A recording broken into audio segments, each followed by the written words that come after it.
Okay, I think it's working. There we go. Uh, all right.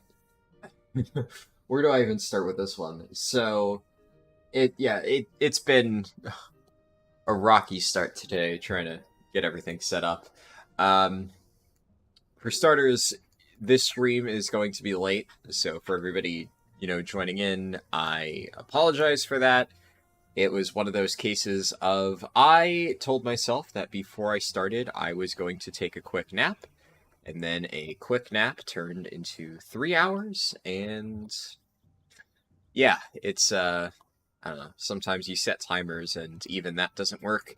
And then the stream ended up taking me still a little bit of time to set up. Wouldn't have been bad if I had only slept for 30 minutes or so as I intended, but obviously a little bit more problematic when you're already behind a few hours on your normal schedule.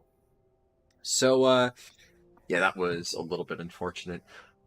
What else? So, for other stuff in terms of streaming plans, let me just double check, make sure I got everything set up properly. Yep. All right. I had to, I guess on this note, one of the reasons why I'm double checking is I will actually be streaming tomorrow on Twitch instead of YouTube. This is something that I talked about in a post that I made for this week, describing, generally the plans going forward and specifically what I'll be doing tomorrow.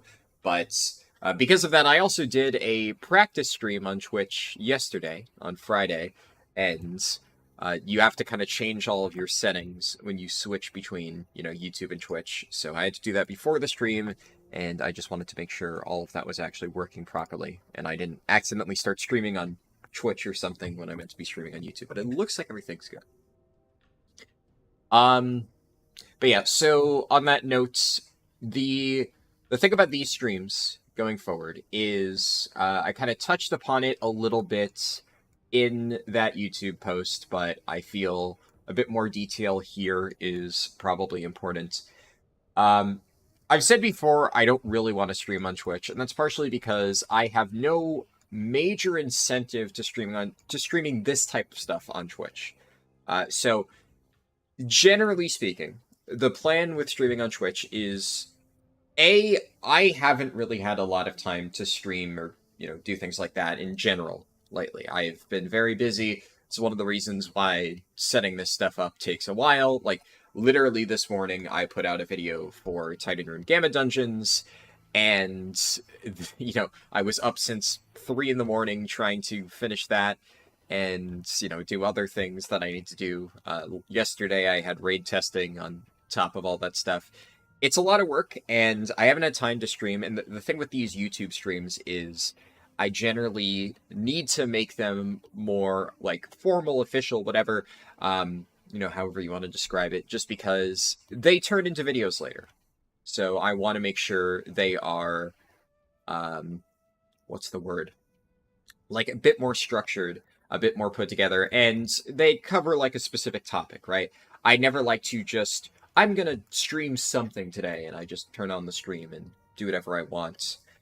I usually have something very clear that I want to work on, so in this case, it's going to be the Arms Warrior run, and it's usually, a leveling run, so there's some purpose. There is what I'm saying.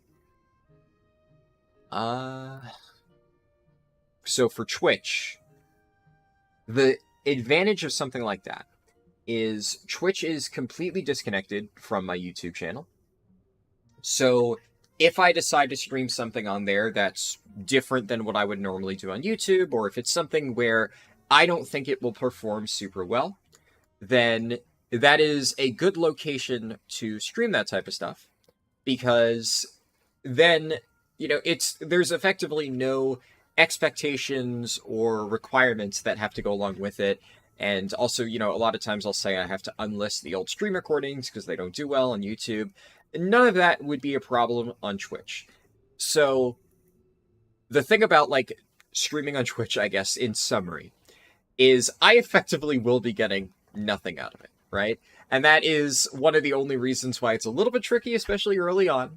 And I prefer to do things on YouTube. I generally don't try to view things too much in terms of you know, performance and numbers and whatnot, because at the end of the day, I do just want to make content that I enjoy and that other people enjoy watching.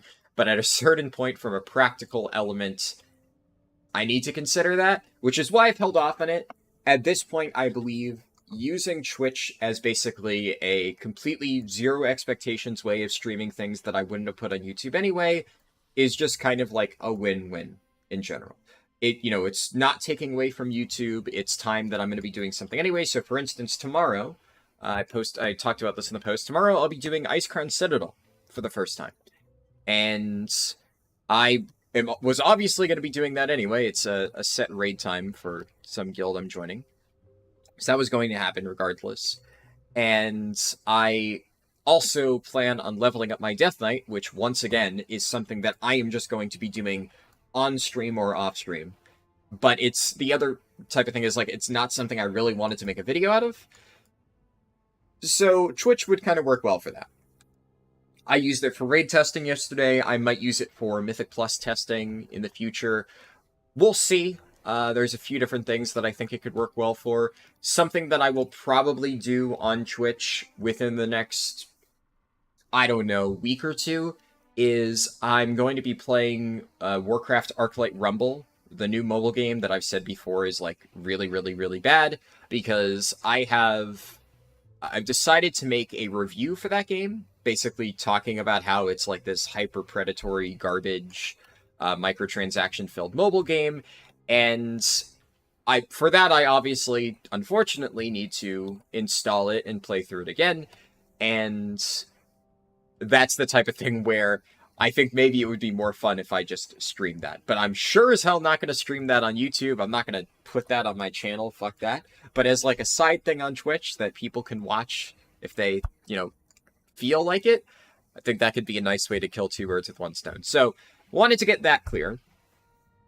All that set up. Let me just read chat a little bit. Few messages. Blacklist Lurker, hello, good to see you. Commodore 64 said, "Hey Harldan, thank you for your guides. Greetings from Germany. Glad you like the guides. Will my Arms Warrior be able to go to ICC by tomorrow?" Well, see, it's a different time. I don't know. So I would need to not only hit level 60 by the end of this stream, but then I would need to figure out how to get 20 more levels on top of that and go back in time. I think that's a bit too much to ask just for tomorrow. Anyways, thank you for stopping by the stream, Dalton White. What else was I gonna say? Let me just double check something. There's one thing that I want to see if it's working or not. Okay. Just wanted to fix a setting on Discord so that I didn't need to worry about that later. I will watch no matter what you put out. Thank you, Mike P. I appreciate it. Yeah, and I know a lot of people are going to say that, which honestly, for people who are telling me I will watch your stuff no matter what you stream, etc., the Twitch streams are effectively entirely for you. Because, once again, I am getting literally nothing out of it. Obviously, I do not have any monetization or whatever set up on Twitch. So, I get nothing from that. I'm literally just doing it because there's a lot of stuff that, regardless of whether or not a few people will say, I will watch whatever you make, I appreciate that. There are a few things that I have to look at, just from a algorithm standpoint and say, I cannot do this, unfortunately. And it sucks because whenever I look at something like that, I don't want to have to make that call, but, that's part of it being a job, right? So whenever I have to say, I cannot stream this because I know that it would kind of just fuck me in the algorithm, I know that a few people would have liked to watch that, and I'm going to be doing it anyway, so it sucks. So this is basically just the perfect solution I see for that. All the stuff that I would normally do on YouTube, I will still normally do on YouTube. Twitch will purely be for things like that, where if you wanted to watch it anyway, awesome. It's just a complete bonus on top of what I was already doing. The only slight change that I will be making is, while I still plan on streaming at least one day every week, at least for now, and probably more in the future on YouTube, the schedule will probably change. So Saturday, Sunday has already been like a little bit iffy for me in terms of streaming, just because it's a difficult day to get everything set up. A lot of times I get most of my work done on Saturday, Sunday, so trying to weave that in between streaming schedules leads to situations like today where I am just dead tired and I pass out for 3 hours before starting the stream. So that on top of the fact that I'm now going to be raiding ICC on Saturday and Sunday, and that's like no matter what guild I join, the only 2 days I really have available to raid at any time is Saturday, Sunday. That's what I was doing before, except the guild that I was raiding in for Ulduar and TOGC was very late at night on Saturday, Sunday, so like I could kind of make streaming work with it, even though I was exhausted. But going forward, it's probably not going to be a thing, so at least the current plan is for next week on Friday, I will be streaming here on YouTube. And keep in mind the schedule will probably be pretty volatile from here on out until like I settle into something. YouTube streams will tend to be honestly whatever day I can make it work, but they will be something a bit more structured. So I am pretty sure that what I'll be doing next weekend is an Assassination Rogue 10 to 60 run. It's either that or something different that I have planned for testing all of the healers. Basically, the current general plan is we obviously have next weekend, then one weekend after that, and then the patch launches on the 7th, which aggressive timing on Blizzard's ends, but it is what it is. I am probably not going to be streaming on the weekend of BlizzCon, because on the weekend of BlizzCon, I'm going to be working my ass off to publish videos. Also, it's just one of those things where I don't really think, people are going to give much of a shit about leveling streams in the middle of all of this, so I don't think it would be a good time to do that stuff anyways. So, basically, 27th, I'll be doing an Assassination Rogue 10 to 60 run, and then sometime during the week on the following week, I will be doing a full... It'll be something like every single healer from 50 to 60. In fact, honestly, I may end up doing that on Monday, just because, and then there just won't be a stream on this weekend. That way I can do it in turbulent time ways just to showcase it. I guess now that we're getting closer to that video, I kind of talked about it in passing once, so I'll give a bit more detail on this. I'm almost done, obviously at this point, with every single spec in the game for testing. Arms Warrior is one of the final specs I have to test. After that, let me actually just double check to make sure I'm not forgetting anything. Yeah, Arms Warrior and the 2 remaining rogue specs, I'm pretty sure are the last things that I need to test for leveling. And then I can make a tier list. And the tier list obviously has been one of those things that people have been asking for literally since I first created my channel like 3 years ago. So this is something that is kind of a long time coming, and we're very, very, very, very, very close. And obviously we're knocking out Arms today. As I said, Assassination is planned for Friday, but the one thing that I initially wasn't sure if I would do at all, and I've decided now I'll at least do that once, is I'm going to be covering every single healing spec in a single video. I have already tested Feral, yes. If you go into I have a playlist on my YouTube channel with all my past live streams, so if you go in there and you just scroll past, like, the ones for the last few weeks, I believe Feral was, like, 2 months ago or something, but yes, I did test Feral. And let me just catch up on a few more chat messages. Hello, Neo, good to see you. Jonathan said, hello, Harldan, just joined. Sorry if you answered this already. You're in the middle of leveling your rogue. Is time walking better than questing? No. I have a video on it. Just check my recent videos just to see.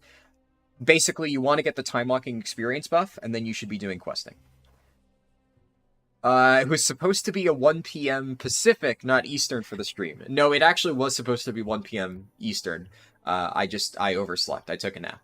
But I guess maybe I could just say, oh yeah, I had it planned to be 1 p.m. Pacific the whole time. Maybe I should have used that excuse. Twitch, so we're getting that hot tub WoW stream. Oh my god. Stain said, "What's up? You started leveling a paladin and you're spamming dungeons, but you don't know what to do, where to quest while waiting on dungeons. I literally have a leveling guide on my channel for that. Just go ahead, look for my highest viewed videos, and there you go. That's like one of the main things I've put out on this channel. The best questing zones, etc. Assassination Rogue is quite fun. Yeah, I've heard good things about it. I was kind of on the fence as to whether or not to do it for like a full 10 to 60 run or just like, kind of a snippet like this, 40 to 60. And I think if it was any other class aside from Rogue, I may have done it in just like a 40 to 60 Rogue or 40 to 60 run. But I think Rogue in general, I have tested the least by far because we all know it's bad, but for that reason, I haven't really played it a lot. So, like, for instance, Arms Warrior, I'll just kind of review this at the start. I've done a bunch of these 40 to 60 runs. In fact, this is the final 40 to 60 run. But as a last note for anybody who is new to these types of things, the reason that I'm going to be doing the run from 40 to 60 instead of 10 to 60, and the reason why I've done it for a lot of other specs, is Warrior in general, and this applies to a lot of them, is kind of similar at low levels. For starters, from levels 10 to 30, you should just be leveling as prot. Doesn't matter if you are planning to play Arms, Fury, whatever. Level as prot at low levels, it's just a no-brainer. Hell, you can even have that go up to like 35. Just because tank queues for when you're doing TVC dungeons are invaluable, and generally speaking at low levels, tank scaling and healer scaling will always be the strongest. Tanks are still, in many cases, very good at higher levels. Prot Warrior is still a perfectly viable leveling option the entire way through. It's quite strong. But especially at low levels, there is just absolutely no reason to play Arms or Fury. And we have tested Fury, and it plays a little bit differently once you get Meat Cleaver at level 35 or so, and it's actually pretty good. But until it hits 35, it doesn't really come online.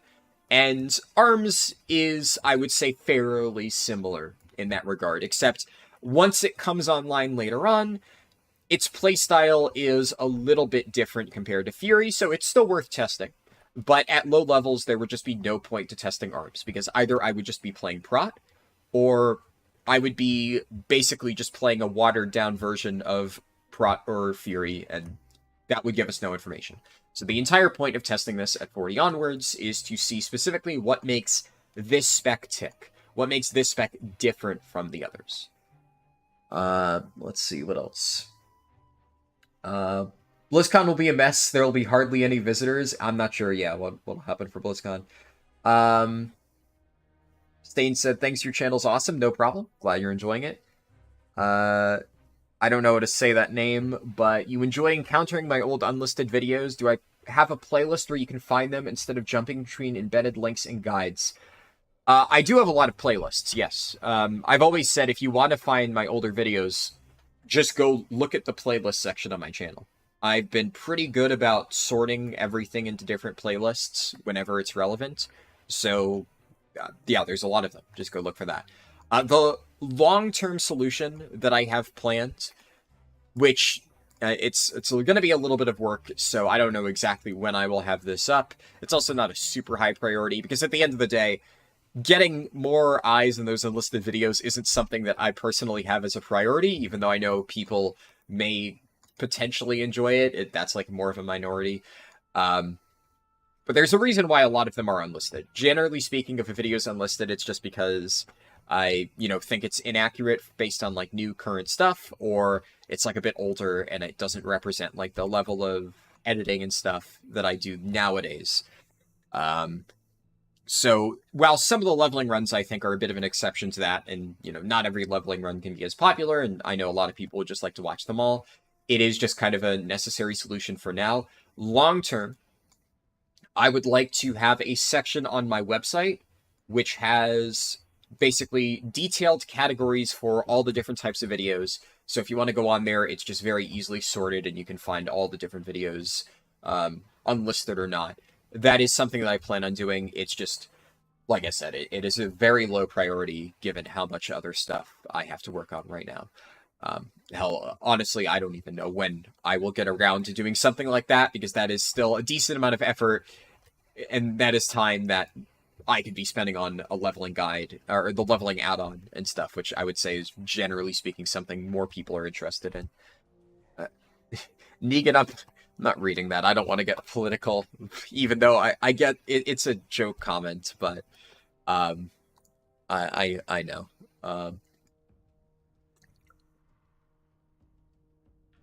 Hello, Kid W. Good to see you.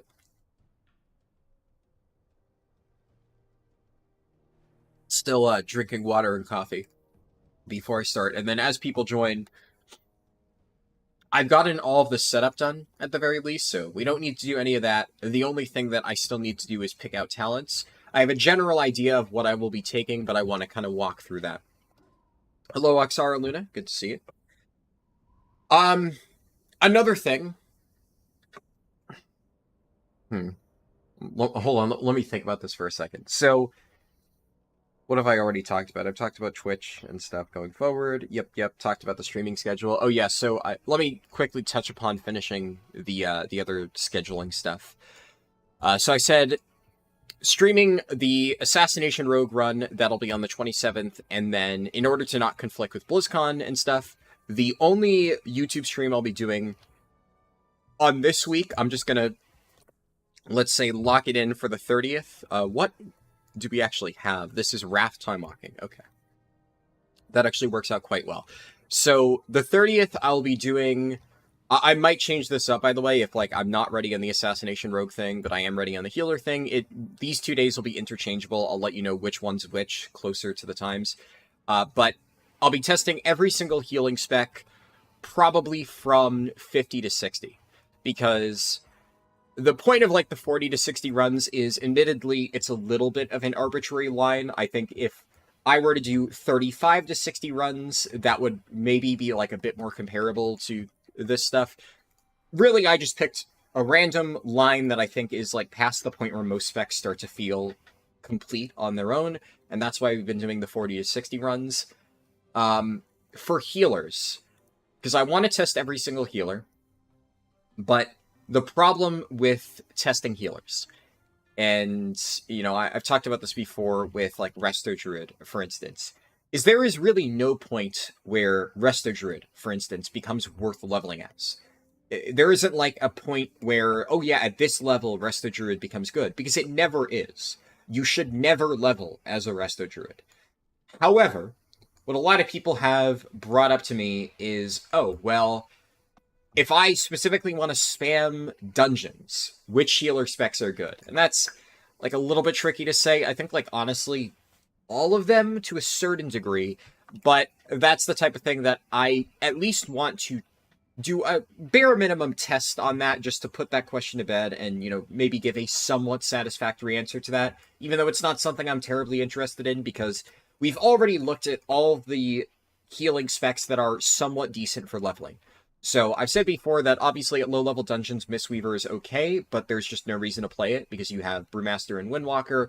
Holy Priest is ridiculously good at lower levels, but starts to fall off later on.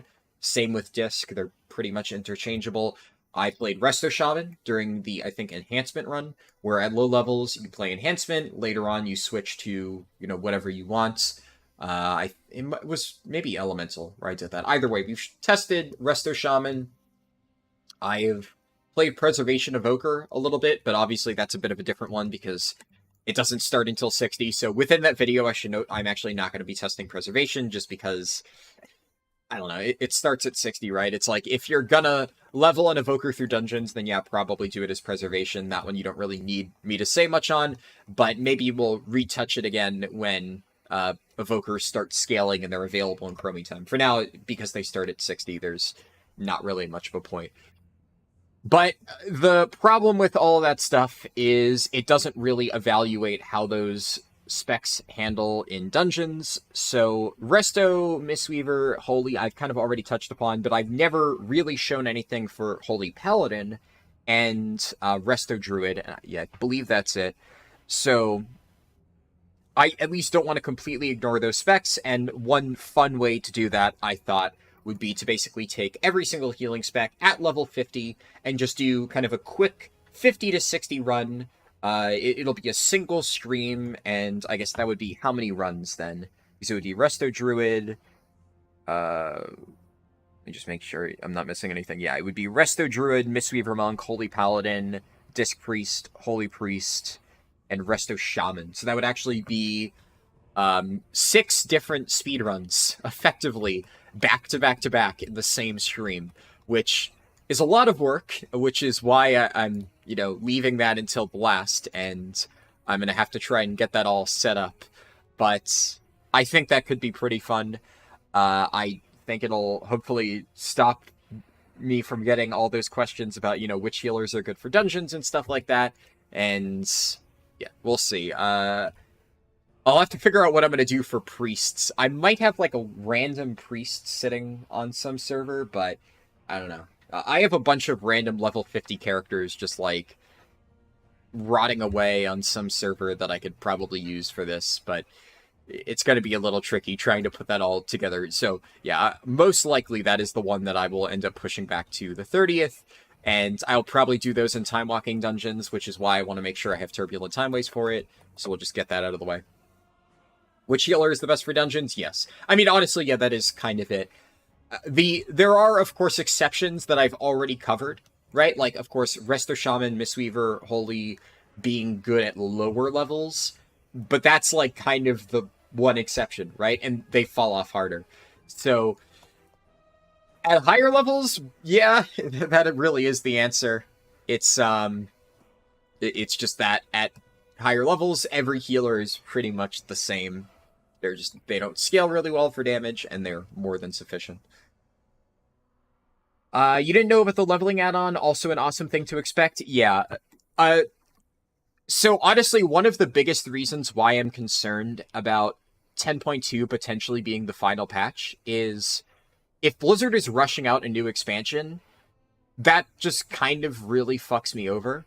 There's a bunch of reasons why I think 10.2 being the final patch will be really bad if that is what they're doing. And I hope that isn't the plan, but there's a few things pointing towards that may be what they plan on doing. So, a little bit worried about that. But if they do, that really screws my plans for the leveling add-on, depending on the schedule. Because if we're getting a new expansion, right? Obviously, it'll be an entire year of beta. Because I'm pretty sure they haven't done anything faster than that. Like, we got Dragonflight announced? Yeah, I guess maybe it won't be a year. We got Dragonflight announced in, like, March or something. And it released in November. So, I guess you could argue that, like, 8 months is maybe the bare minimum that we would have for, a final patch. That still seems really aggressive. And honestly, Shadowlands was a bit of a weird one because the expansion had this massive gap in the middle where nothing was happening. So it was kind of expected that they were already working on a new expansion and, they just didn't release it or didn't announce it until much later. It would be very aggressive to now suddenly announce a new expansion. I honestly I do not understand what they're planning there. I'm very curious to see what they announce at BlizzCon. But I'm a little bit worried because testing for new expansion stuff, obviously, is a lot of work.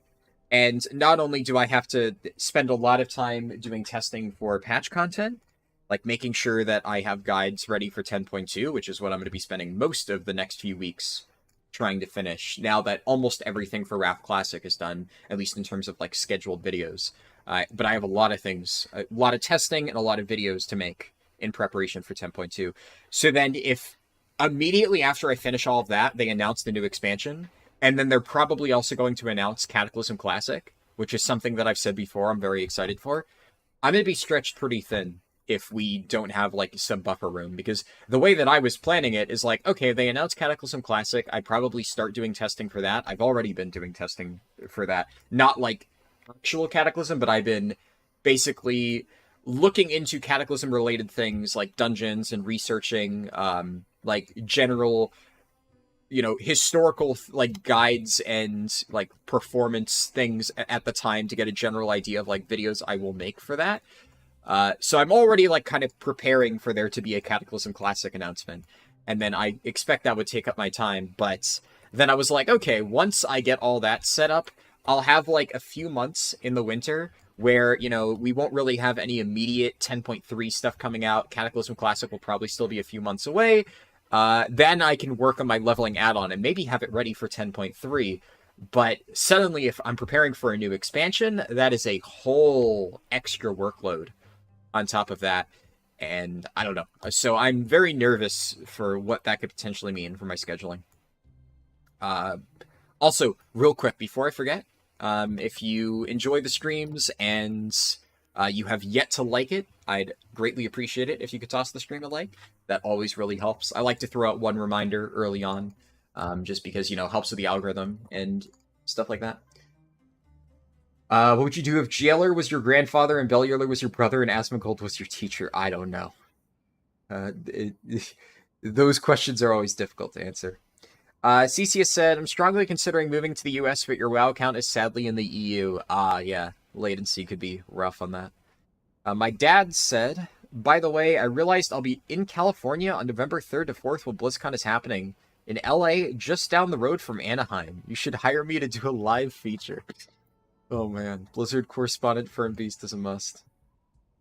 Yeah, that's interesting.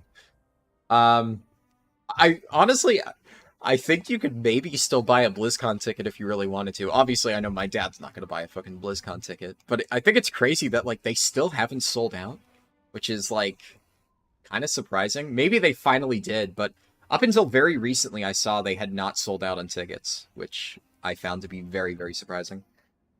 You hope this 2-patch cycle isn't going to become the norm? Yeah.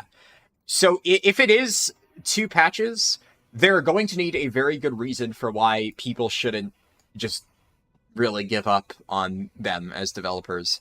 Like, I don't want to be too doomer about it, but 2 patch cycles, if this is literally the norm with no other reason, does not bode well for WoW's future. Which is why, another reason why I'm a little bit worried, because, you know, it happening in Shadowlands, okay, shit happens, we can excuse it, and I don't know, if they have some very special reason for why they are doing it this time, if they are doing it this time, then I don't know, I may be willing to hear them out. But if they're like, oh yeah, going forward, we're doing 2-patch expansions, and that's it, and they have no other reason for that, it's just, you're getting less content for your money, and quite frankly, low effort content at that, because Dragonflight, while not bad, has been mid at best.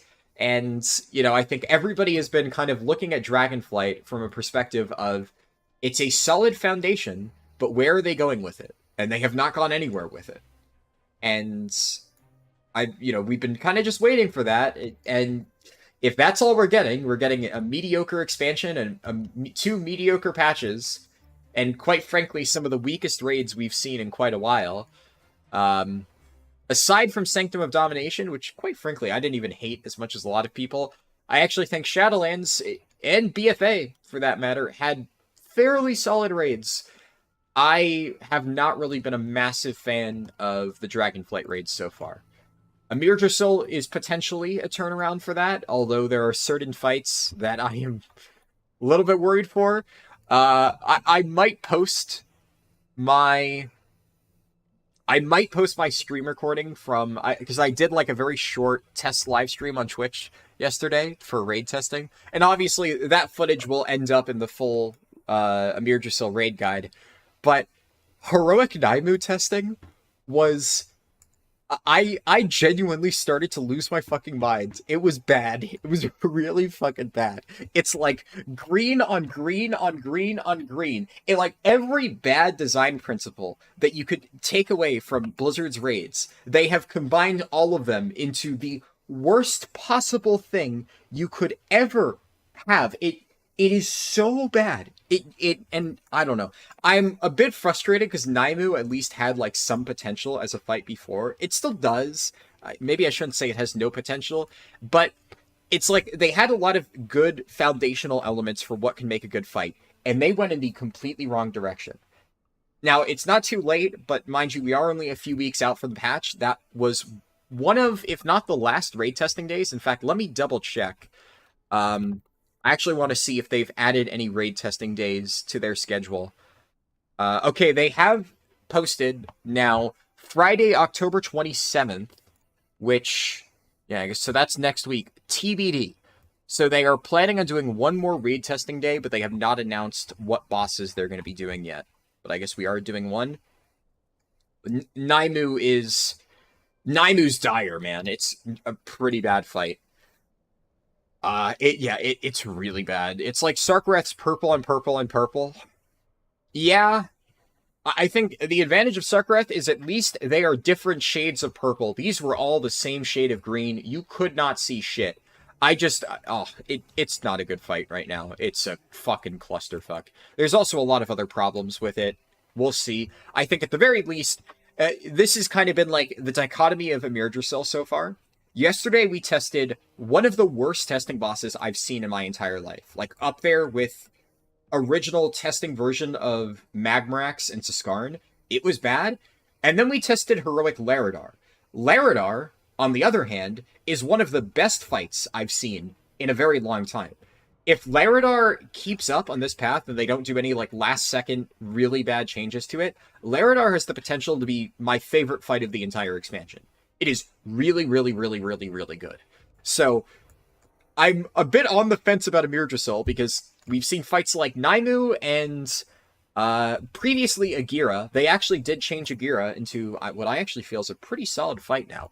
So they've gotten better. But Naimu and Tindral, the dragon riding boss, are both very problematic right now. The dragon riding boss I'm especially concerned for. That fight could end up being horrible and ruin the entire raid for many people if it is not improved a little bit. But there are a lot of pretty solid bosses in Emirdrasil, so fingers crossed. Mage or Warlock, choose your next class. Well, I think mages are more fun than warlocks personally, so I would go with mage. People that are blindly hating a Cataclassic don't make much sense. Dungeons were hard, rating was top tier except for Dragon Soul. Questing is meh. Questing is meh. What do you mean? I love Cataclysm questing. Honestly, that is one thing I'm very excited for personally. I agree with everything else, but I actually think, I guess your point about removing the old world stuff being a major L, true. I think that you kind of need to, like, compartmentalize that stuff. If we're looking at it historically, that was definitely a downside of Cataclysm, but honestly, I don't really think it matters as far as, like, Cataclysm Classic goes, right? It's one of those things where if you want to play the old content, we'll almost certainly have like Wrath era servers. So playing that on Cataclysm Classic, you won't notice it. It'll just be like it was back then, where you just have a more streamlined experience overall. But yeah, I personally am very excited for Cataclysm Classic for sure. My Cronus said, evening, Arms Warrior, chop time. Yeah. Should be fun. I'll start it soon. I'm trying to read chat and catch up before I jump into things. You just had a level 11 Schwenk in your Headless Horseman group with 50 item level and dual lifestealing. He did 250k DPS and lifesteal was 54% of his damage. Yep, checks out. If 10.2 is the last patch, does that mean Season 3 will stretch out for a year?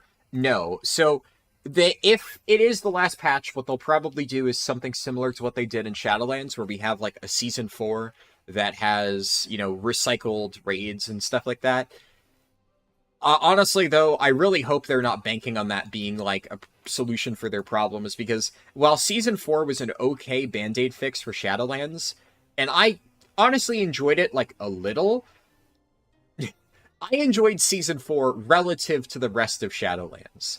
If what they're planning to do going forward is half-assing out a bunch of patches and then trying to, like, Band-Aid tie them all together with, like, a Season 4 that is only going to make the content really fun to play at the final patch of the expansion, that is a problematic content design for me long-term. I don't know, like, I don't want to talk about this, like, super extensively because it is still speculation. We don't know for sure. I am definitely very concerned, and I guess all I will say now is if Blizzard does plan on doing a 2-patch cycle, I will have a lot to say about it. And it'll not be good. But I want to give them a chance to show that that is not what they are planning, because it would be incredibly stupid. Yeah, weird to have only 3 patches worth of content with the price of the expansion went up, for sure. You like the raids more than Shadowlands ones, but Shadowlands ones had at least one Menger boss. I think, yeah, I don't know. Vault of the Incarnates was weak. That is one thing where I don't know. I've seen people say they didn't hate Vault of the Incarnates. I genuinely think Vault of the Incarnates was one of the weakest raids we've seen in a very long time. I honestly enjoyed Vault of the Incarnates less than I enjoyed Sanctum of Domination.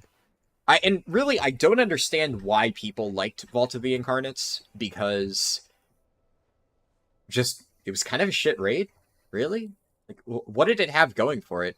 I'm not going to belabor this point too much, but just to really quickly go over, okay first boss. Taros is literally just the standard DPS check type thing. Primal Council was an absolutely terrible boss. This thing sucked. What do I really need to say about Senarth, right? Senarth, at least, I give them some credit for trying something new. They failed. I don't need to tell anybody who did this fight that they failed. This fight sucked. Dathia was one of the worst bosses they've ever created. Kurog was neat in theory, terrible in practice, and I don't think anybody should be giving this fight points for, oh, it had some neat conceptual stuff. Look, there's a lot of fights that were neat conceptually.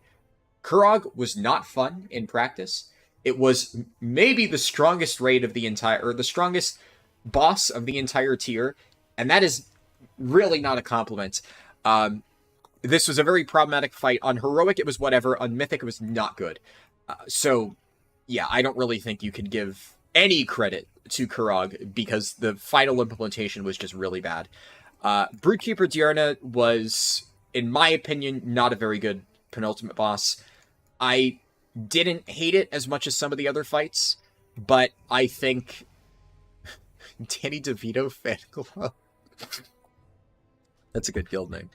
Like, I didn't hate Diurna as much as Dathia, Senarth, Primal Council. Like, it was fine, but for a penultimate boss, it was definitely pretty weak. That said, I mean, it is better than Echo of Neltharion, so I don't know. And Raszageth, the only reason why I think some people are maybe being a little bit generous to Vault of the Incarnates is because on Heroic, this fight was fine. On Heroic, I would say this fight was good, but it was not amazing. I've seen people say this was the best AOTC fight ever. Not even close. Just no. No. I mean, Jailer was actually a very good AOTC fight, and this is not at all. It's a fine fight on Heroic. The problem is, this fight on Mythic is easily the worst final boss on Mythic that we have seen in a very long time. Raszageth fucking sucked. This fight was terrible. I hated Raszageth. So, this entire raid, I just did not like. I had really no fun at all for, like, most of Reclear. I will say, for Aberrus, there are certain fights that I at least mildly enjoy. I think Sarkareth is a good final boss. Not my favorite ever, but it's fine. Echo obviously really sucks. I really do not like Siskarn and Magmarax. I would say I'm kind of fine in all the other bosses, though. Like, the reason I don't mind Aberrus is, well, it's not my favorite raid ever. Khazar is a pretty fun first boss. Amalgamation Chamber, I'm, like, okay with. Don't really like Forgotten Experiments, but I don't hate it. Also, I think Forgotten Experiments does play around with some ideas that I think are pretty cool, that I definitely don't despise. Zakali is a bit of a meme, but it's a bit of a fun meme. Like, there are bosses that are, like, complete memes that, you know, like Senarth. Senarth is definitely a wacky boss, but Senarth is not fun to actually play. Assault of the Zakali is a wacky boss that is at least fun, I would say, to play, even if it is a bit janky. And Rashok, I think, is just a solid fight overall. So I would say Aberrus to me is mid. Vault of the Incarnates is not a good raid. But then, like, compared to Shadowlands, like, so obviously, I think most people agree Castle Nathri is a good raid. You know, don't need to repeat that. Sepulchre, the first ones, had a lot of really good bosses. I didn't like Anduin, was not a huge fan of Ragalan, but it was also, like, an okay fight. I actually liked Jailer. I think Lords of Dread was eh. Halandris was my favorite boss of all time. Luhuvin was okay. Prototype Pantheon was bad. The Sausage was solid. I would say, like, above average for her position in the raid. I really liked Artificer Zymox. I think it was pretty fun. Vigilant Guardian on Mythic, actually not a bad boss, though on Heroic this fight did suck. And Skullx was fine. So I would say, like, I view this raid favorably. It is hard carried by Halandris. It is like minus Halandris and above average raid, with Halandris a good raid, just because Halandris is that good that it hard carries the entire fucking instance. This is just the best boss ever created. I fucking love Halandris. And like, so Sanctum of Domination, because I think the main question there, right, is are the Dragonflight raids better or worse than Sanctum, which was the weakest raid in Shadowlands? And that is definitely a bit more of a tough call. The only thing I will say is I view Sylvanas a bit more favorably than a lot of people. I actually enjoyed this fight. Now, Sylvanas had a lot of problems. I think I have a lot of the same issues with it that most people do. The only thing is, I actually think Phase 2 is good, which a lot of people seem to hate Phase 2. Everybody kind of agrees Phase 3 is fine. I have some issues still with Sylvanas P3. It's definitely nowhere near my favorite end boss, but, like, is this better than Razageth? Yes, by a fucking mile. It is the weakest end boss in Shadowlands. It's, in my opinion, worse than Sarkareth. But is it better than Razageth? Yes, and I would pull Sylvanas like 200 times rather than pull Razageth like once. I vastly prefer this fight to Razageth. It has some problems, sure. It is a very long fight, yes, but it is still good. The rest of Sanctum is a little bit more hit or miss. Paintsmith Raznal is, I would say, my second favorite fight in the entirety of Shadowlands, so that, kind of similar to Halandris, really, really, really helps this raid. Guardian of the first ones, I would say, is solid. Okay boss. Fatescribe Rocalo is absolutely atrocious. Maybe the worst boss of Shadowlands. Hard to say. Kel'Thuzad, also really bad penultimate boss. Solrend Dormazane, I think, is okay. I actually kind of enjoy this fight. The only thing I dislike about it is that I was forced to play Blood DK for literally every single kill until the final week of the tier. So that I have, like, kind of a sour taste in my mouth because of it. However, I actually think it's a pretty solid fight. I kind of like Soulrender. Remnant, I actually quite enjoyed this fight, too. I've heard some people who don't like it because it was a little bit janky with Priest Mass Dispels, and I get that. But I think overall this was a pretty fun fight, and especially as a tank, this was a very good fight. The mechanic of Remnant, where you had to, like, line up, like, the little... like the line explosions, and you had to position the boss and basically, like, break all of the armaments and stuff, or use the armament to break all the souls in, like, the right angle. I really like that. That is, like, one of my favorite tank mechanics they've done in quite a while. So I really like this fight. The 9 is honestly just kind of a whatever boss. I don't hate this. I don't love it. This is like Amalgamation Chamber or Taros or, like, any sort of generic boss. Taros is probably better than this. The 9, it's not a very good fight, but it's not a bad fight. It just is what it is. Eye of the Jailer, I think, for a second boss, was actually quite good. It had the problem of, I think, being a little bit too difficult. Eye of the Jailer reminds me a lot of, honestly, the biggest comparison I can think of, maybe unfortunately, is the boss that we're going to face next raid in Amir Jasil, Agira. It's kind of like the Goroth Agira of this raid, where there is just a significantly harder second boss than a lot of the other stuff. The 9 was an easier fight than Eye of the Jailer, but Eye of the Jailer was still a good fight, and I liked it. So I would say, even though it did fuck over a lot of guilds who were trying to get, like, first 3 Mythic, still a fun boss. And then Terragru, it's like, how do you rank Terragru? This fight was really fun to play with for all of the wrong reasons. I would say, objectively speaking, this was such a terrible boss. And yet, I kind of liked it. And yeah. I mean, the reason I like this fight is because it was an easy boss. It was one of the most free first bosses that we've seen in a while. But at the same time, like, every single week, the reason I liked Terragru is because most of the time, like, the guild that I was in, I had I really like the guild that I raided with in Sanctum of Domination. I have an old video. It's unlisted now, but you could probably find it somewhere. I forget exactly. I think it was like something drunk raid related. But the guild that I did Sanctum of Domination with did like a heroic Sanctum run where everybody was like completely wasted, and it was super fun. I have that video somewhere, and they would always fuck around on Terragru. And everybody was always doing something really fucking stupid, and every time on Terragru you had somebody with like whatever that power was that knocks you around. They were just running through the raid, knocking everybody all over the place, or they would take the power 10 of towers that like stuns everybody, and then they'd fuck up, die to a mechanic, stun the entire raid, and then we wiped Terragru, and the raid leader's like, what the fuck are you doing? Like, why would you take that power? And like everybody's laughing their ass off at like this person being a moron and dying and stunning the raid. So it was such a shit show of a first boss. Mechanically, it was a mess, but it was really fun to do just because of how wacky the enema powers were. So even if I lost, or even if I wiped to Terragru, it was usually fun. So I like this. I feel like because of Fatescribe, Kel'Thuzad, and really just Fatescribe and Kel'Thuzad, I feel like this raid is maybe worse overall than Aberrus. I think I've generally speaking enjoyed reclearing Aberrus more than I enjoyed reclearing Sanctum. So I think you can maybe make an argument for this specific raid being weaker, but not by that much. I think it was still a pretty solid raid overall, and definitely the other two raids in Shadowlands were stronger than Aberrus. Any big side tangent. 10 more minutes and you get to mark your bingo card for make Harldan take an hour to start the leveling. Yeah, fair enough. I hope that also answered Alex Wilder. I saw you asked, what raid/bosses do you like?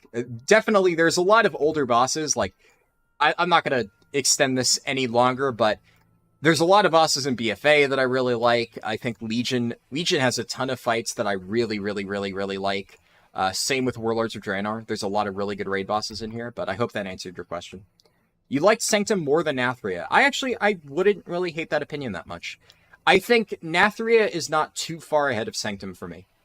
It's very close. I think a lot of people view Nathria way too highly because of Denathrius. And while Denathrius was a good fight, I would actually say that overall, I think Nathria was not as strong of a raid as a lot of people remember it. In fact, might be a hot take. I actually, personally, for me, I think Sepulchre was the most fun raid in Shadowlands.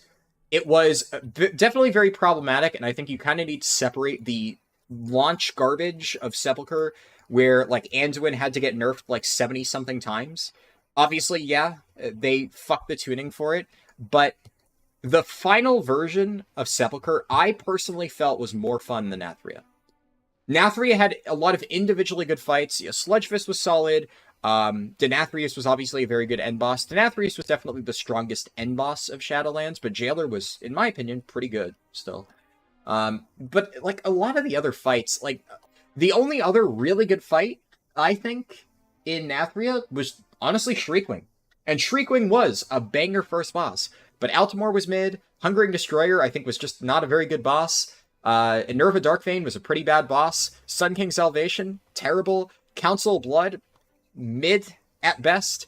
I really did not like Council of Blood. I acknowledge that it had some unique aspects that kind of made it a little bit fun, but I did not think it was a very good boss. I think there were a lot of problematic elements with its design.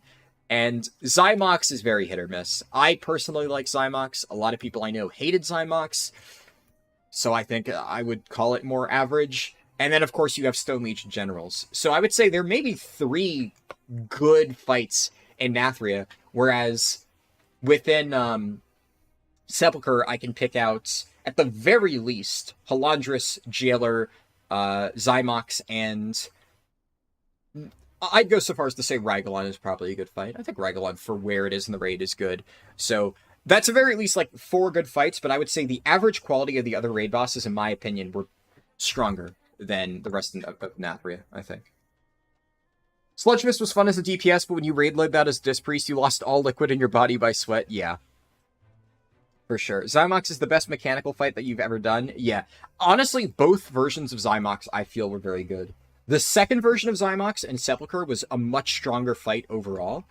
Would say most people would probably agree with that. But I think the original version of Zymox was pretty fun as well. I personally had a lot of fun doing it. Anyways, let me scroll up, read the rest of the stuff. I think we talked about this a lot. Let's see.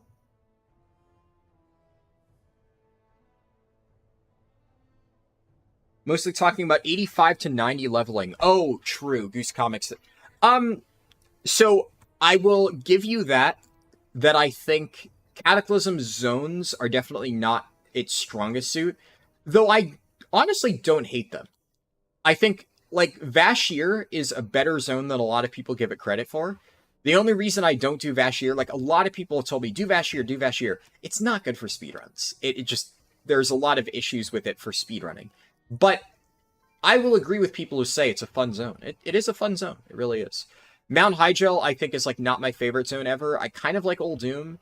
And I think Deepholm's a pretty good zone, too.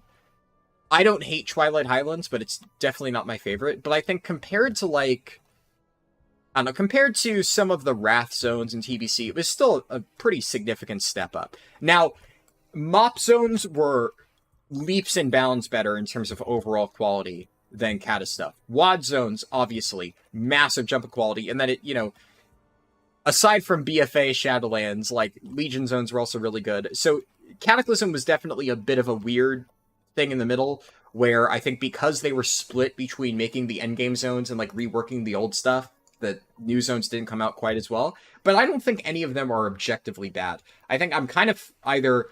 I view the Cataclysm 85 to 90 zones either, like, neutral or positive, and I think that's overall pretty good, considering there are some BFA zones that I just do not like, period. So, definitely not the worst expansion, in my opinion.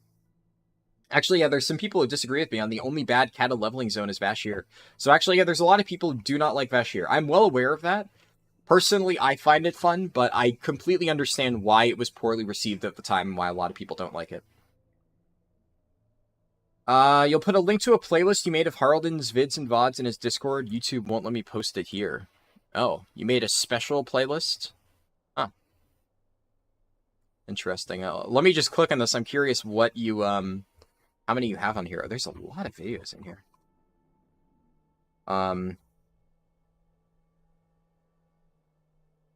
Wait, do you have, like, every single... Oh, yeah, this is literally, like, every video I've made in the playlist. Okay, so let's see. You have 275 videos in this playlist. I can tell you that I have... I guess if you want to, like, fill out your collection and get every single video out there, a lot of them are hidden in playlists. Some of them may not be. Some of them you may be able to track down through a variety of links. I have... According to YouTube, I've posted 318 videos. That number may be slightly off, and I guess there are a handful of videos that I've deleted. I very rarely delete videos, but there were a bunch of, like, smaller videos that I made. Like, we're talking, like, 5 to 10 minute videos back in Shadowlands that I just don't really think have any value these days. A lot of those got deleted. I also had a lot of, like, unlisted Mythic Plus runs that were never actual published videos, which don't count. So I would say there's probably a few in this tracker on YouTube that are also just unlisted footage that I just have sitting there. Yeah, there's, like, I can just see right now, I have 2, like, 40-second unlisted clips that I just have on YouTube that I think I just posted, like, for my guild or something like that. So in practice, there are probably about 300 videos total. So I guess you're missing, you actually have quite a lot then. You're missing maybe about 25 videos, but you've gotten a fucking surprising amount. Oh, actually, I take that back though. The tally that I'm looking at is only for actual videos, not streams. And the playlist tracker counts streams. If we include playlists in that number, or if we include live streams in that number, that's an additional 81. So... yeah, I guess in that case, it's probably closer to 380 videos that I have via live streams or regular videos scattered throughout. And I'm saying that more for fun. Like, if you do want to try to track down all of those videos, go for it. But at the same time, And honestly, this is something where please let me know if you don't feel my playlists are sufficient. I have been trying to do a good job of categorizing everything into the proper playlists and putting them on my channel, right? So generally speaking, if there is a video that I want you to see that I think you may enjoy, it'll be in one of those playlists. And the only reason I unlisted it is specifically because I don't think it I don't think it's worth putting like on YouTube anymore for a variety of reasons. So if there's any issues, like if there's a video that you're trying to find and you're having trouble finding it and you wish it was like more well categorized, let me know, and then I can try to look into improving that. That's definitely like good feedback. But technically, if you wanted to hunt down a lot of the videos that I haven't really made available, you may be able to find them somewhere. But a good place to look for that, Kuan, is if you search through my Discord. There's maybe some videos that you'll find that I've linked at one point for whatever reason on my Discord, maybe back when it wasn't unlisted, and now they are completely unlisted and not pointed to anywhere from any playlists or something, so you can find it there. Maybe something to consider. But that's pretty neat. And you put together that whole thing.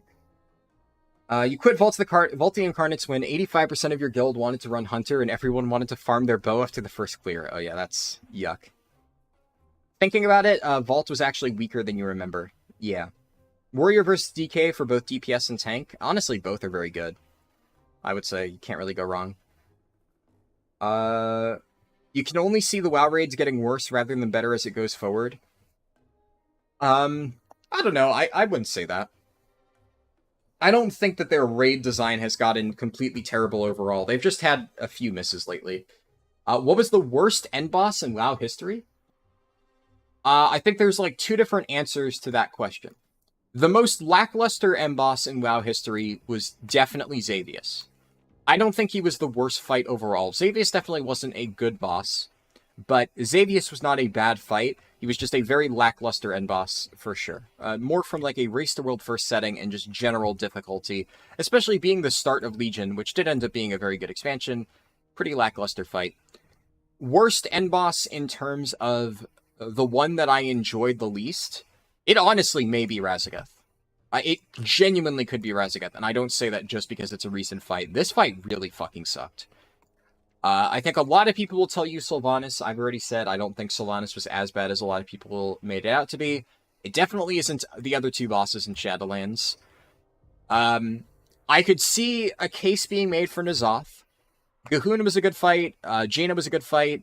Crucible doesn't really count.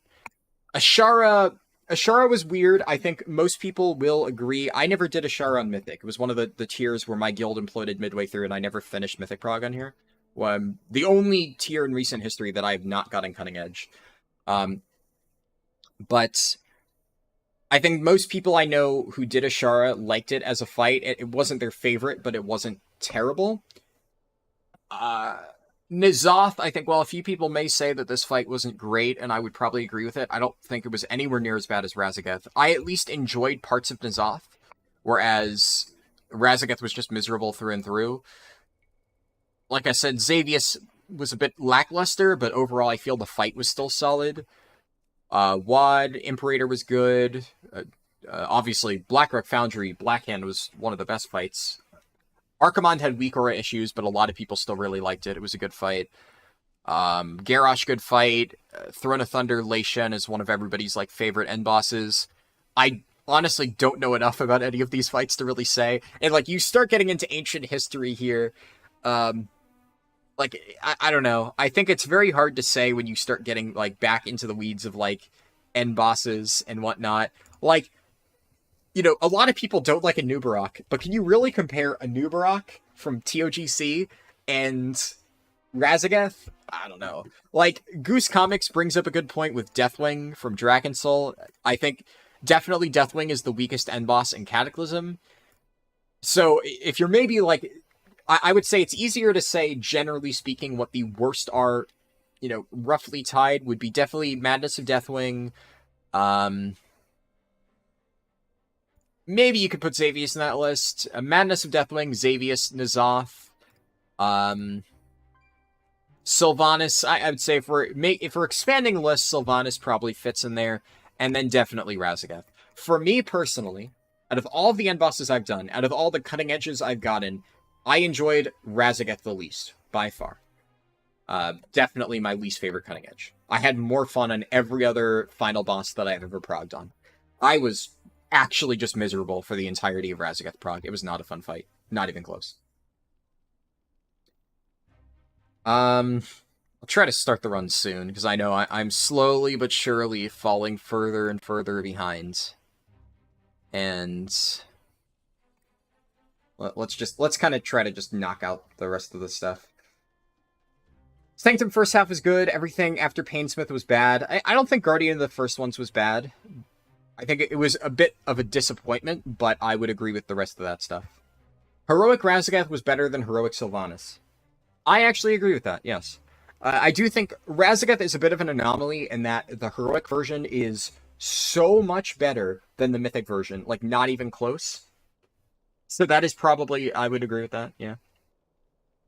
You actually kind of like Amalgamation Chamber? It's fine. I have nothing bad to say about it. To me, it's just a boss.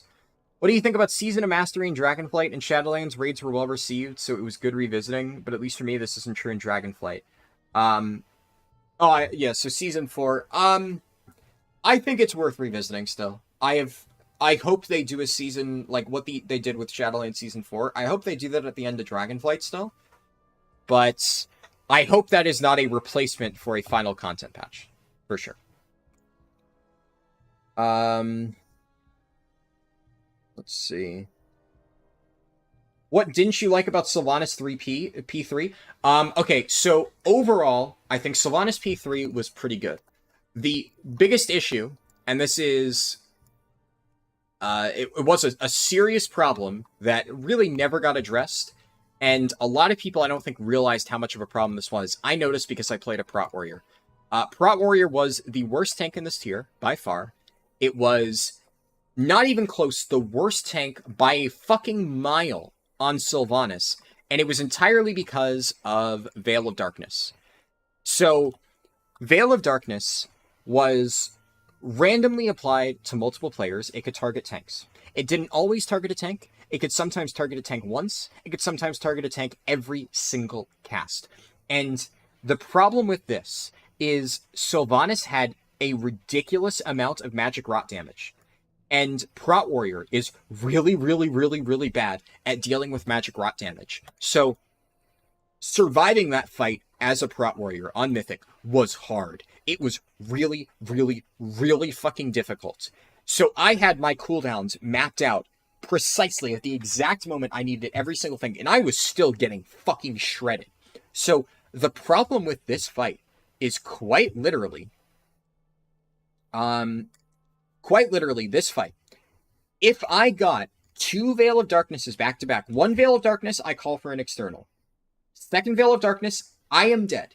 And there is nothing I can do to deal with it. If I get targeted by 2 of these back to back, and it completely random, right? We had pulls where we got to like 1% on Sylvanas. I didn't get targeted by Veil of Darkness a single time, perfectly fine. And we had pulls where I got targeted by the first 3 Veil of Darknesses back to back to back, and I am just dead. There is nothing I can do. There's nothing any of the healers can do to save me. As a Prot Warrior, I am just dead. Now, of course, like I said, it was the worst fight for this fight, or worst tank for this fight by far, partially for that reason, and it was just very weak overall. I should not have been playing Prot Warrior. It wasn't really one of those things I planned on. It was, I played Prot Warrior in Nathria. It was the only tank I had geared. I kind of got brought into Sylvanas prog much earlier than I expected before I had time to gear up a second tank, and it just ended up being a fucking nightmare. It still, mind you, this still sucked as a mechanic. Veil of Darkness, worst mechanic on Sylvanas by far. Fuck this mechanic. Terrible, terrible, terrible. It still sucked for every other tank. But like Brewmaster Monk, if I got hit by Veil of Darkness, I slam a beefy Expel Harm. I have spare defensives that I can use because Stagger is so broken. Pretty much every other tank, you have something that you could use if you get really bad Veil of Darkness RNG. Prot Warrior, you have nothing. You just die. So that made P3 Sylvanas miserable for me to prog. And then when I eventually swapped to Brewmaster for Reclears, holy shit, this fight was so much easier. P3 was just a complete joke. But yeah, it was not very fun. And I still think they never fixed this. And while, sure, Prot Warrior wasn't the play regardless, a mechanic like this just has no fucking place being on a boss like that, where it's already that difficult towards the end, tons of tank damage is going out, and you have a random tank buster that can get applied to you on top of the existing tank busters, because don't get me wrong, this is a tank buster, right? That much damage on top of what you're already taking and a massive healing absorb, that is fucking lethal. It required DPS to, like, pop personals and stuff, but DPS could afford to save that, but on a fight like Sylvanas, that's not okay. That mechanic just should not have targeted tanks at all. They should not have been eligible targets. It was ridiculous that was the thing. So that's my issue with Sylvanas P3. Not gonna lie, you wouldn't mind a Fated Throne of Thunder. I think, yeah, that would be pretty cool. Just realized the last time you raided an organized guild was back in Black Temple. I mean, hey, it's never too late to find a new organized guild to raid with. In your opinion, the only good raid since Legion was Sepulchre, and that's purely because Holandris and Raglan were banger fights? There have definitely been good raids. Battle of Zarlor was honestly a very strong raid. I have a lot of complaints with BFA, and I think a lot of the raids in BFA were weak, but Battle of Zarlor was by far... I clicked on the wrong one. By far the strongest raid in this entire expansion. Super good raid. This has so many good bosses. Jaina was a good fight. Mekatork and Stormwall were a bit problematic. I personally like Mekatork, but I understand why people didn't like it. Rastakhan was a good fight. Conclave was okay. Jade Fire Masters, really good fight. Grong was okay. Champions of Light was kind of mediocre. Opulence was a good fight. Maybe when I look at it individually, it's maybe not as good as I remember it. I probably wouldn't rank it insanely highly, but I think overall it had a lot of really standout bosses. And I think the most important part is this was a fun raid to progress through. I really liked Battle of Zarlor overall. I enjoyed it. Vashir's a fun underwater zone, yeah.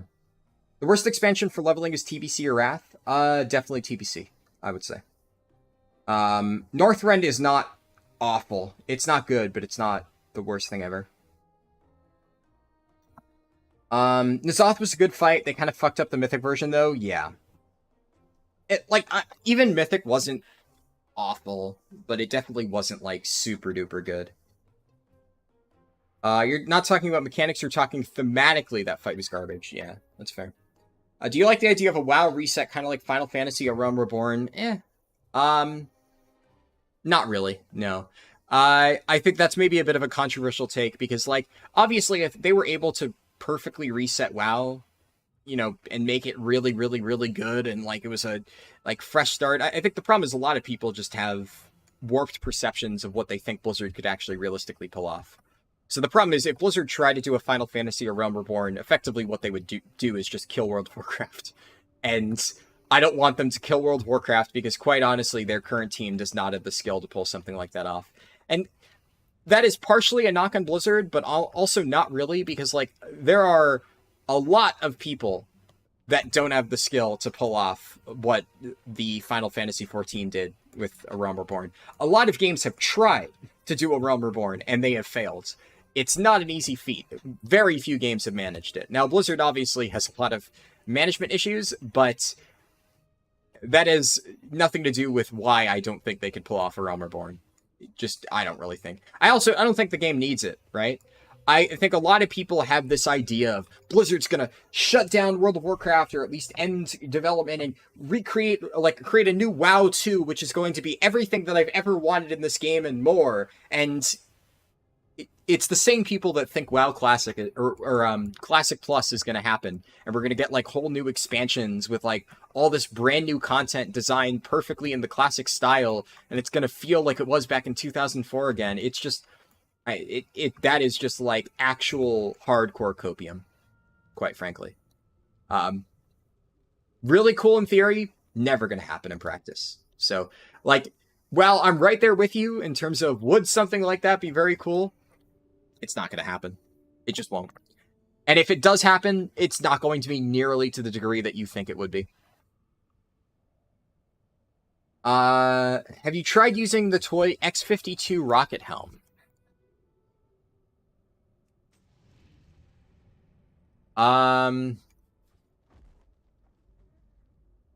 Let's see.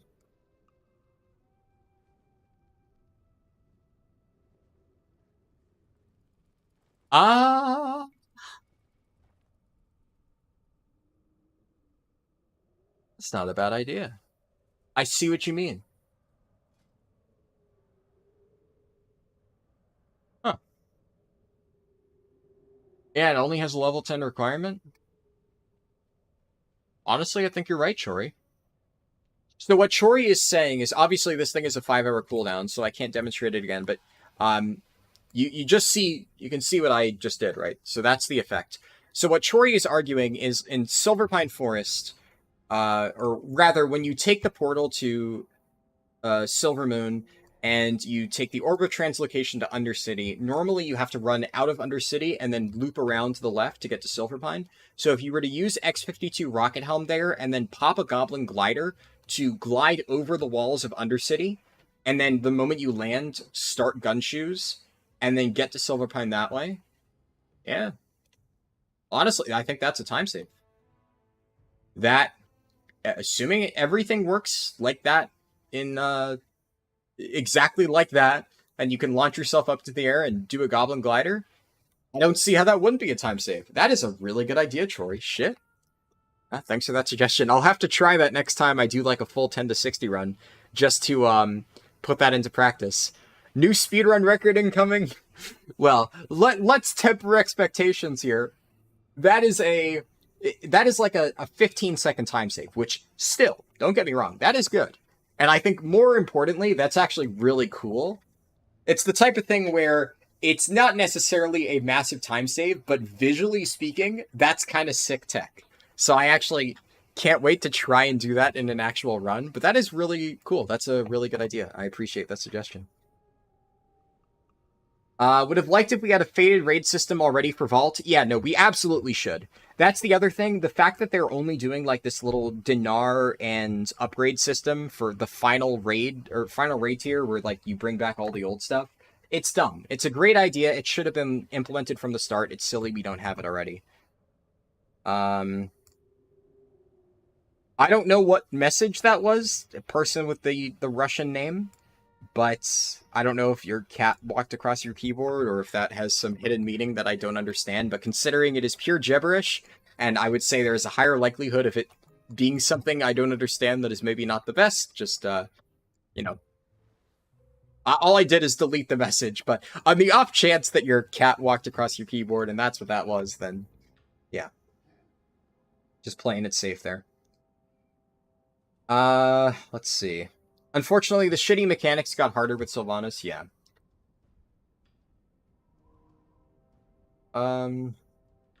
They bring back old raids for the seasons at the end of the expansion. Yeah, I could see them doing that. It would be pretty neat. Thank God you were a prop pally when you took on Sylvanas. Yeah, I mean, I eventually went Brewmaster. It was much easier, but it was very bad as a prop warrior. The music in BOD was banging, for sure. Yeah. Oh, Kuan got hit by the emoji thing. For the playlist, you took your publicly available vids, VODs, and your playlists, and then put them into one playlist. Definitely not a completionist endeavor. Gotcha. Yeah, I wasn't sure. It seemed pretty comprehensive, so I didn't know how much you went into it to try and put it all together. But that is still pretty cool. I have a similar playlist, but I think it has like it has a different name, so I'll have to go back and fix that later on. But I think that's a good idea. Don't listen to your ex-wife. 15 seconds is a lot of time. Oh my god. Gnomish Gravity Well gives infinite height but requires 50 kata engineering. Yeah. That's, Gnomish Gravity Well is something that I've looked into in the past, but that's the problem. It requires something. So that is the reason why I think X52 Rocket Helm could be good, because there's, as far as I can tell, 0 prerequisites or anything for that. And then just last thing I can read before I start, finally setting up the, like, Arms Warrior talents and stuff. Yeah, Infinic, I was getting around to that. Hello, Naomi. Yeah, so Infinic, if you go back to the start of the stream, I talked about it in a lot more detail. But the TLDR is the Twitch streams are not replacing anything on YouTube. So I've already said before, the plan before was already to only do one YouTube stream per week.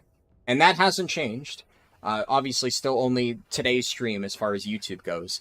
The entire purpose of the Twitch streams, and like I said earlier, I talked about it in a bit more detail, is it gives me a chance to stream stuff that I wouldn't normally stream on YouTube. So a good example is tomorrow I'm going to be doing Icecrown Citadel. There's absolutely no way that I would stream just my playthrough of Icecrown Citadel for the first time on YouTube. It's just a few people, I'm sure, will find that interesting, but most people I don't really think will care too much. So it's basically the Twitch streams are completely bonus. And the other thing is it'll allow me effectively to do stuff where I've said before, like, I can't justify doing certain things on YouTube because, like, it just wouldn't perform well in the algorithm and it would hurt my channel as a whole. Twitch would be a good chance for me to stream doing some of that stuff so the people who want to watch it can watch it. And I was probably going to do it anyway, so now I get to just stream it, and I don't need to worry about, like, a potential impact on the algorithm, anything like that. Early ICC prog could be interesting, yeah. I mean, I'm joining a guild that has already done, I think, 1 or 2 days of prog, so I'm not entirely sure how it'll go. But it'll be my first time doing ICC. I didn't even try it last week, because I was really busy last weekend. I wasn't about to try and find a pug group for ICC, so I've been spamming Heroic Plus dungeons, and honestly, later tonight, pretty much my entire goal tonight after finishing the stream is just doing that stuff. Am I married? No. I'm 25. So, I mean, I guess I have a friend who's like 24 and is already married. So I guess technically speaking, that isn't a disqualifying statement. But no, I'm definitely way too young, in my opinion, to be married. I'm also like, you know, I told my friend when I found out, like, you know, he was married, I was like, that's really young. But, you know, he seems happy. But I haven't said I'm very surprised because I mean, I know a lot of people in their 30s who aren't married. I think my dad didn't even get married until he was like, what, 33 or something? So, yeah.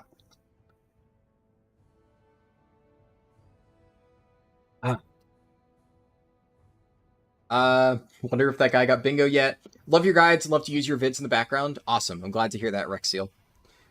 It's been an hour and 20. You've got your bingo slot. Important info for Twitch stream. What's your channel background? Oh, yeah, that thing. I'll have to update that eventually, because I've had my Twitch channel for a while. I've just never used it. That was, one of my friends back in Legion, drew artwork of my Guardian Druid. So, where is it? Find exactly what it is. Yeah, so that is one of my friends back in Legion who played a Resto Druid, and then my Guardian Druid is the one down below. So that is what the background is. I've had that as my Twitch background for a very long time. It's very, very, very old. I'll probably update it at some point. I just never got around to it. What else? Last few messages before I get this set up. Have I thought about doing a run with the Magic Broom? I don't like holiday stuff. So Magic Broom is actually funny that you should say that. This is actually an interesting topic, so I will quickly address this. The Magic Broom single-handedly sparked a large debate that I think long-term is what led me to stop using speedrun.com.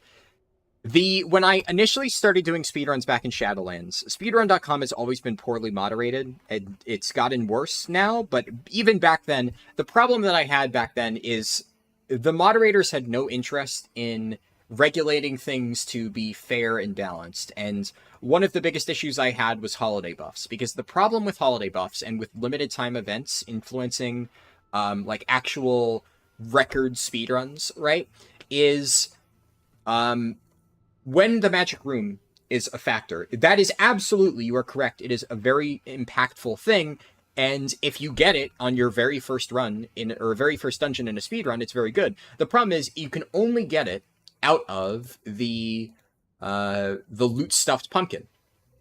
And that is once per day. So effectively, in order to get a Magic Broom in your run, you needed to start a run, immediately do the Headless Horseman, get the Magic Broom early on, and then if you didn't get the Magic Broom, you restarted your run and you had to do it over and over and over again until you got the Magic Broom. That is just not fun. That is absolutely miserable to do in a run. And the problem is, like, let's say if the Magic Broom is available 24/7 the entire year, 365 days. I would do that in a run, right? It would suck. I would hate having to RNG for it at the start of every single speedrun. It would make setting this stuff up even worse than Dream Surges, but I would still do it because that would still be something that every person should probably do.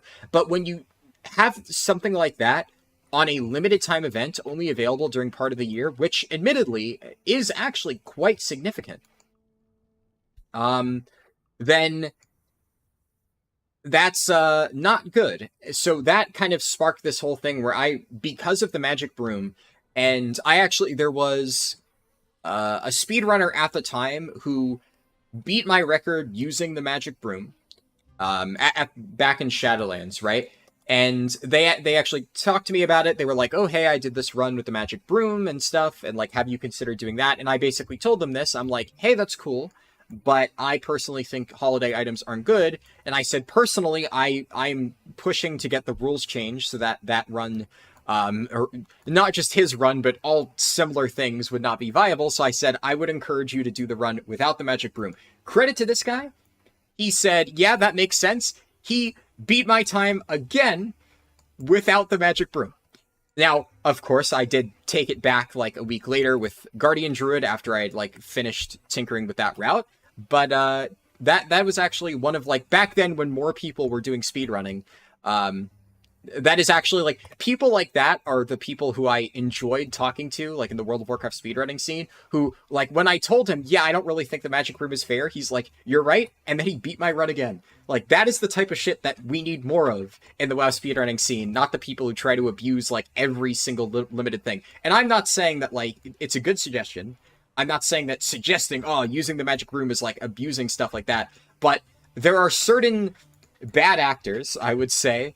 I'm not going to name them, of course, but I think anybody who has followed WoW speedrunning for a while knows exactly who I'm talking about, who will exploit, things that are either, immediately going to be patched or, like limited time buffs and stuff like that. And then, advertise that shit. It's, honestly, one of the reasons why I'm still unsure. Yeah. So literally exactly what I was about to say. I still don't know how to say your name. You are absolutely correct that the questline thing puts me in a bit of a weird spot. So what I'm planning on probably doing is I'm still unsure how to handle that, right? Obviously, I kind of got fucked over. Now, admittedly, that was not a limited time quest chain, to be clear. I used a questline that I thought was just a cool thing that just recently got discovered, and I even made a separate video on it, and then Blizzard fucked me over. So I did not intentionally exploit a limited time thing, right? I did something that then immediately got patched, and now I'm, like, kind of fucked by it. It already fucked me over because I had to take down the guide that I made on it because it's an outdated guide, right? So there's no reason to leave that up. But admittedly, the run itself has more, like, entertainment value outside of just being a world record speedrun. So I'm leaving it up, but admittedly, I'm considering how to potentially rebrand that to make it more accurate because it does feel, I completely agree with you. Your name is Anwar, but you're too lazy to change your Google name. Understandable.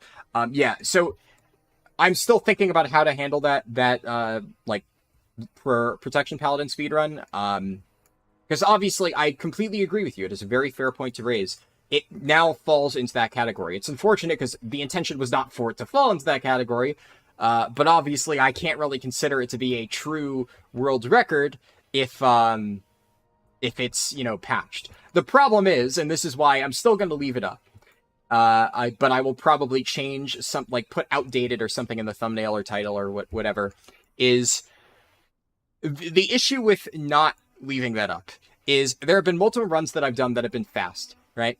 But because a lot of people will exploit things, get a fast time, and then keep it up and advertise it like that, I will have to answer questions on why does this person have a really fast time? And I'm like, well, they used an exploit that has since been fixed, and that was never really practical for leveling in the first place. So, like, it was never actually a record, like, in terms of realistic speedrunning, but it's still up there for people to see. And of course, not everybody does the due diligence required to look into whether or not that stuff is accurate. So it just creates this bit of a murky waters on, you know, what is considered fair and what isn't fair. I'd like to think that I've done more than enough speedruns with like a million different category things surrounding it, to the point where you can almost find a different speedrun of mine that fits any sort of different rule set. I've done so many different varied things. The only thing I haven't done recently is I haven't done like a 1 to 70 speedrun, and I haven't done a speedrun with no heirlooms, just because I don't really think it's that interesting. But pretty much everything else under the sun in terms of combinations of items and classes and whatever I've done. The Paladin speedrun questline was a limited time questline. No. What they were saying is using limited time in the sense that it was only available for a limited time. In hindsight, yes, because obviously it got nerfed. Now, when I did that run, and of course when I posted that video and then posted the follow-up video teaching people how to do it themselves, I of course had no idea that Blizzard was going to nerf it. And in fact, it's kind of like chicken and an egg problem. It got nerfed because of me. Let's be honest. This thing has been in the game for months. I make a video about it. It gets like a lot of views over the weekend, and then Blizzard immediately nerfs it on Monday. Unfortunately, I am the reason that it got nerfed. Obviously, I didn't want it to get nerfed. I even literally put in the video that it's a dick move if Blizzard nerfs this, and they did it anyway because shitty company, they don't care, right? So, yeah. It unfortunately, in hindsight, ended up being something that was only available for a limited amount of time, but when I did the run, that was, of course, not something that I was aware of, because, yeah, who can predict that? Just unfortunate that it happened that way.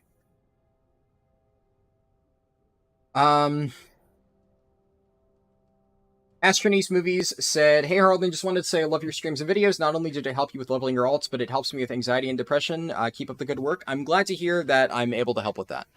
Always happy when my streams are enjoyable for people in that way. I'm sure a few people stumbled upon that quest XP by accident. Oh yeah, absolutely. In fact, as I was in the process of setting up the run, one of the people in my guild, my co-tank, actually was leveling an alt in Thaldraszus, and he messaged me and he was like, "Hey, do you know about this quest line? I just randomly happened to stumble upon this quest line and it gave a ton of experience." And I'm like, funny you should say that. I am literally setting up a speedrun and a ensuing video guide for that quest line as we speak. So yeah, actually a lot of people did just kind of stumble upon it by accident. Any thoughts on adding Master Chief as the next final raid boss? I mean, I guess, legally speaking, they're technically able to do that now. Not gonna lie, speedruns of WoW are too deterministic and need some spice of RNG, but that's you talking as a viewer. I mean, they have actually, I would argue, personally, I think deterministic speedruns in many cases are more fun. A little, like, I agree that a spice of RNG is definitely good, and the best speedruns have that. But I would actually say WoW falls too heavily into the RNG influence category. A spice of RNG is not basically doing a 10% gamble or whatever it is for the magic broom at the start of the run. That is not a spice. That is heavily RNG influenced.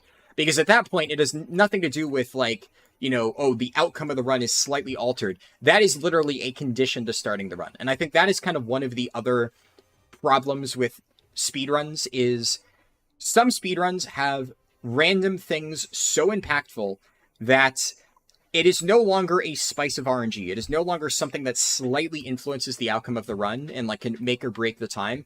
An example of that would be rare mobs. WoW has a spice of RNG in dungeon queues and rare mobs, and that is within the acceptable amount, I feel.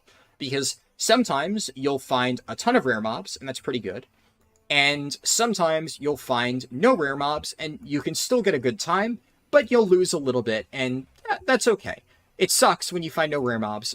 Chests, yeah, chests are a great example too. And getting into dungeons, right? Like in my Cult Tyrann speedrun, I got insanely good dungeon RNG. But I've had a lot of really good runs where I get like a few good dungeons, then hit Escape from Durnhold. And then I keep going and I hit Escape from Durnhold again. And it sucks. It definitely is slower, but it's not the end of the world. You love the vids with a lot of chests. You get so excited. Yeah, finding chests is fun. What can I say? But that's the thing. That is like acceptable RNG that can influence it. But the bad type of RNG is conditional-based RNG. And that is what I've always said.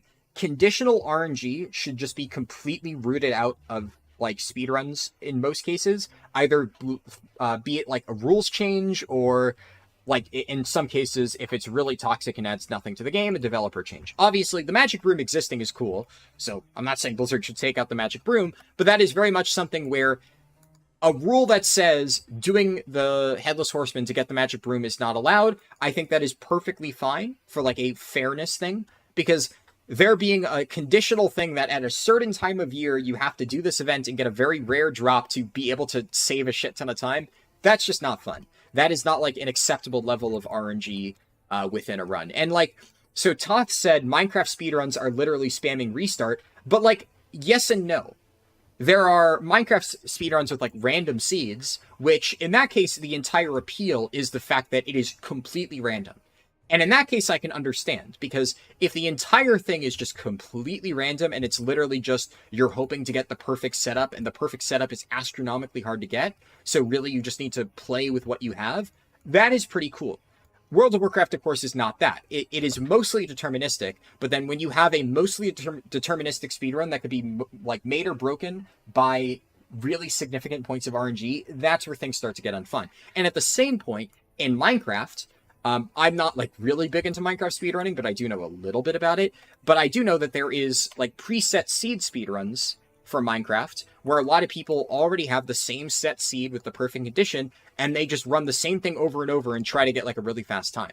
Now, I can't speak to which one is more or less popular. I don't know for sure, but I think that is the entire point that I'm trying to make in terms of rules and categories influencing, you know, whether or not you do something for a speedrun. It's the same reason why I've said, like, running with groups and running without groups is something that should be, like, different categories. There should be, like, special, if you want to do a run with, like, a limited time event, then, you know, maybe go for it, but then at least put that in there. It's why, usually, if I do a run with the anniversary buff, I will note that in the run and say anniversary like run or something like that, just to make it clear that this is like, you know, using a limited time thing. So I don't know. I think the bigger issue that I have with this is that it's random and it's just not fun. Like, as a runner, this isn't fun. Doing the anniversary buff, like, that doesn't really change anything for me one way or the other. But if I have to spam restart over and over and over just to get this perfect thing, that sucks. And the other thing that you need to consider is that restarting in World of Warcraft has a much larger cost than restarting in any other game. Because, sure, if you're playing a game like Minecraft, or frankly, 90% of games that you're speedrunning out there, if you need to restart the run, you literally just press restart.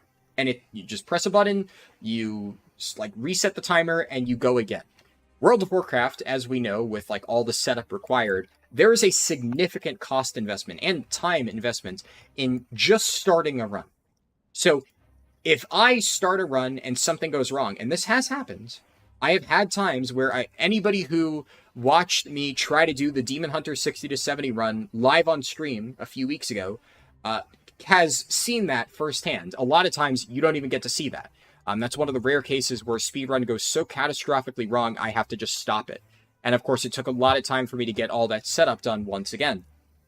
But I've done a lot of runs where I start it, something goes absolutely catastrophically wrong, and even if I only got 2 levels into the speedrun, it takes me like an entire hour, or hours, a conservative estimate, like an entire 5 hours in some cases to get everything set back up. Because a lot of times, getting, like, I have to start things at, like, very ideal conditions, like, dream surges need to be at, like, the right time. If it's, like, what's it called? If it's a level 10 to 60 speedrun, for instance, and I'm obviously relying on rare mobs being up as, like, a form of good RNG, a good example for how I got really screwed on this is the Kultiran Druid speedrun.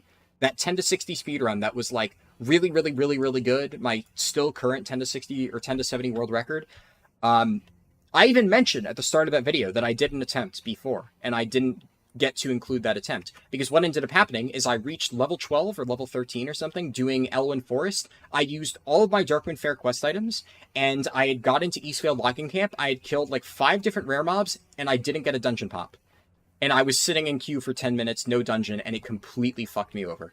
Completely fucked all of the routing I had planned. And the problem with that is now despite the fact that the run is completely dead and I need to restart, I've already consumed all my Darkman Fair questing items. That is like 15,000 gold down the drain. Really, really, really bad. So that's like a lot of gold cost. Then I have to go repurchase them and get that set up again. I have to then mail all of my items over. I have all the bags in that character, which that's like another 7,000 something gold that I need to repurchase for that. And then on top of that, one of the biggest issues is I've now killed 4 rare mobs.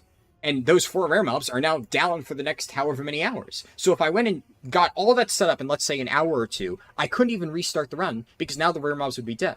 And the other thing is I start a lot of my runs at a specific time, like 5 in the morning or so, because at 5 in the morning, there's less competition for quest tags and rare mobs, so I'm more likely to find all of them. That is strategic. So if I fail a run at 5 a.m. because of random RNG garbage like that one, even if after 2 hours, let's say all the rare mobs have respawned, there is still, honestly, a good case to be made for I just can't really do the run again. Because sure, the initial 5 rare mobs, if we get really lucky and they all respawn, they may be up, but then you start to get to like 9 a.m., 10 a.m., and people start to wake up, and, you know, there's going to be rare mobs later on in the route that are probably now dead, where I strategically would have started the run super early to avoid that happening. All of that to say, those really, really, really, really, really, like, well-organized, put-together speedruns that I do, it is not as simple as just restarting it. If I have to restart one of those runs, it costs me anywhere in the range of like 20 to 30,000 gold to restart it. And I basically have to do it the next day. So I'm losing close to 24 hours of setup time. Now, that is for the super serious, like, really well put together speedruns. Of course, for a run like this, where, you know, we're not even using a timer and we're just kind of YOLOing it for testing purposes, it's of course completely different. But obviously the entire thing was about super serious speedruns, so I think that's something important to consider. Let's see. Why not change it to any percent? I mean, that's something you could name the category for sure. But I don't know. I think that's kind of one of the problems, and one of the reasons why way back when I stopped using speedrun.com, because they just weren't interested in actually creating good, well-moderated, well-designed categories that people actually wanted to run. So, was not a fan of it, so I've just decided to do my own thing, and I've just been doing whatever I think people want to watch. A lot of times, if I make a change to the own personal rules that I use in my runs, I put it up to a poll. I put a poll on my channel, I ask my viewers, what do you want to see? And that way, whatever most people think would be fun to watch, that is what I do. Whatever most people think would be the most practical, that, you know, it would help them level, that is what I do. And I think that's kind of the most important thing for me at this point. Rather than, you know, trying to pull teeth, trying to get, like, speedrun.com to make a, like, baseline set of rules. Fuck it. I'm going to do what everybody actually wants to be done. I think that's just the best way to do it. Have I considered doing a fresh account 1 to 70? I did a fresh account 1 to 60. I've considered doing another fresh account run at some point, but it is not very high on my priority list at the moment. I'm going to be real. I have a lot of other stuff that I need to get done before I can consider doing a second fresh account run.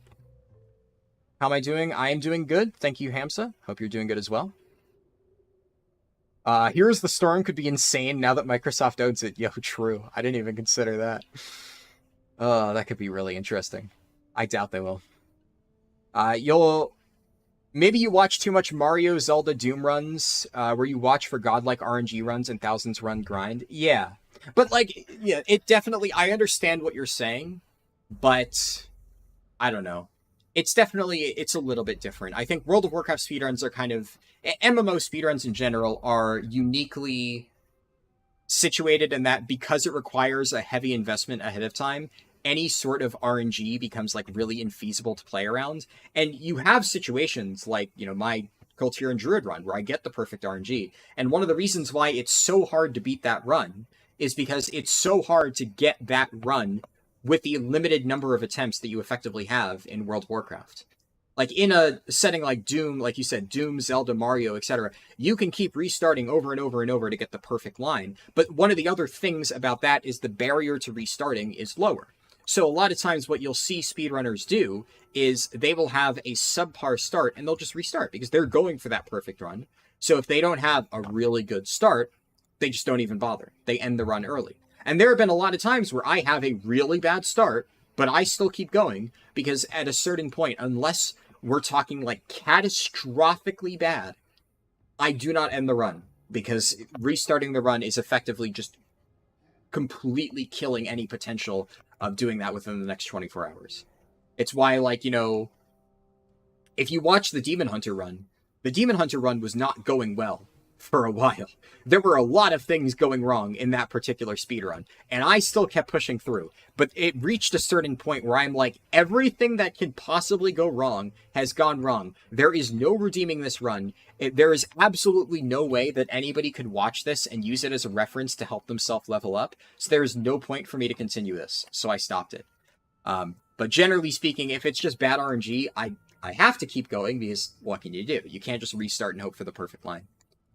What's my favorite warrior race combination? Honestly, I think Orc is a good one. Orc or Magkar are definitely two of the best ones.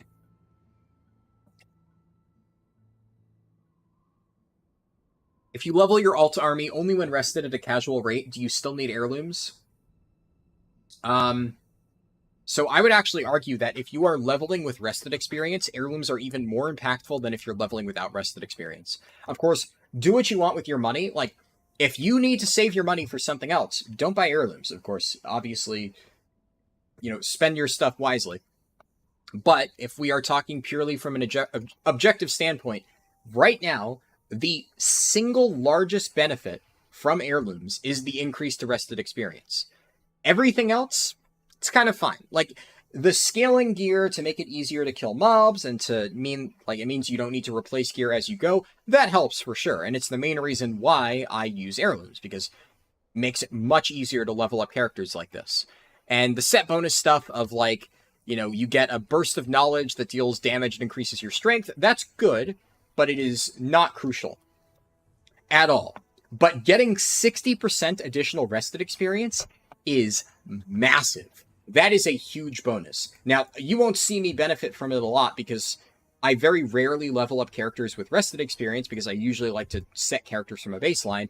Obviously, I'm leveling an existing character I have here, so I actually do have rested XP on this character.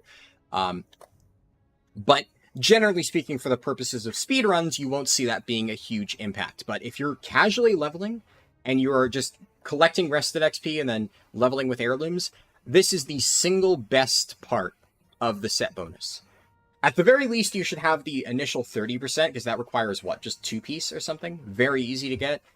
Obviously, getting that extra 30% from the final bonus is a bit of an investment, for sure. But, yeah, unfortunately, I hate to say that, because I know you're saying if you're only leveling at a casual rate when rested, in that case, you would actually save even more time by doing that. So, something to consider. Kuon became a member. Thank you, Kuon. You're obviously very active in chat and stuff all the time, so I'm glad to see you join. Have a category with broom? Yeah, I mean, you can. It's just it would not be popular. That's the thing. And I think mixing broom and non-broom categories, or broom and non-broom runs, definitely is a mistake. Like, if somebody wants to do a broom run, go for it. If somebody wants to do any sort of exploit run, go for it. And the main issue I had is mixing the two of them, because it's definitely a bit of a weird situation. Funny how all the major games ending with craft are owned by Microsoft now. Didn't even consider that, yeah. Restarting run after using all the dark mid items and equipping all the rare BOEs is just sad, yeah. If Dungeon XP wasn't as good as it is, speedrunning WoW would absolutely be done on the PTR. Yep, for sure. A lot of my older runs were done on the PTR. In fact, Dungeon XP has kind of fucked me a little bit in that sense because, yeah, I can't really do runs in the PTR anymore. I can swap them to the PTR, but even then, it's like, I want to keep things consistent. So, I was okay with swapping to the PTR for that Kultir and Druid run, specifically because I was trying to test the changes that were happening in patch 10.1.5, or whenever it was that I was doing that. Because I not only wanted to do the speed run, for fun, but I wanted to demonstrate the upcoming changes so people could use it to understand what was going to be happening and how they could, plan ahead for leveling their alts. So that is the reason I did that. But generally, if I start a run on live servers, unless I have a specific reason, I want to keep it on live servers. And if I start a run on the PTR, obviously it stays in the PTR. So, yeah, you're absolutely correct, though, Chori. In Shadowlands, I did a lot of speedruns on the PTR, exactly for that reason. Azaro said, you've been pushing on the new speedrun rules in their Discord recently. Weird coincidence. Yeah, I mean, Azaro, I'm glad you're doing that. Like, more power to you. Keep pushing, because I think definitely they need a push. I will say, unfortunately, you obviously know my thoughts on the current situation of the speedrun.com mods, and I think it's pretty dire, man. There is absolutely no salvaging them under this current leadership, because, quite frankly, they... Without going into detail, obviously a lot of people already know my thoughts on it. The current set of speedrun.com runners for World of Warcraft, obviously speedrun.com is just a website. The individual communities are kind of operated by the moderators and stuff like that. The current set of moderators for speedrun.com do not have the community's best interests in mind. That is all I will say. Anybody who knows the situation, of course, immediately understands what I'm talking about, and I'm almost certain will agree with me on that, because obviously, yeah, it's unfortunate what that has devolved into. But yeah, it is honestly just not really salvageable, because there's just... They have no intention of actually trying to create a balanced like leaderboard or encourage competition. It's not made by people who are actually trying to speedrun for the fun of it. That's just kind of how it goes when things like that occur. Fuck.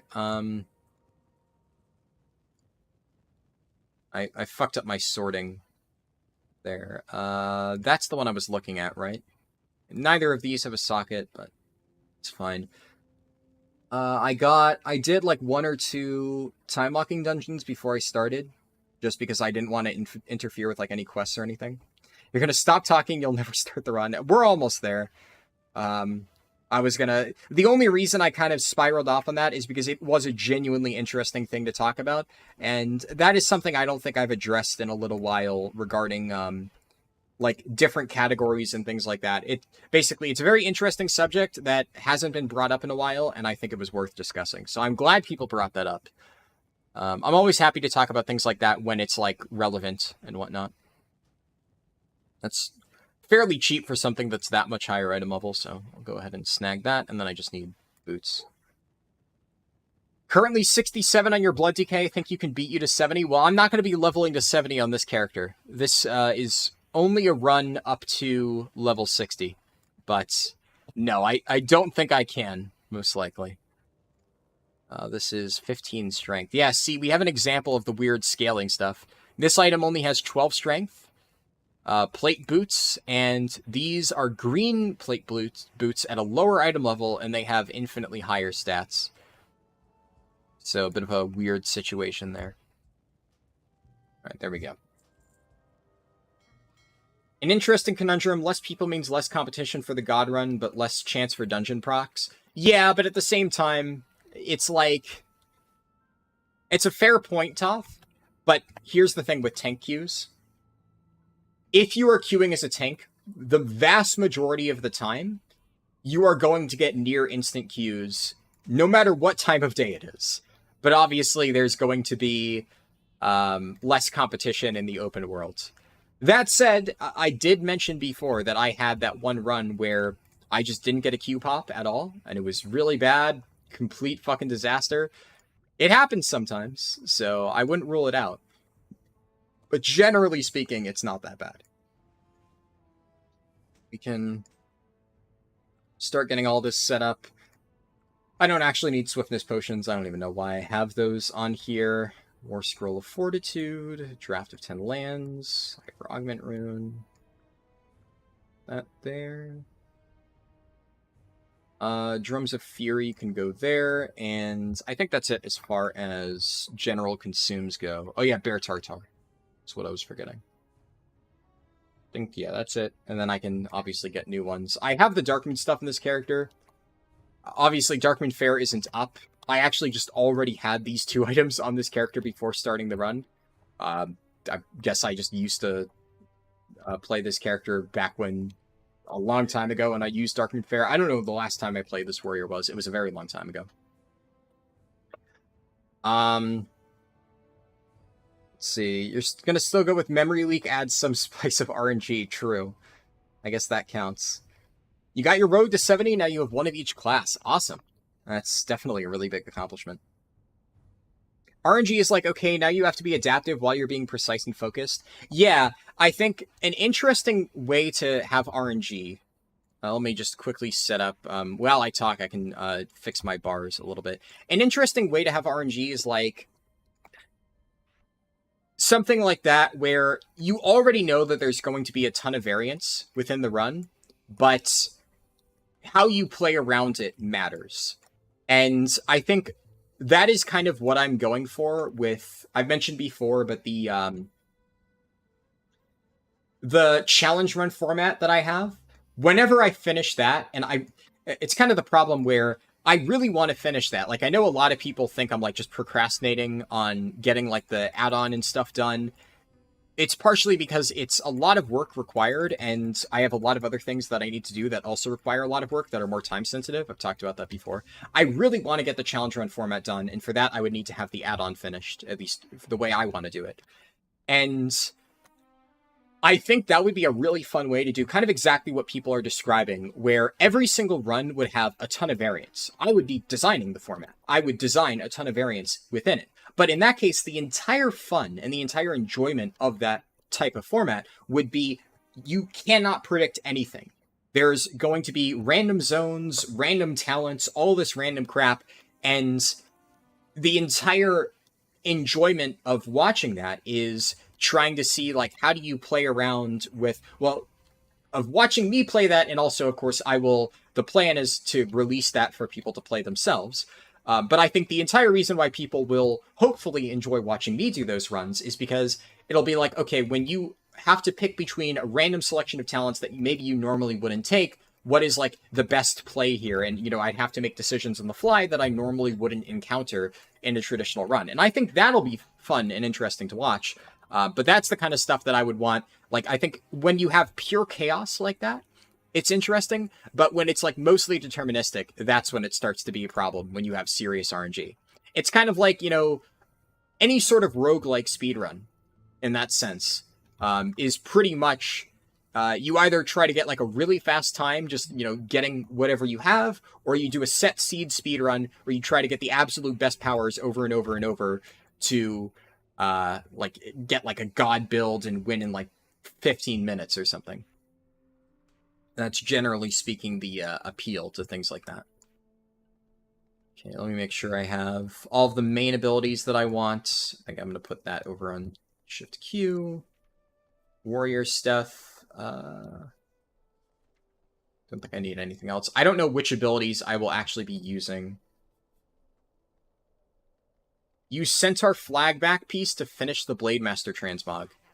Not a bad idea. I think I have one of those, right? Do I not have any of the Centaur banners? Thought I did. Maybe I can't use them at this level? But let's double check. I'm pretty sure I have at least one. Appearances. Back. I'll just scroll all the way.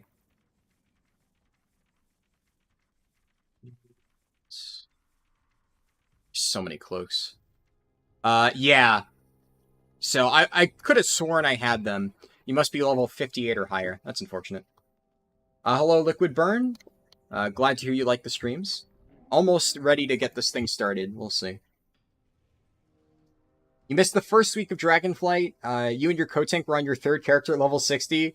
Like, they're level 67. Can we beat them to 70? Yeah. I think I mentioned this before, but obviously, I got completely screwed at the start of Dragonflight by server issues, but a few random people in my guild were not impacted by it. So my friend Milk Supply, who has appeared in like a lot of the different shorts and stuff, he was one of the lucky few who was not impacted by server issues on Area 52. Somehow he slipped through the cracks. So Milk was at like level 68 when I was at level 61, because I was just stuck in just absolute hell for 5 hours or something, unable to play the game. And I beat Milk Supply to level 70 by 30 seconds. It was crazy. Like, I remember at one point he told me that he was level 69. He was about to level up. He just hit 69, and he said, all right, I'm one level away. I've been leveling for like a while now. I'm going to take like a quick 30-minute break to go like get food and stuff before I, get that last level to 70. And he looked at guild and he saw that I was level 65 and he was like, oh wow, he's already gotten up to level 65 despite being stuck for 5 hours. And then he comes back 30 minutes later and I'm level 68, gaining on him fast. I had gotten like 3 levels at that time, and he was like, oh fuck, I can't lose after having this much of a head start. And then narrowly at the last second, I managed to get 70 ahead of him. So he told me like he couldn't fucking believe that I managed to do that. And I'm still like, honestly, kind of impressed that I managed that. Obviously, the friends that I had who got through didn't practice speedrunning at all for Dragonflight beforehand, but the fact that I managed to overcome a 5-hour head start and beat my friend to 70, I was like, Jesus Christ, that practice really paid off. And it made me even more mad because, like, I got an insane time, relatively speaking, at the start of Dragonflight after all my practice. Now imagine if I hadn't gotten screwed by server issues and I had gotten to do that, like, ridiculous launch day speedrun on a live stream instead of getting fucked over by Blizzard. So unfortunate. Next time, I will be doing something different to make sure that I don't get screwed by Blizzard. He got tortoise in the air. Yeah, exactly. Pretty much.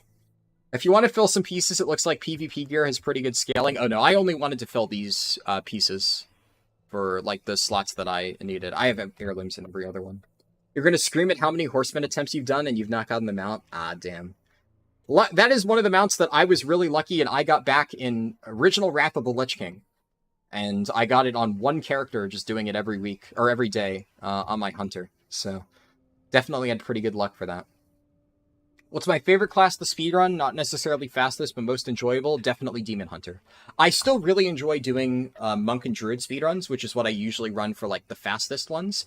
But out of the ones that I don't use for world record speedruns, Demon Hunter would definitely be my favorite. For sure. The new head mod kind of fucked leveling speedruns. You have good graces with some of the mods, but it has been killed. Yeah, I've heard people saying that dragon riding races are pretty fun, so that's true. But yeah, it's... So, Azuro, I know you've said that like some of the mods have good intentions, and I fully believe that, right? But it only takes one bad apple to ruin the bunch. And I think at this point, it seems like you kind of agree with me and understand what the problem is. And that is kind of the issue with it. While I completely believe you that there are probably a lot of mods over there and people in that community who are trying to make it better, the problem is I have definitely completely cut ties with ever planning to go back to speedrun.com whatsoever, because I'm sure you know there are certain groups of people that I refuse to interact with entirely because I don't think that what they do for the leveling scene is good at all, and it's just terrible, and I hate it. Any sort of paid add-on bullshit, fuck that, get it the hell out of here. So I think anybody involved in that is just cancer to the community, in my opinion, and I don't want to have anything to do with them. And unfortunately, when they are in charge of, running that community, like, there's only one way it can go. It is literally just trying to funnel people into paying them money. It's unfortunate, but that is the only future that it has unless it somehow gets new leadership, which, I mean, hey, why would they, right? If they can just stranglehold the speedrunning.com site and use it to funnel more people towards their paid bullshit, why wouldn't they, right? Why would they give that up? I don't know if anybody can force them to. So I really don't think there is any future for speedrun.com as a whole, for World of Warcraft at least. Have I considered trying to beat the WoW Classic record? Yes. Not for vanilla. I have no interest in doing vanilla speedruns. It's just way too much effort. It's one of those things where, like, the amount of time that the run itself would take, I simply do not have that time. I do not have that time. I do not have that stamina to stay awake for, like, 4 days in a row or whatever it would take to beat that type of record. Not only that, though, it would require a lot of practice and stuff. So I have zero interest in vanilla era at all. I am actively, as we speak, working on preparing to eventually beat the Wrath's speedrun record. Yes. That is something that I hope before It's a minimum. It's way more than 36 hours. Oh, it is a lot more than we are like. I mean, 36 hours. You have to realize, there are some speedruns for vanilla that I don't think are genuine, right? Because if you are getting boosted by a group of people, that is not a real speedrun. Now, it's hard to really tell what is fair and what is not, but I think it's pretty telling when the fastest run that was done on hardcore with like all the help that went into that was still like how long did the hardcore run take? What was that one 36 hours? I don't know exactly what the number was, but I'm pretty sure it was longer than 36 hours. I'm pretty sure. Wasn't it like closer to 3 days or something like that? And that one, they definitely received help from other people. So obviously, if I were to do a speedrun, it would be a solo speedrun. And yeah, so Todd said if we're abusing everything, but then I obviously, yeah, there are runs that I've seen for Classic WoW where they do abuse everything and have people effectively boost them. And I've seen that you can get like boosted in 24 hours up to 60 under perfect conditions with everything set up. That is obviously not something I'd be interested in. I'd be interested in doing like the solo leveling stuff. And even then it would be, multiple days. It would be over 36 hours, I feel, from what I've seen under the conditions that I usually do speedruns. For reference, I've said before, as far as I'm aware, the fastest, or took him 69 hours. That, yeah, makes sense. I thought it was around that much. Yeah, so that is way too long. The current, to my knowledge, the current world record speedrun for Wrath Classic for 1 to 80 that I have been able to find that like matches the conditions that I consider to be acceptable for like, you know, fair speedruns. I think I've said before, it's 65 or 66 hours for 1 to 80. And now that is a very long time, mind you. However, I think I can do it much faster. Wrath is LFD now, yeah. I have been looking into Wrath speedrunning, and it's going to take some time to get it set up properly, but I feel that there is a lot of room for improvement in Wrath speedrunning, and I think one of the biggest differences for sure is the run that I watched that was 65 or 66 hours had no heirlooms. The non-hardcore world record is 22 hours, yeah, but that one is getting boosted. I'm 99% sure, Dirthillian. I think I know the one you're talking about because I remember seeing that, and that is for Classic Era, I believe you're saying. And that one, I believe I remember seeing it was somebody getting boosted, which I think they didn't try to hide it. It was like the intentional point of the run was like, how fast can you get to 60 while being carried by people? Which, yeah, I mean, if you're going to do that, fine. Just, I think a lot of people try to compare the two, and it's a little bit weird.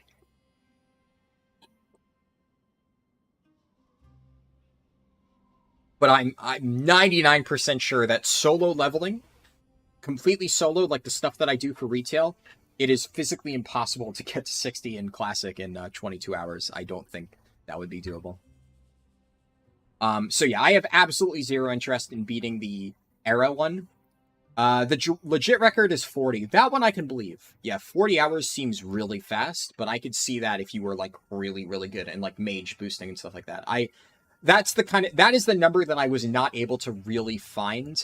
I could not find which run was like truly untainted. That was like, you know, the solo run, which one was the fastest. I couldn't find an exact number, but that seems reasonable to me. I could believe that. But yeah, I still wouldn't want to do that. That said, for Wrath, because the run that I watched that was 65 to 66 hours, they used 0 heirlooms. It was literally a fresh character, no consumables, no heirlooms and stuff, and they got in that time. And honestly, that's really impressive. And the fact that I could not find a single other speedrun, even one that was using heirlooms that beat that time, that is impressive, really, what that person was able to pull off. And I'm going to be completely real. I have no interest in trying to compete with a no heirloom run because, hell, as I said before, 65, 66 hours, that is still too much for me. And quite frankly, I think that for a run that uses no heirlooms, no consumes, that is actually a pretty damn good time. And I don't know if I can easily beat that one, but like I said, I don't really have any interest in doing it. The other problem, though, with that run, and I wouldn't necessarily say it's a problem, but it's kind of a necessity, is they did it in like a lot of parts, like 40 something parts. It was somewhere in the range of 20 to 40 different parts.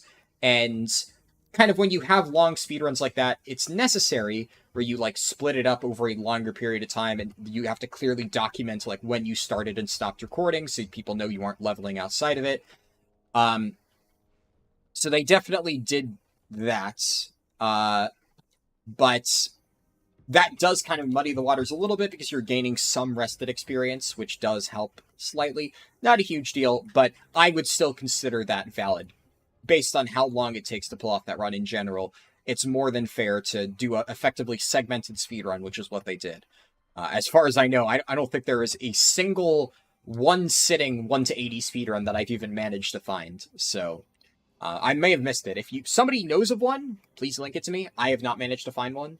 But if I were to do that, quite honestly, I would try to do it all in one sitting, and I think I could beat it. And Naomi said, what's your time prediction? Hard to say. I would need to do a few more testing runs. I'm fairly certain that I can beat it just because it's one of those things, just mathematically speaking, with the heirloom bonuses, with Joyous Journeys, and with just consumables and preparation like that, there is almost no way that it would take longer. And now, of course, Dungeon Finder. I think based on like combining the amount of playtime that it has taken me to level a few of my alts in Classic, I could maybe get it to 40 hours. Maybe lower, though. But it's one of those things where I would need to do more practice to see for sure. Because I've also only done standard runs with basic heirlooms. I haven't even really done a serious run at level 1 using like Dread Pirate Ring and stuff. So I don't really have a frame of reference for how fast I could potentially push it. I just know there is a ton of potential time save, and I need to start doing actual tests to figure that out. And a lot of those tests, I should note, will probably be done on Twitch streams in the future. We'll see how that plays out. But I'm not going to be like recording and streaming all of my Wrath Classic leveling testing on YouTube. I just don't think that would be super interesting. But whenever I am doing that, I'll probably let people know if they want to watch it on Twitch or something. Hopped in, not sure if this is an earworm question, but will you do a Dream Warden's rep guide? What is an earworm question? Like something that is, I guess, annoying? I don't know. I think that's a perfectly fine question. Let me real quick just say, Liquid Burn earlier asked, do I have an updated guide for 60 to 70? Not yet, but it is something that is coming out very soon. So on my to-do list over the next 3 weeks, one of those things is an updated 60 to 70 guide. So I don't know exactly when it'll drop. I am estimating it'll be around here. Honestly, probably in this range. Like, we're talking somewhere between the 1st and the 6th. You can expect, of November, you can expect my updated 60 to 70 leveling guide. So definitely something I'm working on. It'll be soon, but I don't have it right now. Do you know of an efficient way to upgrade all heirlooms? Is gold the easiest way? It depends. There was a really good discussion we had the other day in my Discord about that subject. I would say for low levels, like the early upgrades, gold is almost certainly the best way. At higher upgrades, other currencies like Time Warped Badges may be a better thing to consider. But it really depends on your current situation, what you value most in terms of time versus money. You remember being super happy in Kata leveling your mage with 37 hours of playtime. Wonder what the XP differences are? That makes sense. Earworm to me has always meant the songs that get stuck in your head, but you don't think that's what they mean? Yeah. On that note, Dream Warden's rep guide. So right now, I actually have that on my list of potential videos. I have a list of like, right now, 25 different videos for patch 10.2 that I might make. A lot of times if I have an idea, like random point, I'm like making coffee and I'm like, oh, this could be a cool video. I'll jot it down in my document where I like, plan out like my scheduling stuff. And I'll just be like, maybe I make this. Dream Warden's rep guide is definitely, it's on that list of something I might do. However, I haven't really heavily tested Dream Warden's rep because obviously early PTR builds rep is always completely fucked and really hard to measure in terms of whether or not it's accurate. So at the moment, I'm not even sure if you'll need a Dream Warden's rep guide. It's kind of one of those things where lately the way they've done rep, it has been fairly standard. What I can tell you is that It's similar to Lone Nithin in that you do like the campaign, you get the tokens that give you like 2,500 reputation. So if I do a rep guide, it'll probably be just a quick overview on all like the basic stuff that's staying the same, and then I will maybe go into slightly more detail on some things that are changing in the Dream Warden's rep specifically, that, you know, maybe if you want to farm extra rep to get to higher levels, you can do this. And also, one of the other things that's neat this time around is in the past, there have been situations where the patch releases on like the first week before Darkmoon Faire comes out, and that causes like a problem where you have to delay your quest items to get Darkmoon Faire. This time, at the very least, Darkmoon Faire will actually be active for the first week. And yeah. Oh, wait, Naomi. I didn't even think of that. That's some sick tech. Yeah, save your tokens for the Dream Surge thing. Oh, wow. I did not even consider that, but yeah, that should work. I don't see why it wouldn't. If it works with Darkmoon Faire stuff, there's no reason it wouldn't work with Dream Surge as well. And that would be a 50% bonus on top of the Darkmoon Faire shit. Oh, so you've already researched it a fair amount. Interesting. You can reach 20 in the first week of the season. Yeah. That doesn't surprise me if it stacks with Dream Surge stuff. That said, Naomi, are you factoring in all of the 2,500 rep tokens? Because if it will work like patch 10.2, they might time gate the campaign. Or are you saying you can reach 20 on, like, basically by the 14th? So that I can completely, yeah, I think, especially with the anniversary buff, right? The anniversary buff gives, I think, a reputation increase, right? So I could definitely see that. By the 14th, almost certainly you can reach renown 20. Technically speaking, I mean, even in patch 10.2, like, when did it come out? It came out, like, I forget exactly when the launch was. It was, I think it was May, right? It was, May 2nd, I want to say, that it came out. It was technically possible to reach renown 20 by, Monday the 8th, the moment Darkmoon Faire launched and stuff. I got to, like, renown 16 by this day, and I didn't bother going further because I only wanted the reward from that. But there were a bunch of people who managed to hit renown 20 before the first weekly reset. Level an alt first, get to renown 10, level your main. Yeah, that one I already knew. I did that exact cheese for 10.1. You can reach renown the reset after release. Oh, yeah. Honestly, Naomi, I wouldn't be surprised if you could still reach it within the first week. But, yeah, definitely, I think you're probably correct that you're able to easily reach it. If you've already done a lot of research and you want to share your research, I'd be more than happy to discuss it, like, after the stream.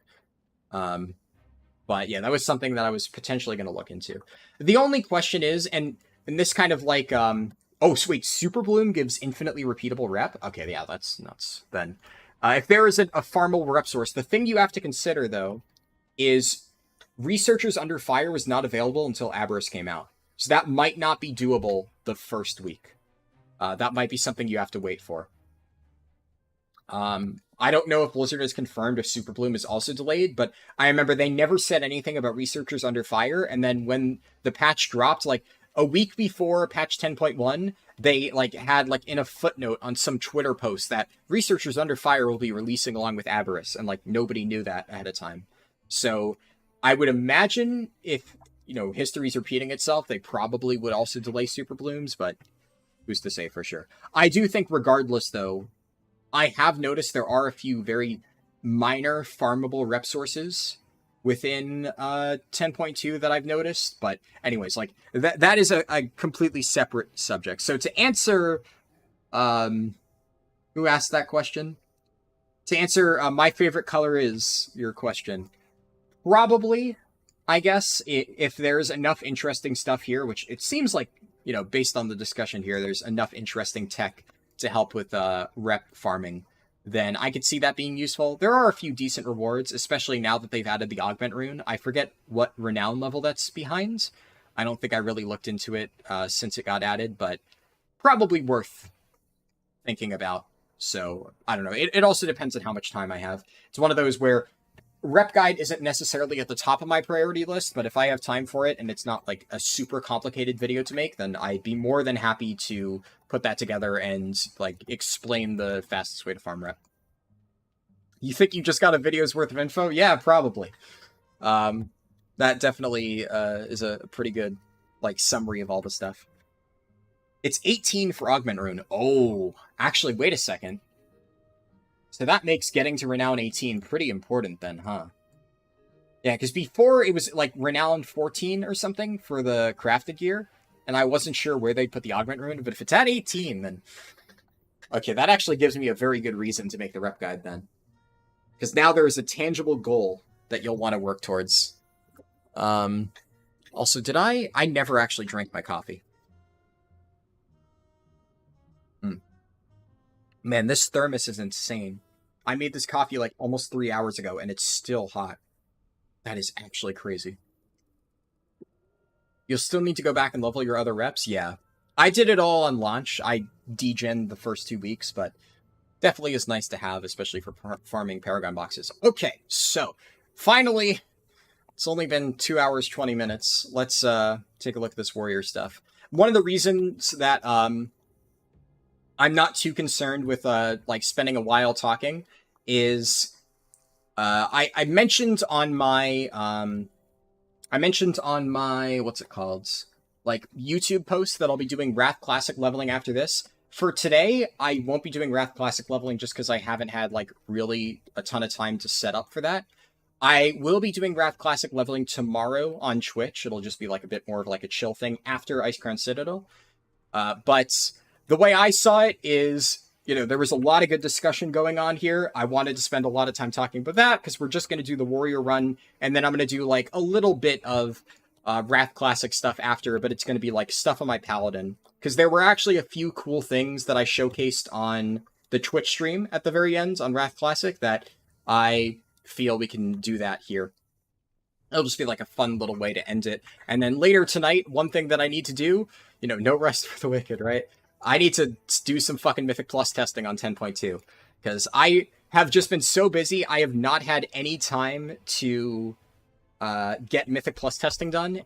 Or I did a lot early on. So I've tested everything except Everbloom and Throne of the Tides pretty extensively. But they've obviously done buffs and nerfs for the rest. So I still need to test Everbloom and Throne. And then I also need to retest all of the other dungeons at least once or twice. Mostly Dawn of the Infinite, because that received the most significant changes. And then, of course, I need to get all that information and testing done so I can start working on my gigantic All Dungeons Mythic Plus guide, which is something that is very high on my priority list. And we'll see if I can get that done. You'll be doing a Renaissance Fair. Oh, cool. I think that's what Ren Fair means. You won't be able to catch the stream. It's all good. I'll figure out a way to record the Twitch streams. Because I have the recording of yesterday's stream. I might throw it in an unlisted video and put it out for people to watch if they want. I'm not going to create like a separate YouTube channel for like VODs or whatever, as I know a lot of people do. I think what I'll probably do for the Twitch streams is just unlisted video, and I'll put it in Discord so anybody who missed it and is in my Discord can just watch it, right? You know, I think that's like a nice way to do it. You couldn't remember the timeline exactly, but it is possible to renown 21st week, 18 being even easier. Yeah, I could see that. We definitely don't know for sure what'll be up, though, so it's hard to say. But, yeah, that is definitely something I'd be down to discuss after the stream, Naomi. A speedrun rep guide would be good as well as a casual one, yeah. A proper thermos is life-changing for sure. Nathan said, where can you get the sword Xmog? This was from the trading post. Triumphant Blademaster's Greatsword. So, I don't know if it's up this month. I don't think it is, but they've been pretty good about rotating stuff back into the trading post. So, we'll see. Is it up this month? I guess it would be something I already have. So, yeah, it's not up right now. But there's a few different recolors that I'm sure they'll do eventually. Curious what they'll do next month. Because whenever the, what's it called? Whenever the Brewmaster or Monk set is in there, I need to make sure that I have enough to buy that. I don't think they put the Monk set in there yet, right? Monk set is much later on. We'll see. I like how they released a T-Mog set in the store and then put the matching weapon in the trading post 2 months in a row. Yeah, it's a little bit not great. I really don't love that. What was the latest T-Mog set they did? Like the Scholars Pack? Let's see, World of Warcraft. What the fuck is the Hollow's End Pack? Yeah, definitely it doesn't feel great, for sure. Give you that. High Scholar, yeah, oh, that was the one I was thinking of. Yeah, the High Scholars Pack. Yeah, it is what it is. It's unfortunate. Even though it was in there last month, yeah. I guess it's good that they kept the staff for at least 1 month longer. You know, you might be summoning Bobby with this, but you would buy Trader's Tender out of the shop. They're going to do that eventually. They already are doing that by putting it in bundles, but I'm guaranteed they're going to eventually put it in the shop. Which I feel vindicated, because I predicted that they were going to do that a while ago, and everybody called me crazy, and now they're already doing it with bundles. So, you know, when you've seen Blizzard enough, you know what to expect from them. Anywho. Okay, let's get this run set up. So, Arms Warrior shit. What are we going to be running for this? So, for the Warrior tree, this stuff is very straightforward. This is pretty much all the same stuff you normally run. So, Frothing Berserker for arms gives you Mortal Strike and Cleave. Interesting. So, Leeching Strikes I'll be taking, Furious Blows, and Thunderclap. Then, what else do I want to run? Yeah, definitely that. Bounding Stride for sure.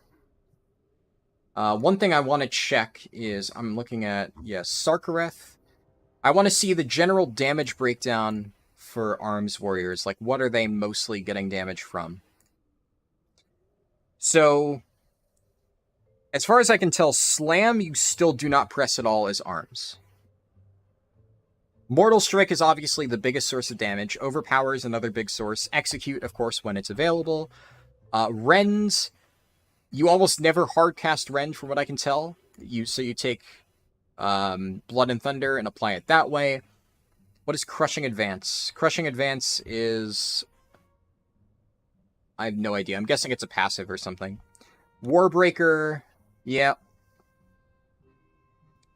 And, yeah, then Thunderclap to apply that stuff.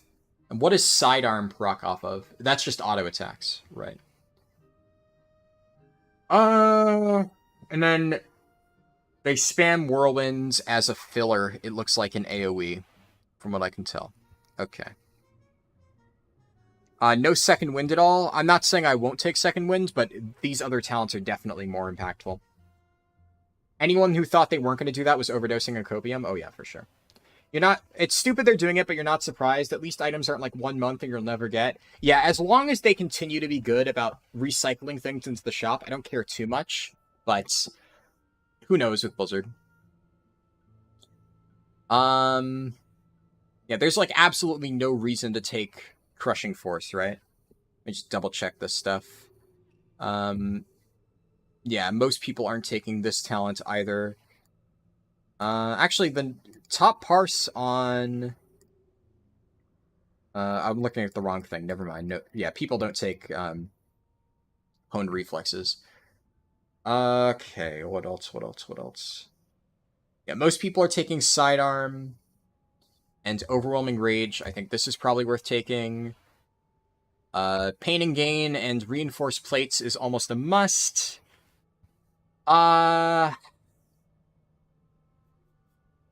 Interesting. Barbaric Training, it seems like almost everybody's taking. This is actually not, like, super great for Prot Warrior. It depends on the situation. But... Ghostland... Yeah, Ghostlands aren't good for leveling. Ghostlands... So, the problem with Ghostlands is they're good in Classic, right? Because the main issue with Ghostlands is you can't fly. And while they're not a terrible zone overall, the travel time is not super great. Now, first off, getting to Ghostlands at low levels is going to be rough because you have to like go out to Silvermoon and then go all the way down there. It's travel time to even reach it. And it does suffer from like the TVC problem of being very spread out. It is very, very good for a zone that was added in Burning Crusade. And like in Classic, it's actually a very good low-level zone. Hell, even in Cataclysm, I'm sure it's probably going to hold up a little bit at lower levels. But when you consider that at like pretty much like 10 to 30, you're going to be doing a few quests while dungeoning anyway, and the main time when you want to be doing questing zones is while you have flying, Ghostlands just falls off hard. So I would say overall it ends up not being super great. I didn't play when they introduced Tender, but how were they with developing new content, speeding up or slowing down? They introduced Tender earlier this year. I believe it was added in February. So no noticeable impact, I would say, if that's what you mean. Like, they didn't slow down content when they introduced Trader's Tender or anything like that. Okay, so I have 2 points left to spend. I could take Overwhelming Rage, a second point, and then Barbaric Training, which is what I'm leaning towards. Now, just to quickly discuss some other options. I don't really think this is worth it. These two talents aren't worth it. Intimidating Shot just isn't super great for low-level stuff. Spell Reflection is okay, but I don't really think you're going to be fighting enough casters to where this is actually useful, especially compared to other talents that you can take. Stormbolt isn't that great. Seismic Reverberation I'll probably pick up. A lot of people don't seem to be running it for like endgame stuff, but it's not too bad. So I have 4 more points left to spend, I guess is a better way to look at this. What should these 4 points be going into? And I think if we look at what most people at max level tend to be spending these points on, it seems like a lot of them will take Spell Reflection for, like, you know, magic mitigation, which makes sense. Like I said, I don't think I'll need that for leveling. A lot of them take Rallying Cry and then Inspiring Presence as a raid CD, and then they would take Sidearm here as bonus damage. So that is where a lot of people at max level arms, from what I'm reading, spend those points. In AoE, some people drop Inspiring Presence and then take Seismic Reverberation. That seems to be the only change that I can see. Some people drop Bounding Stride, but obviously for leveling, this is a no-brainer, must pick. That said, Second Wind, I really don't think it's that impactful. The reality of leveling a warrior is I have so much general self-healing overall. So Second Wind is good, right? If this was a little bit more easily accessible, it could be nice. But Rallying Cry is really not that impactful for leveling. And sorry, I had to drink my coffee. Investing 2 talent points into this, a good way to look at it is those are 2 talent points that I can then spend on something like Bitter Immunity, which is a 3-minute instant heal that works in combat. And worst case scenario, if I really need to heal, I have Impending Victory, which is really nice. And you get like a shit ton of resets on this, right? Or I could just stop and eat food. Ideally, I shouldn't want to eat food, but Second Wind isn't really that impactful. It maybe gives you some slight increases to your out-of-combat recovery time, but is that worth investing effectively 2 talent points into when you could take something like Sidearm, Seismic Reverb, Bitter Immunity? I don't think so, personally. Skull Splitter is your favorite arms ability. I'm guessing I'll be taking that. I'll have to look into whether or not it's run. Actually, unfortunately, as a glance, I doesn't look like I'll be running Skull Splitter. I'm sorry. I hate to not be running your favorite arms ability. Oh, I see. Yeah, Naomi interpreted that question differently. I'm not sure exactly what they were asking, but both good answers, I think. Pretty sure yeah, I'm looking at it. Skull Splitter, it's not never taken. Like, I'm seeing some people running it, but it looks like a lot of the top parses that I'm reading here are not taking Skull Splitter, so I don't believe I'll be running it. I also just don't think it'll be incredibly useful for AoE stuff. But it is a cool ability, I'll give you that. Just started playing WoW this month, and your videos have been pretty helpful while leveling. I'm glad to hear it. That is what I hope for. It also competes with Silverbind, so it's not really needed. Yeah, obviously, there's already some very good options for Horde at lower levels. Definitely. It's okay, Burst, fun to use. Yeah, I could see on pure single target it being pretty nice, but I just don't really see it being super useful overall. You think it's slightly better and taken a bit more in 10.2? Yeah, I'll have to look into it. Maybe I'll take Skull Splitter. It depends on what other filler talents I'll be taking at this point. I'll figure that out in a second when I look at the class tree, or spec tree, I mean. But yeah, that makes sense, Oxara. I haven't looked into exactly how 10.2 changes things, but I think most of the changes, quote-unquote, in 10.2 are like endgame stuff revolving around the new tier set bonus, right? and potentially the Farok weapon, though we don't know how that's going to impact things just yet. Okay, so the other talents that I would take here is my next point is probably going to be in Seismic Reverb. My point after that will be in Sidearm. I have 2 more points to spend. I'd probably take Bitter Immunity as, like, you know, just an emergency, press this button to heal and stuff like that. And as a final thing, I can maybe get Honed Reflexes. I think there's a few good options. Probably, yeah. Honed Reflexes, I think. Maybe Spell Reflection. I'd probably go with Honed Reflexes just to have more kicks and reduce cooldown and overpower. In 10.2, it makes bleeds tick. Oh, actually, I did not realize that. That's pretty cool. I'm going to be resetting the spec tree. Just, wait, fuck. I meant to click reset the right tree, but it reset all my stuff. It's okay. I already know exactly what I want to take anyway. The spec tree was not set in stone. I was completely resetting that, to be clear, Naomi. That wasn't like an indicator of what I was taking. This is whatever Blizzard's starter build was that it just automatically gave me when I logged in. Reinforced Plates, Overwhelming Rage, and Barbaric Training. In fact, I'm going to drop Reinforced Plates for now and then take Seismic Reverb. The spec tree was almost ideal anyway. Really?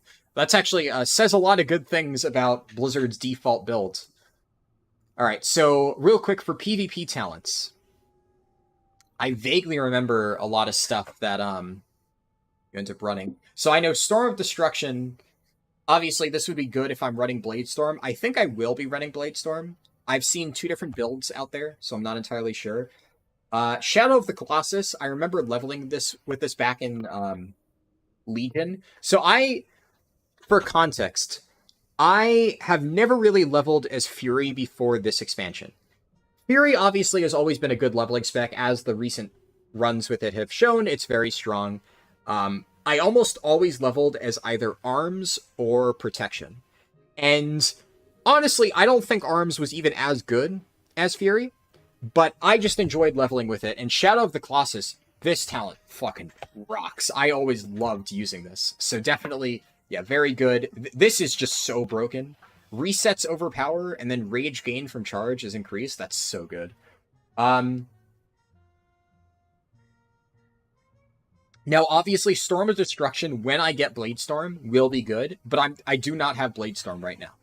I won't be able to get it. It requires, like, level 40-something, like, higher level 40s. So, Sharpened Blade is definitely an interesting thing. The problem with Sharpened Blade is it would require me to basically, like, either play around this for just a 15% increase. Obviously, Sharpened Blade, I remember I did a few arenas as Arms back in the day. This is obviously nutty as, like, the 50% healing reduction is very strong. I don't really know how good this would be in a, like, leveling context, but at the same time, I don't really know how good all the other stuff would be. So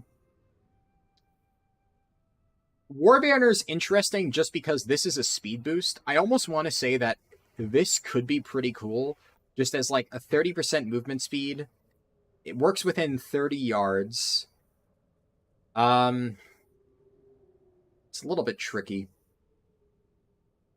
Disarm, definitely not. Nah, that wouldn't really be good enough.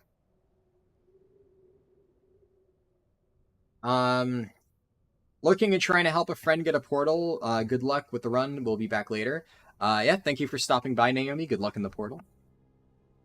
Honestly, yeah, I'm kind of torn. I don't think any of these options are very strong. Obviously, Warbringer would be good if it wasn't level 45. Storm Destruction is definitely good. It's kind of weird that you can get this talent before you're even able to learn Bladestorm. I don't know. Yeah, Warbringer just being 45 is a little bit problematic, unfortunately. It would actually do pretty good damage. I honestly think what I just do right now is like... Yeah, none of these are great options. I think I just take Death Sentence. Then I don't know, grab... I'll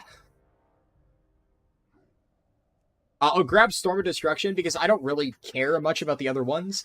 And then I can swap Death Sentence for Warbringer the moment I hit 45. And then obviously whenever I get Blade Storm, I'll have Storm Destruction unlocked.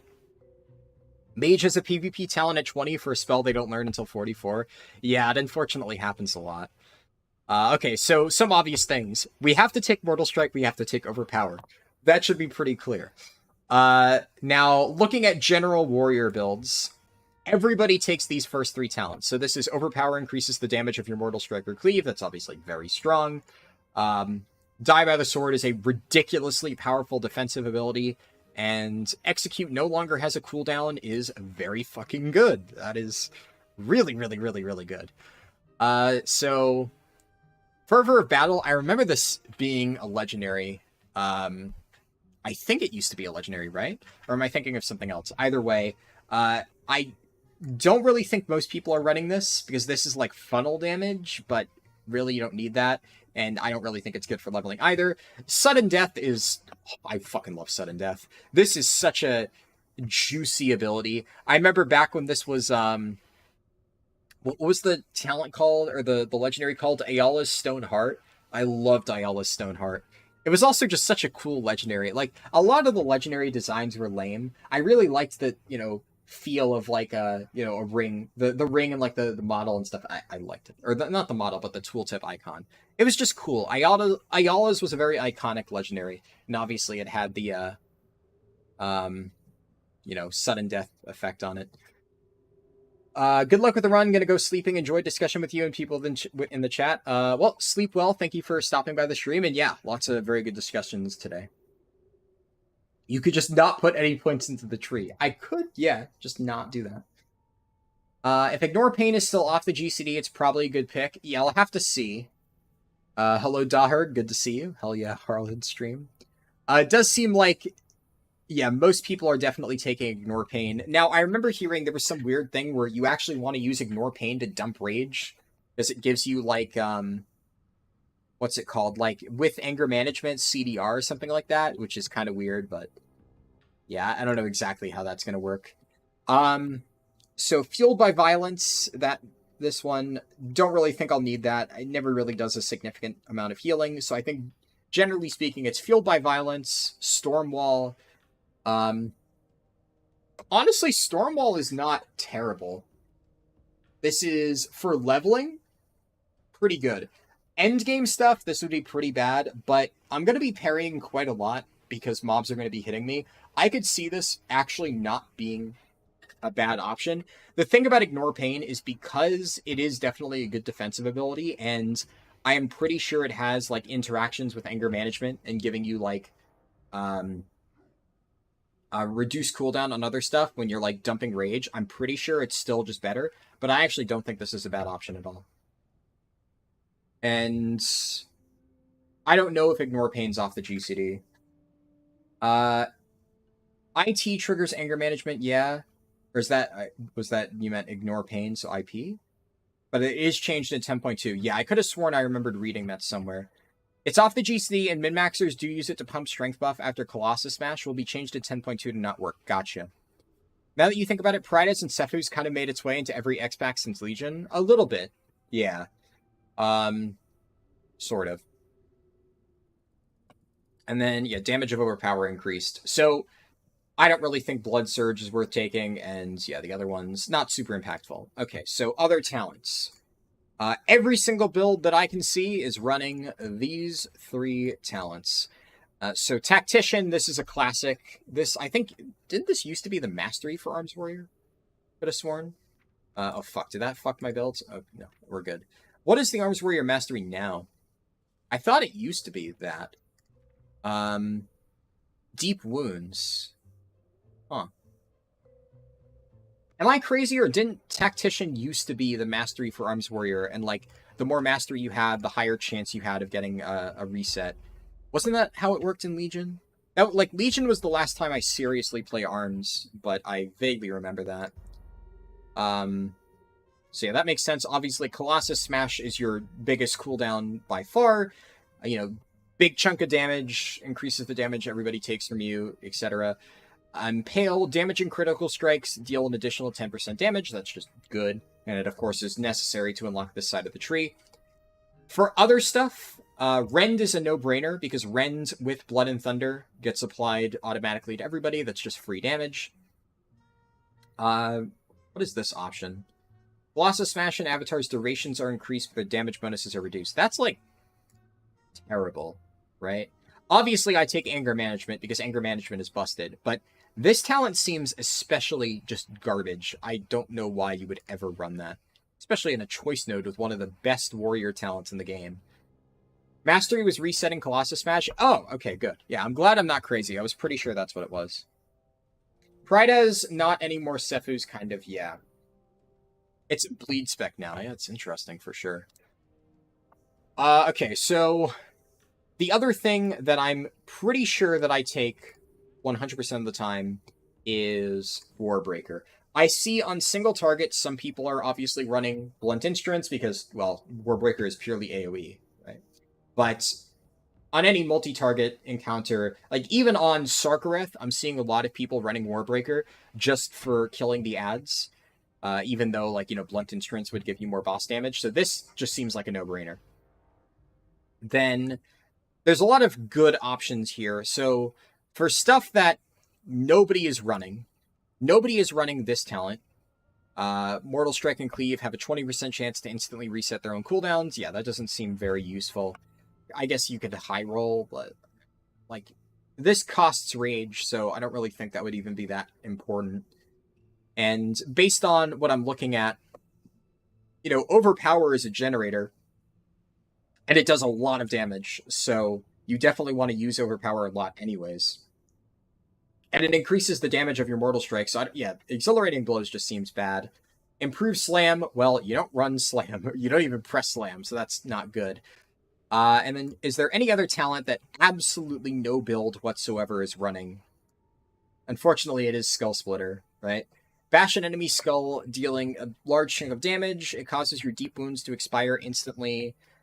So the problem with Skull Splitter is this is like a cooldown ability. It does a big chunk of damage, so it does slightly more damage than Overpower. It generates 15 rage. Overpower is not a generator, it looks like. So it does generate rage. That's something Overpower doesn't do, but of course this is a free ability that I believe this gives 2 charges, right? So Dreadnought makes it even more powerful. We'll discuss that in a second. It gets deep wounds to expire instantly. That's good, but of course this is pure single target. While it is definitely nice burst pure single target damage, I just don't really think it offers enough, especially when you consider that with Dreadnought and Shadow of the Colossus and, like, War Mode being on, which of course it will be, I'm going to get, like, a ton of resets of Overpower. So Overpower is basically going to be my filler ability while I generate rage with other stuff. So I just don't really think there's a place for Skull Splitter in the rotation. And then Tide of Blood replaces Skull Splitter. How does this even work? Skull Splitter deals 30% increased damage and also causes your Rend to expire instantly. So, how does a passive ability replace an active? Can somebody explain to me how the fuck Tide of Blood even works? Nobody's really running this, from what I can see. But let me just double check to make sure I'm not crazy. Yeah, I'm not actually seeing any, at least high parses running this. So, it just upgrades Skull Splitter. Huh. Yeah, it should not have the text then replaces Skull Splitter. That's a tooltip error on Blizzard's end then. Because, you know, the only things that should have replaces if they're a passive is things like, what's the word? Or what's the talent I'm thinking of? Devastator. Like, Devastator replaces Devastate. Because it turns Devastate into a passive that procs off your auto attacks. But that is definitely not supposed to show replaces. Yeah, that's weird. Anyways, pretty much all of the other talents here have at least some use case, with Cleave being, I think, the only one that is, like, low. I am looking at builds. On high target AoE, I'm seeing some people running Cleave. Strikes all enemies in front of you for physical damage, inflicting deep wounds.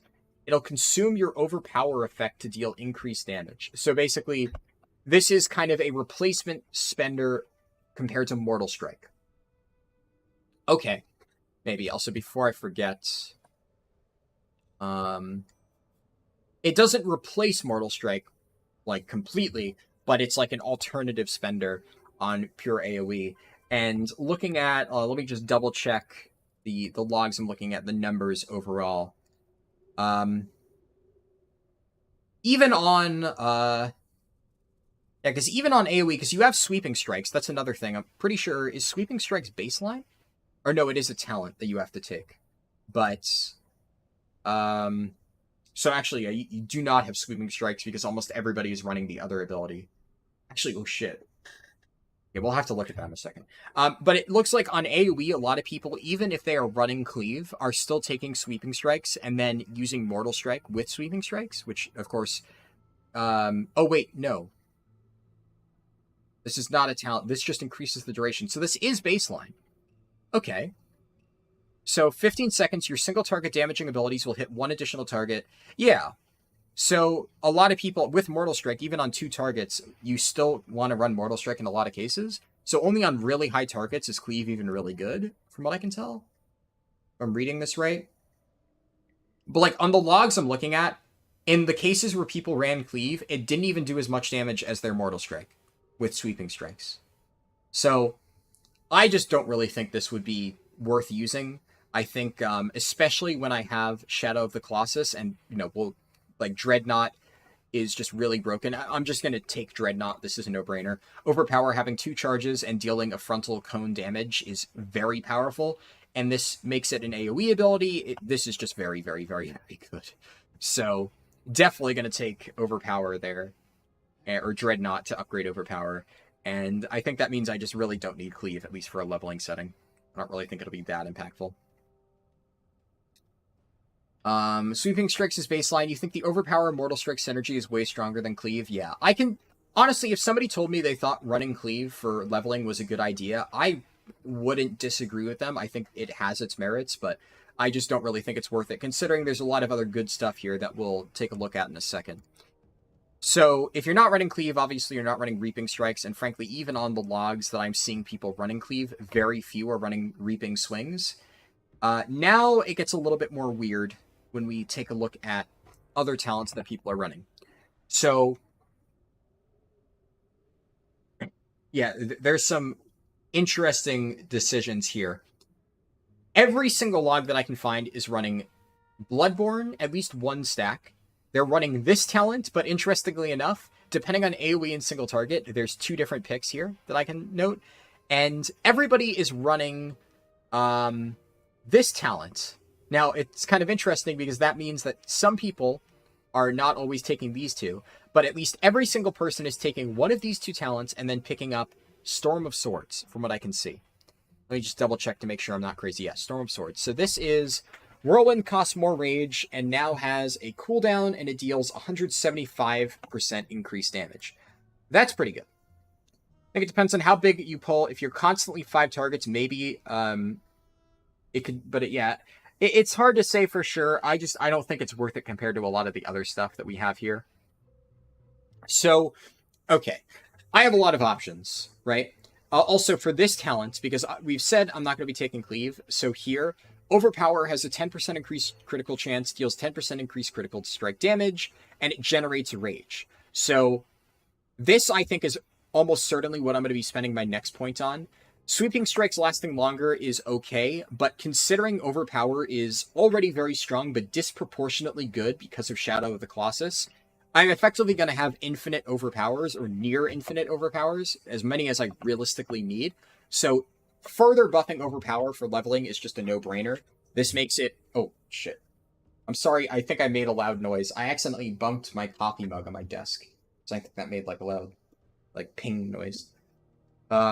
You can have Overpower generate rage. Yeah, so that is just ridiculously busted with all of the other synergy for it we already have.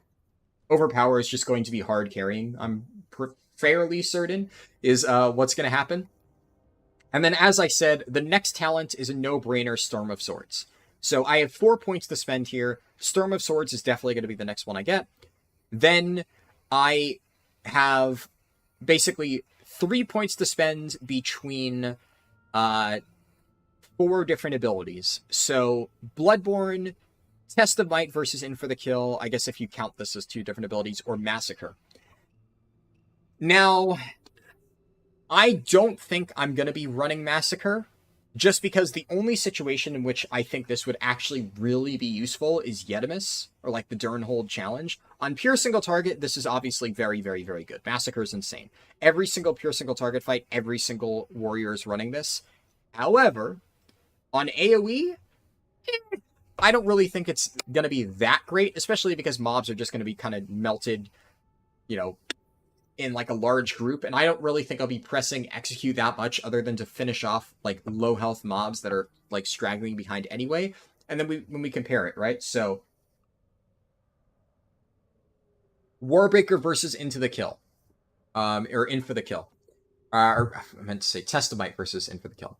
When Warbreaker expires, your strength is increased by 1% for every 10 rage you spent during Warbreaker. This is a bit of a weird one, because obviously Test of Might, I know this is really good, especially for single target, but the reality of leveling is a lot of times I'm just going to be doing a large pull, and everything's going to try to be dead within that pull. And I think, actually, the more I think about it, like, so this effectively gives me 10% haste whenever I Warbreaker. That's good, but is that worth taking over Massacre? I don't know. I think I definitely take Bloodborne. 2 stacks of this. This is just a shit ton of extra bleed damage. This is obviously very powerful. Passive increase, you know, what's not to like. So I definitely go Storm of Swords, 2 stacks, or 2 points into Bloodborne. And then it's really kind of a toss-up between In for the Kill or Massacre. I think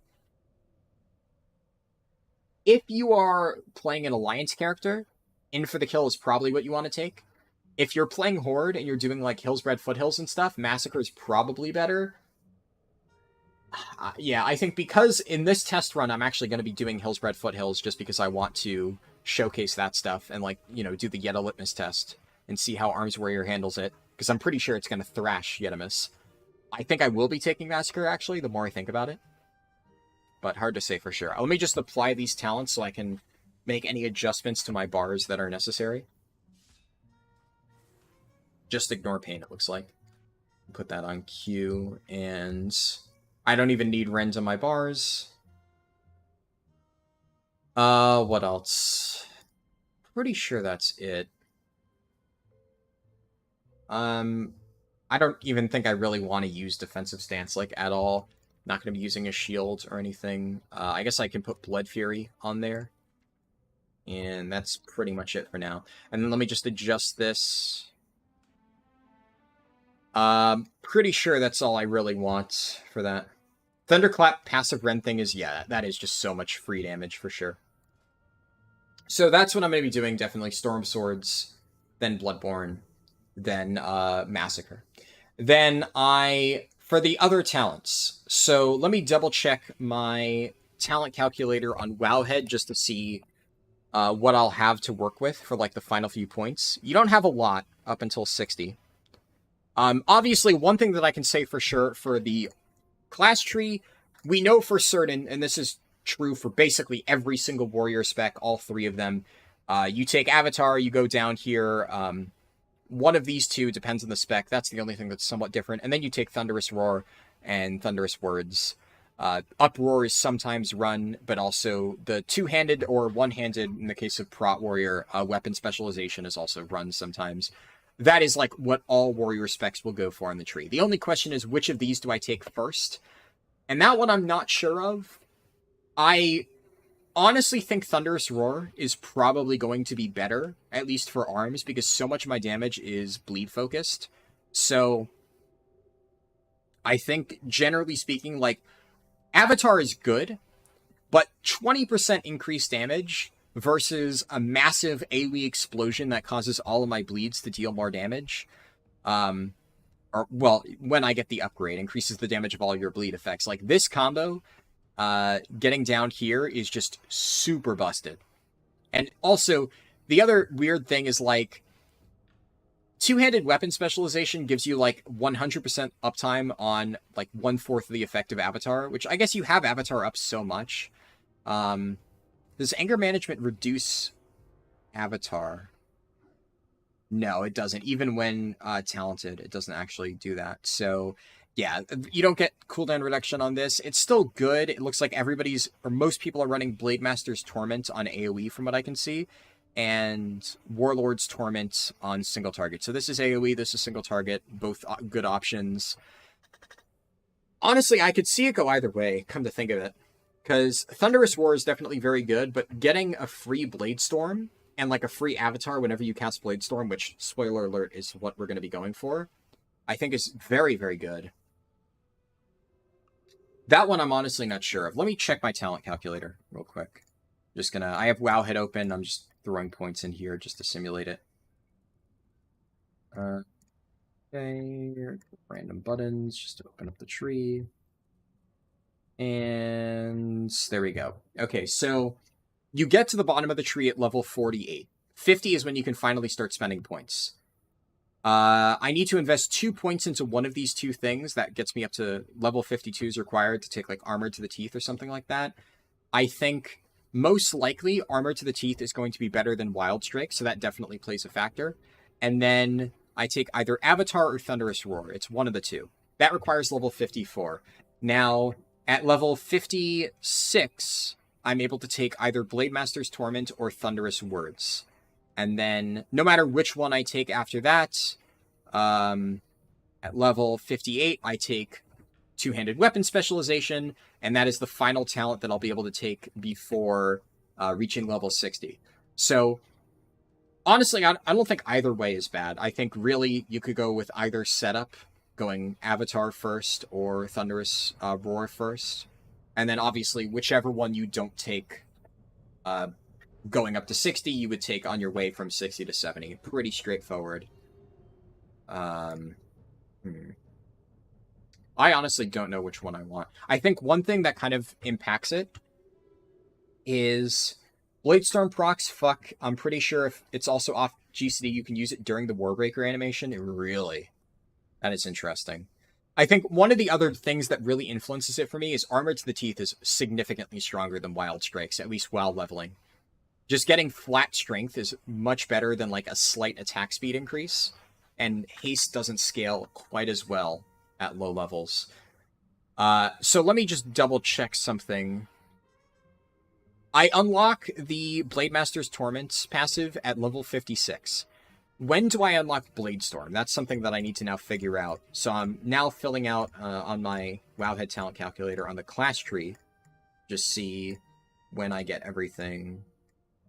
Warbreaker, Storm of Swords, and then let's put 2 in Bloodborne, 1 to Massacre. Okay, so same thing, level 49 is when I would get access to the bottom section of the tree. Almost certainly, the thing that I'm going to be taking is Bladestorm. Bladestorm is just ridiculously broken for AoE. That one is kind of a no-brainer. There are a lot of other good talent options in other places within the tree. So I've seen Mortal Strike, Cleave, and Execute is increased, and your Execute has a 5% increased critical strike chance. This is just a flat, nice damage increase. And then Executioner's Precision is more single target focused, but obviously this could do a lot of damage. The only thing is, I feel like for leveling, while this is obviously nuts for single target, by the time I get this, Yetimus is kind of already dead, and that's the only situation where you would really get that much value out of Executioner's Precision, because let's be real. In leveling, most mobs are going to die to a single execute. You don't really need this. So I don't think it's that good. And then for the other stuff here, Master increased by 1%, and Tactician's chance to trigger is increased by an additional 0.6. That's pretty solid. Not amazing, but good. Bloodletting, I think this is significantly better. If you have Rends, Mortal Strike inflicts Rend on targets below 35% health. That's okay, but we still have Blood and Thunder. Battlelord is definitely very, very, very good. I think that's what I go for after Bladestorm. Anything that buffs Overpower is, like, ridiculous. So I think I can safely ignore this side of the tree early on. And what does this do? Mortal Strike and Cleaves against enemies above 30% health. When the enemy falls... Interesting. Fatality is cool. I don't think I've ever played with this talent before. It must be new. New, at least within like the context of Arms Warrior in the past few years. Armor to the teeth is a whole ton of strength, yeah. So let me just look at this real quick. This I definitely take. This is my first talent point in the bottom section of the tree, and then I take Bladestorm. And that is level 53, I get that. So I actually get Bladestorm online before I get the Blademaster's Torment on this. So I think I go Avatar first, because I can get that combo early, and that's very, very powerful. And then it's a question of, if I want to get Battlelord, which is obviously ridiculously busted, I would have to put 2 points into Deft Experience, and then take Battlelord, and then I would be getting Battlelord at level 59. So I actually don't think that's worth it, because I think by the time I get this, getting this for 1 level is just not really that impactful. But what are these talents? If your Bladestorm helps kill an enemy, that's not good. That seems really bad. Yeah, that has a 0% pick rate from what I'm looking at. The only 2 talents that I'm seeing people run is this. While Bladestorming, you gain increased movement speed and strength. That seems very good. When Bladestorm ends, Whirlwind and Cleave deal 50% increased damage for 9 seconds. Interesting. Merciless Bone Grinder. I feel like that could be okay, but I definitely think here taking this upgrade, Hurricane, is a no-brainer, because I'm not going to be able to get Battlelord online early on. And then if I take this, let me open up my talent calculator. I take Hurricane, I get that at level 55, and then I can take Bloodletting, which is also very powerful. I get that at 57, and then I think after that you would just go down Deft Experience, so 2 points into Deft Experience, 1 point into Battlelord, and then take Fatality. That requires level 65, and then I guess at level 65, so I think you could maybe even, if you're leveling up to 70 in Dragonflight, after you hit level 60, maybe just quickly respec, drop Bloodletting and Hurricane, and just take Battlelord, and then you can immediately re-pick up Hurricane and Bloodletting. After you have all of that stuff and you've taken Fatality, then you would have, I think, 2 more talent points to spend? And then I think in that case, your options would pretty much be, do you want to take Merciless Bone Grinder and Sharpened Blades, or Sharpened Blades and Executioner's Precision?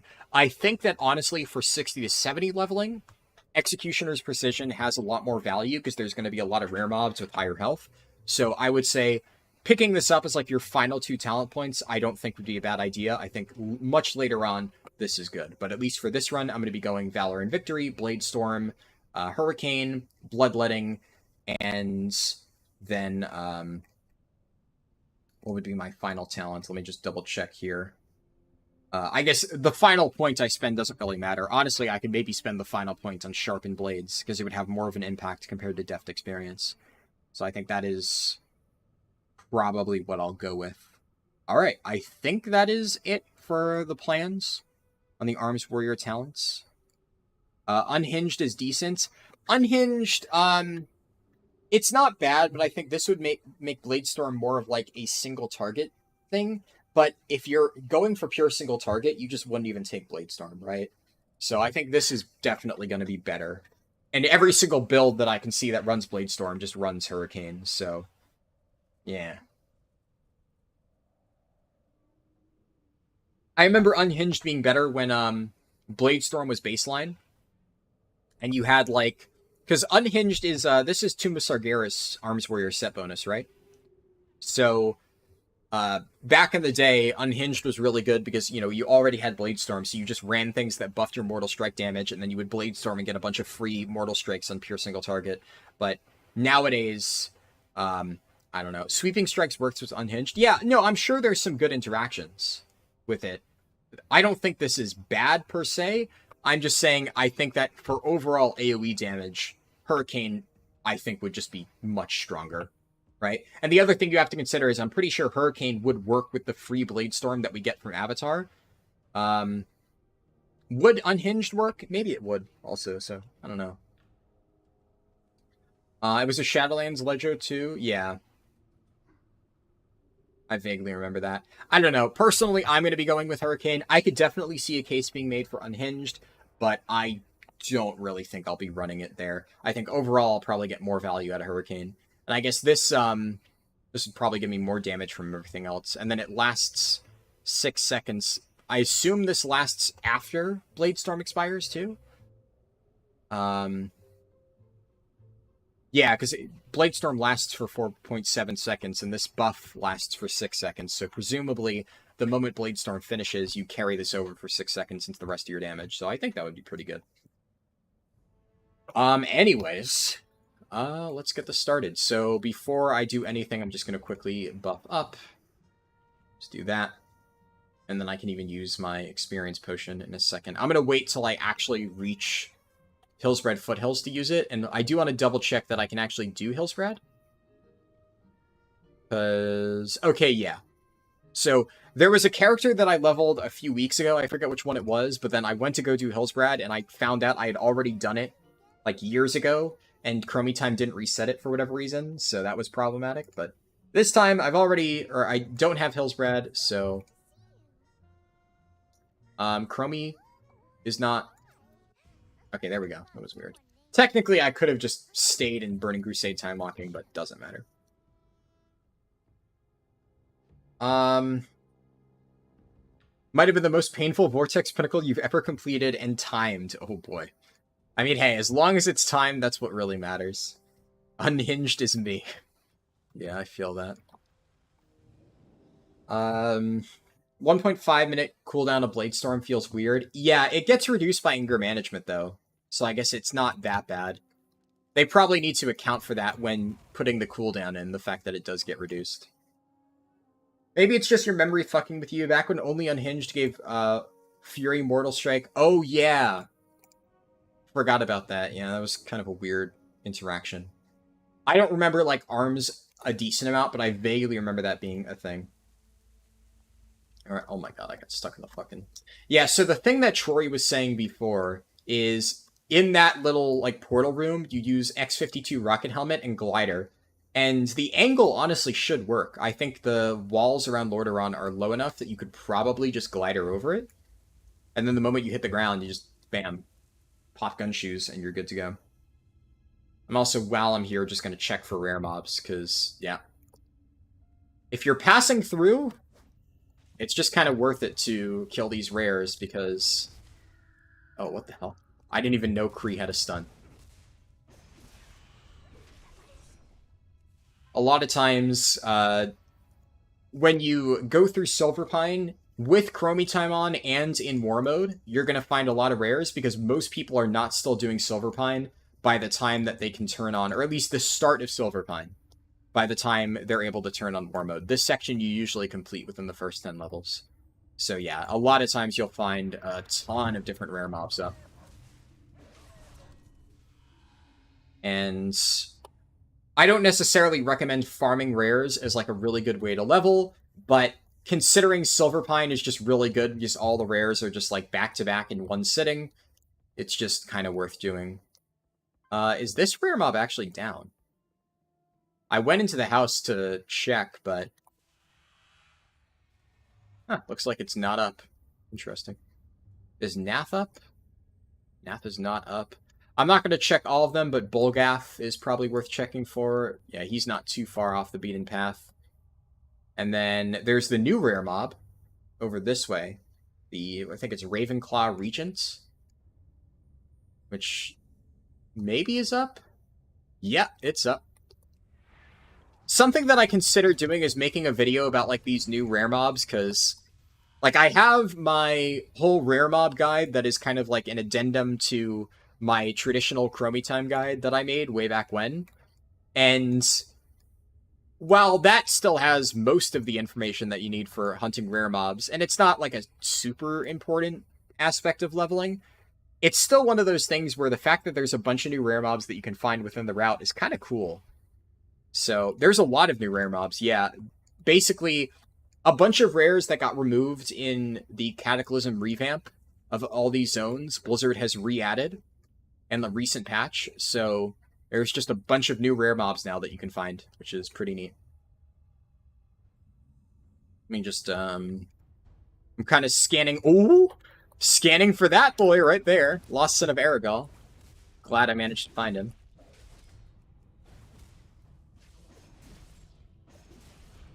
Nice. Yeah, the brought back rare mobs. So there's a decent amount of them. I think it's mostly Silverpine Forest that is impacted by that, but considering that's something that actually has a pretty decent impact on the leveling route, and I mean, it's just kind of a cool change. I've thought about making like a very short, like 4-minute video, just quickly talking about the new rares, and basically being like, look out for these whenever you level or something like that, but it's just kind of like, even though that's a very quick video, like that would be a video where if nothing else was going on, if this was, you know, really like major downtime in between seasons and stuff, I would make that video in a heartbeat because I would pretty much have nothing else to work on.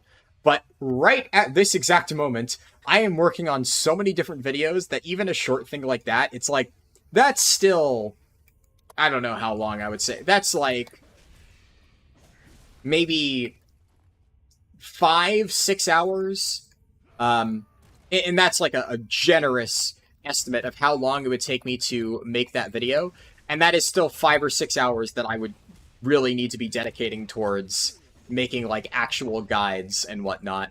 So I just don't know if I have the time to spare on making that video right now. I'll probably make it eventually, but I think that's probably a shorter video that I can make like midway through, or maybe not midway, but like within the first few weeks of patch 10.2, after I've gotten all my major guides out there, and I just have a little bit of breathing room, and I can just make a quick video and stuff. But we'll see how long that takes. Hello, Spicy Knife. Good to see you. You talk about anger management, and it reminds you of the time your raid leader asked you about when CDs are up as a prot warrior, and you just said, what CDs? Yeah, exactly. That's one of the nice things about prot. It also, that said, it does make it really hard to plan CDs in certain cases, because, you know, I was talking earlier about Sylvanas and stuff like that, and that was kind of one of the problems. Fuck yeah, I'm so glad I checked this house. Easiest chest of my fucking life. Alright. So, on Sylvanas, one of the problems with planning cooldowns for that is, like, I, generally speaking, had my cooldowns come up at, like, predictable times, but there were a few times where I would just get, like, you know, 10 seconds off my CD, and it would kind of set the whole thing, like, off balance, and not everything would be, like, clear-cut. So, there were certain pulls, I remember, on Sylvanas, where if I got, like, really lucky, and I had, like, a lot of rage, then I would manage to get, like, my cooldown up in time for one of the overlaps with that, like, stupid darkness thing. But then there were other pulls where I just wouldn't have it. And because it was so hard to predict when I would actually get enough rage to, like, barely meet that timer, just made the whole thing even more of a headache. So that was another reason why I was not a fan of P3 Sylvanas. It was definitely the best phase of that fight. Actually, I take it back. I actually think P1 Sylvanas was pretty good. P1 Sylvanas overall, if we're, I don't know. The more I think about it, I should use the leveling potion now. I'm actually doing the quest. When I really think about it, I definitely think in terms of the overall design, P3 was the strongest part of Sylvanas, but I think Phase 1 was better than a lot of people gave it credit for. The main issue with Sylvanas Phase 1 that I can remember is the whole stop damage thing. Any sort of phase where you have to stop damage to, like, phase at a very specific time, and, it was annoying where you had to push Sylvanas, like, you couldn't delay the push long enough that you got a new set of chains, but if you pushed her too early, it fucked the timing on healing CDs and stuff, which was really important. So there was a very small window of time where you needed to push Sylvanas. If it was too early or too late, it completely fucked you. And that was really, really, really annoying. I really hated that. It was kind of the same issue that Echo of Neltharion had, at least early on in Prague, until they nerfed it a little bit. Yeah. Heartseeker was an alright tank buster. Yeah. I don't hate the Sylvanas tank mechanics aside from the enveloping darkness thing that we talked about earlier. That obviously made the fight really annoying.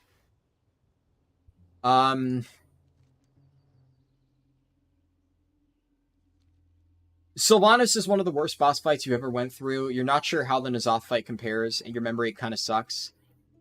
It lines up well with Demo and Spell Reflect. Yeah. No, that part of Sylvanas I definitely enjoyed, like having those CDs line up today. How's it going today? It's going good, Spicy Knife, overall. Unfortunately, I ended up starting the stream a bit late, so we're actually only on the 3rd hour of the stream, despite it being pretty late. And I'm particularly annoyed at myself, because I actually had everything almost ready to go. And then I was like, alright, I'm gonna take like a quick 30-minute nap before starting the stream, and I slept for 3 hours. Admittedly, I was like kind of tired, so I guess in some ways it's maybe good that I got some sleep, but I could have always just pushed through and gotten it after, but it's like...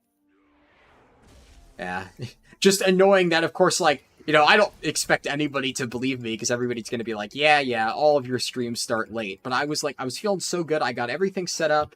I was like, there were a few last-second things that I needed to do before, like, getting the run set up, which I was going to do, like, after I woke up. I was going to take, like, a quick power nap, then get up, make a cup of coffee, and then finish the last bit of prep that I needed to do, which took, like, 30 to 40 minutes.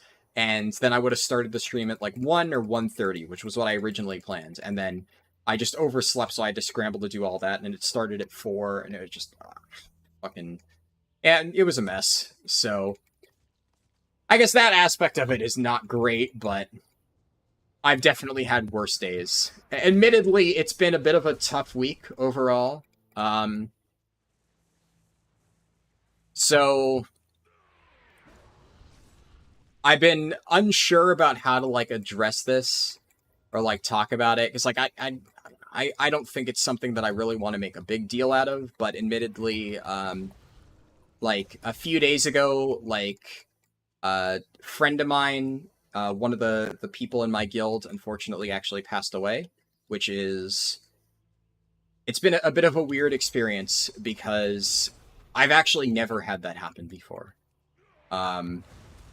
I've been talking to some of my friends who, like, a lot of people I know, like, in my guild have known him much longer, right? And I recently joined this guild, like, 4 months ago or so. But I've said before, I really like the guild that I'm in. I really, really like this guild. I like the people here. And despite only being here for 4 months, I feel like I've gotten to be pretty good friends with everybody in the raid team, including the person who passed away. And they especially it's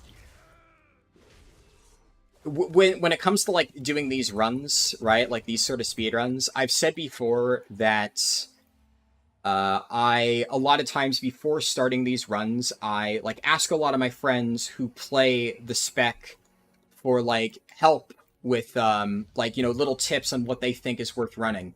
And for anybody who watched the Boomkin speedrun a few weeks ago, I mentioned how I was talking to, like, a lot of my different Boomkin friends, and I was trying to figure out, like, what the best build to run was. And I was, like, convinced that... let me just quickly take Storm of Swords. And... I was convinced that Orbital Strike was worth running. I'm like, I honestly think this is really good. Like, nobody at max level is running this talent. Everybody's saying it's, like, really bad. And I talked to 2 different Boomkins, and one of the Boomkins on my raid team actually recently left the guild. Not for, like, any super bad reason. He had, like, some issues with, like... he was kind of being a child. Like... different Boomkin. I'm not going to defend him. I'm still friends with him, and I kind of told him, I think, you know, he's being, like, overreacting a little bit, but overall, I think, like, you know, it was, like, one of those, he left the guild on roughly peaceful terms, so it wasn't, like, super bad. But I asked him about it, and he was like, no. Orbital Strike, terrible talent, definitely don't take that. Like, no self-respecting Boomkin would run Orbital Strike. But I asked the other guy, the one who we lost, unfortunately. But when I asked him, like, a few weeks ago about the Boomkin run, he actually said, yeah, I think Orbital Strike's a really good idea. Like, you know, for leveling, like you said, it makes sense. It does, like, some good burst damage. And he gave me some other good tips. I hadn't realized there was a talent called... I think it was like smoldering something. I forget. It was like your dots or your abilities apply a dot, and he was the one who like taught me about that stuff and explained like, oh yeah, your like the way that Boomkin works, right, is you have to like reach 3 dots on the target to get the benefit of some other ability. So people run like smoldering something to get that like 3rd dot to like get the benefit. But he agreed with my theory on orbital strike being like a good option, and he was like, oh yeah, and that applies stellar flare, right? So that would give you your 3rd thing to enable that other talent. And I had been like really on the fence about it. So like after talking to him about it and, you know, having him give me that advice, because like he was a damn good Boomkin player, really fucking good. And like when he like explained that stuff to me and talked it over, like that made me feel a lot more confident. And like I picked Orbital Strike because like he talked me into it. And I don't know, it's just I guess on one hand, I'm just really glad that I ended up doing the Boomkin run early, because think about it like this, if you know, if Boomkin had lost all the polls, I wouldn't be doing Boomkin until today, and then I wouldn't have gotten all that like really insightful Boomkin advice from him. But thankfully, because I did the Boomkin run when I did, I was able to, you know, have that really good conversation with him about Boomkin and like get his insight on that run. So at least I'm happy about that. But if that's like, you know, small takeaways, it's just like I said, the whole thing is it's been a weird couple days, because I'm still like, my prevailing emotion has been kind of just shock about the whole thing, is you don't really think about all that stuff, like you know, it just kind of makes you like reevaluate just kind of how you go about every day, right? When you just like you think about like the last few conversations you had with the person. And this one especially, I should say, it was very much a surprise, which kind of makes it even worse. Like I've been at least lucky enough that I've never had to like deal with losing like a close friend before. Like in I guess the wake of all of this, I've talked to a few of my friends, you know, within the guild about it, and you know, one of them even said, "Oh yeah, like I lost a friend like, you know, a year ago, and it's been, you know, really tough and stuff like that." And you know, you always hear about it, right? And you never think it's going to happen to you or somebody you know. And like there was a friend who I had. I don't think I've told this story before, and I won't say who it is, but a very close friend of mine, let's just say, almost. What's the non-demonetized way to say this? Almost, like, what's the TikTok thing that people use? Self-deleted or whatever. Came very close to doing that. Basically, like, took a bunch of pills, had to go to the hospital, and that really freaked me out. That was like the closest I've ever, up until this point, had to, you know, come to dealing with that stuff. Thankfully, they ended up being okay, and now they are in a much better position, which I'm very happy with. You know, they seem really happy these days, which just makes me very happy to hear about, because I know they were having a tough time for a while. But like I remember I was terrified at the time, and you know, it kind of, you get that almost like false hope, right? Where, you know, my friend went through all that, and they turned out okay, like everything worked out for them in the end, and you almost kind of get this like false sense of security of like everything's going to work out well in the end, right? You know, you're going to have like friends going through tough times and stuff, and you know, not everything will be super great, but in the end, you know, of course, you know, things will work out, right? They always do. You always get the happy ending. But I don't know, it's tough, and it like, I guess even in that case, like I kind of had known for a while that my friend in that particular case was going through a lot. So while the whole situation was very scary, like it unfortunately wasn't entirely surprising. This was very much like just, what do you mean? Like I still remember, I'm like, I was when I found out about this, one of the other officers in the guild let us all know at like 8 in the morning or something, and I was just sitting there. It was kind of Obviously, the smallest complaint that I could ever make. It effectively completely kicked back my Titan Rune Gamma video by like an entire 2 days, because when I found out I'd been working on it, and I was like, it was in the morning, and I was trying to finish, actually more just 24 hours, not a full 2 days, but I was working on that guide, and I took like a 30-minute break to make food and stuff like that, and I was sitting there with my food, like, you know, I just like closed Adobe Premiere for a moment, and I was going to get back to work on it in a little bit, and I was playing Honkai Star Rail on my phone, and just, you know, doing something, and it's just like I got the pop-up on my phone, and it was like, just I got to be misreading that, right? What do you mean? That no, like no, that there's no fucking way, right? So of course, like I closed my game, and I was like, okay, like what was that pop-up that, like, you know, it flashes on Discord, right? You know, like little drop down on the top of your phone, like you got a notification and stuff, and I had to like double check, and I didn't even know what to say for like hours. I messaged the person who posted it, and I'm just like, you know, I'm so sorry to hear that, but like I didn't even know what to say, because like it's like what am I supposed to do? Like I can't even process that it's real. I'm still kind of fucking in shock. Like it's just the whole thing is it's been weird, and I'm not entirely sure just how to. I guess a better way to say it is I'm not necessarily like. Emotions are weird. I'm not necessarily good at like expressing how the whole thing makes me feel. I'm trying to do that, and I'm failing miserably, and I don't know, but it's sad, of course. But like I said, my prevailing emotion has almost just been like shock and disbelief. I can't even really think about it. Anyways, I've just been repeating myself, so I'll like, it's a lot to take in for sure. What point do I want? Bloodborne. So I'm up there.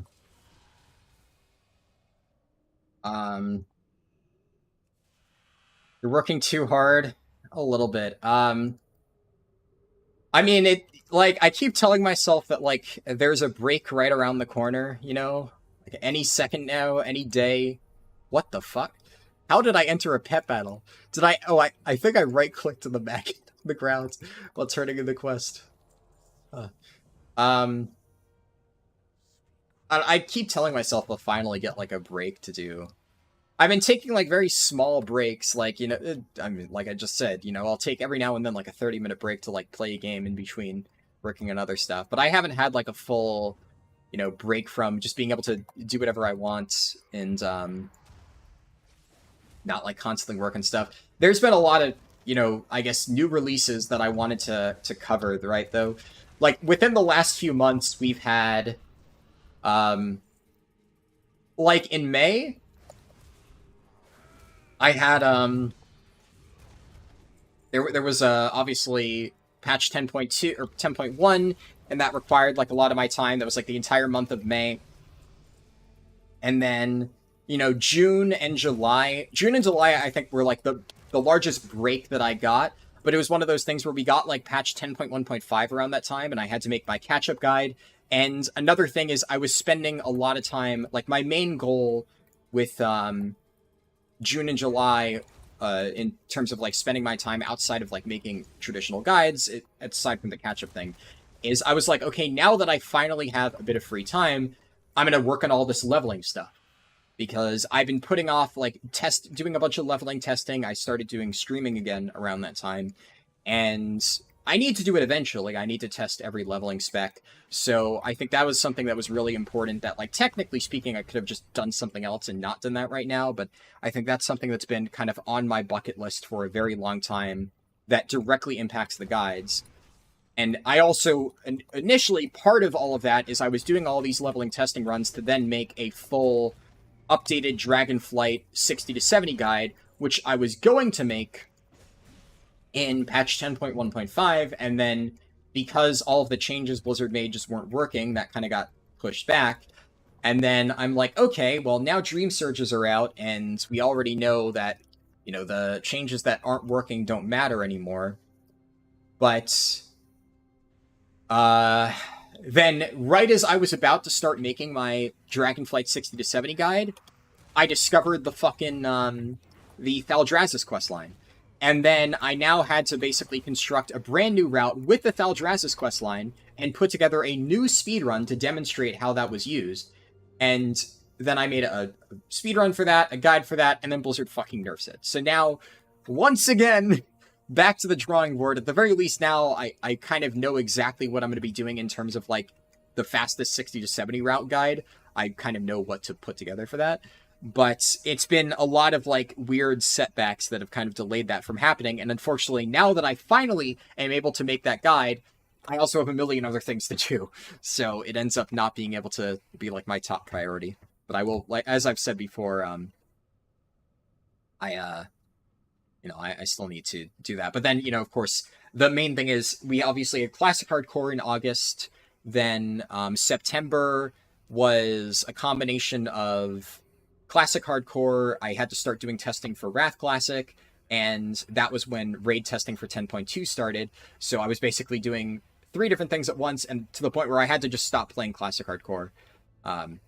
A lot of people have asked, like, how's my Classic Hardcore character? Is it dead? And it's not dead, it's still there, and I will probably get back to it at some point.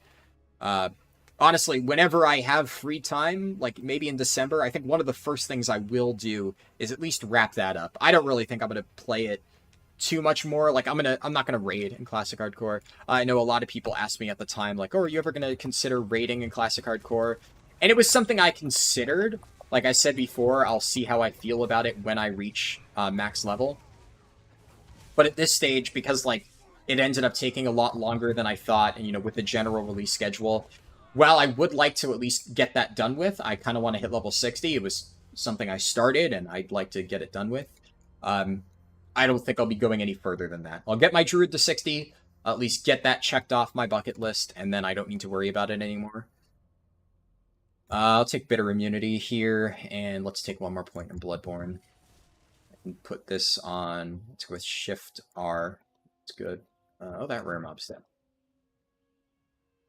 But yeah, we'll see. I had to drop Classic Hardcore because just doing testing for all the retail stuff, in addition to Classic, has drained a ton of my time.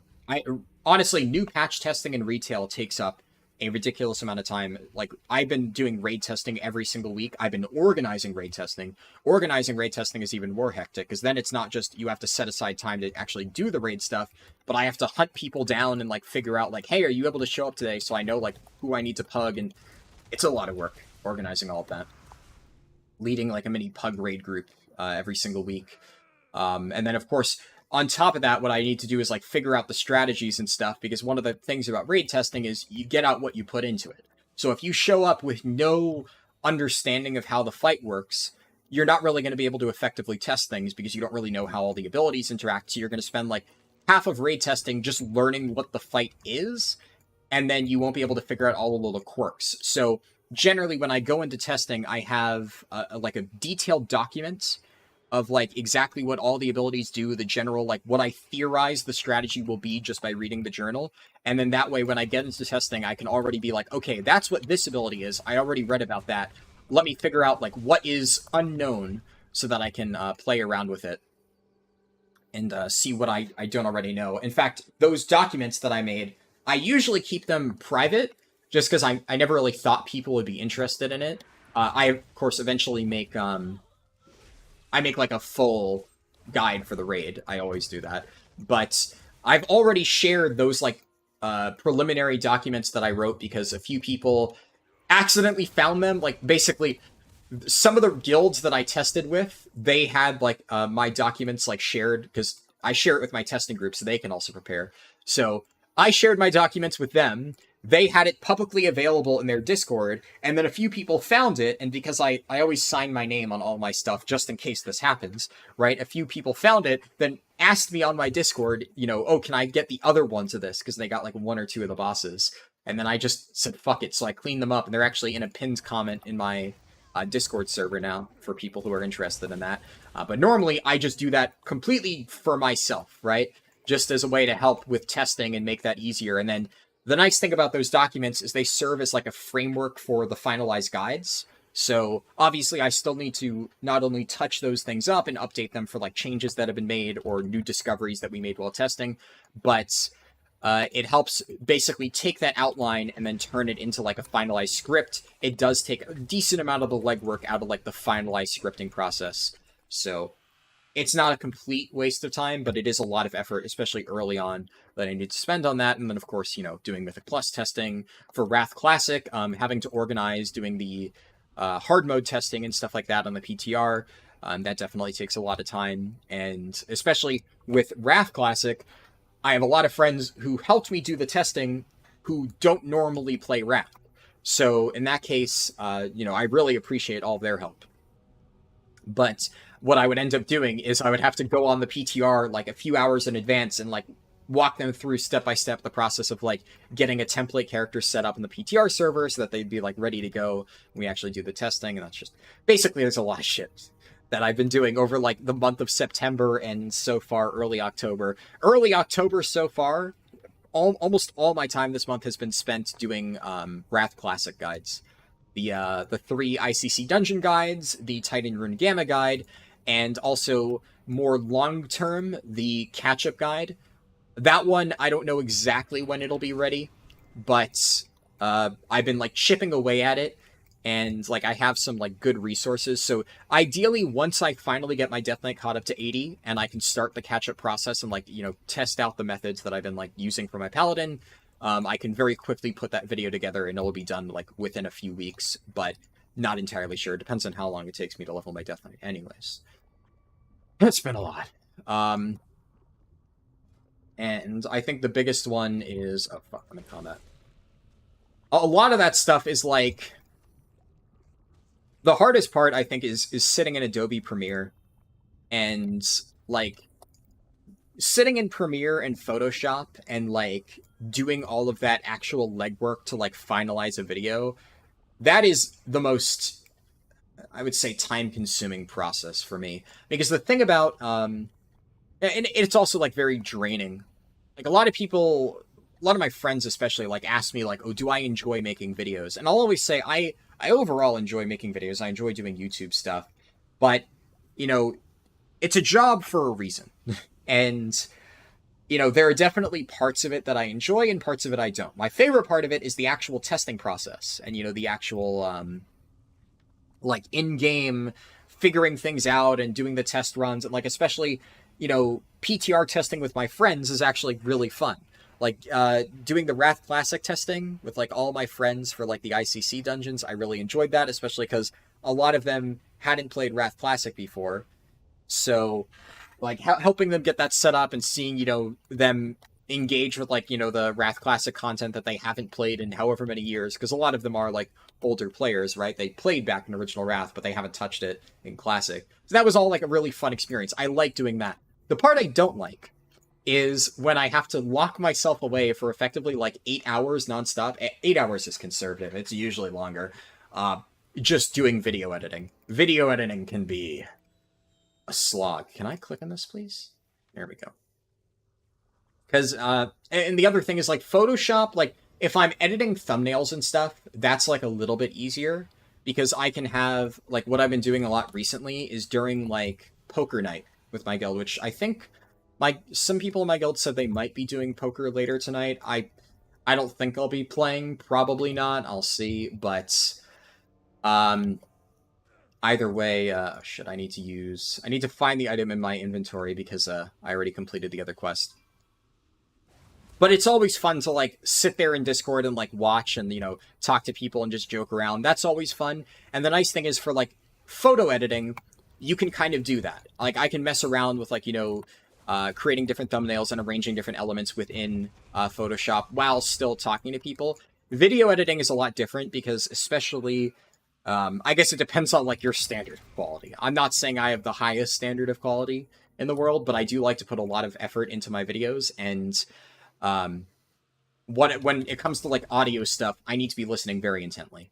And I spend a lot of time tweaking the audio and making sure it's perfect. Like, if there's a weird background noise, then I will try to cut that out. And if it's like the background noise isn't able to be cut out, then I usually have to re-record that section of the video and then splice that in. And then, of course, you need to make sure that it's seamless. You don't want to have like a very clear cut in the middle of your video where you're like, oh, that was definitely like, you know, an edit after the fact. Sometimes it's a little bit noticeable if you pay attention, but generally speaking, I try to make it mostly seamless. And I also try in my guides to cut out as much fluff as possible. So I'll like listen to it over and over and I'll be like, okay, this section seems a bit like lengthy. Can I rewrite this and then re-record it and, you know, trim it down a little bit to make things a little bit more streamlined? And then also another thing that, you know, isn't like, it's not hugely important in the grand scheme of things, but it's still something that I like to pay a lot of attention to, is like the background music. Background music, I want to make sure it's like at least, you know, keeps you somewhat engaged without being like intrusive. So a lot of times I tweak like the audio like levels for a lot of the different songs that I use. A lot of times I use Hearthstone music because I feel like it fits pretty well with like that chill atmosphere of just like explaining things in a guide. But a lot of times I'll have to make sure like I want this to be barely audible if you're like really listening and stuff, so it gives you like this nice background thing to kind of like clear out all of like the I don't know how to describe it. Like, there's any like weird, like silence. Never really sounds good. For a while I had videos with like no background music, and it always just there's something about it that feels off. So even having like very light background music, I feel is usually better.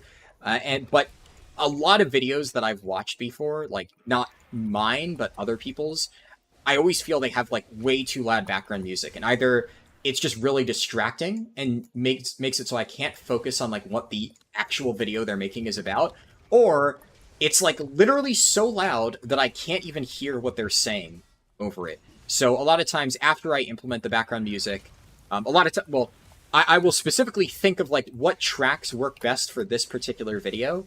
So I try to like tailor that to each specific, like especially dungeon guide. A lot of times I have like different tracks that I feel fit that general dungeon as a whole.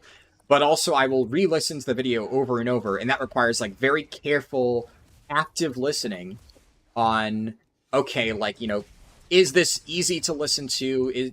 Is the background noise distracting? And there are many times where I'll be like, this song is really good, I really like it, but it is just too, like, it does not fit the vibe of this video, and it's like too jarring compared to like, you know, the general vibe of what I'm saying, and like it's distracting. And like if I were listening to this as a regular viewer, it would just take me out of the video and I wouldn't be able to focus on like what I'm actually saying, and I don't want that. And then I have to go find like a new song, and yeah, this is all the stuff that goes into like, you know, the video, just a small bit of the video editing process. And because it's all audio focused, I really cannot be doing anything else. I can't be watching anything on a second monitor. I can't be talking to my friends or like joking around in Discord. That is like 100% pure focus time of like, I need to only be like focused on listening to this very carefully and making sure it's exactly the way I want it.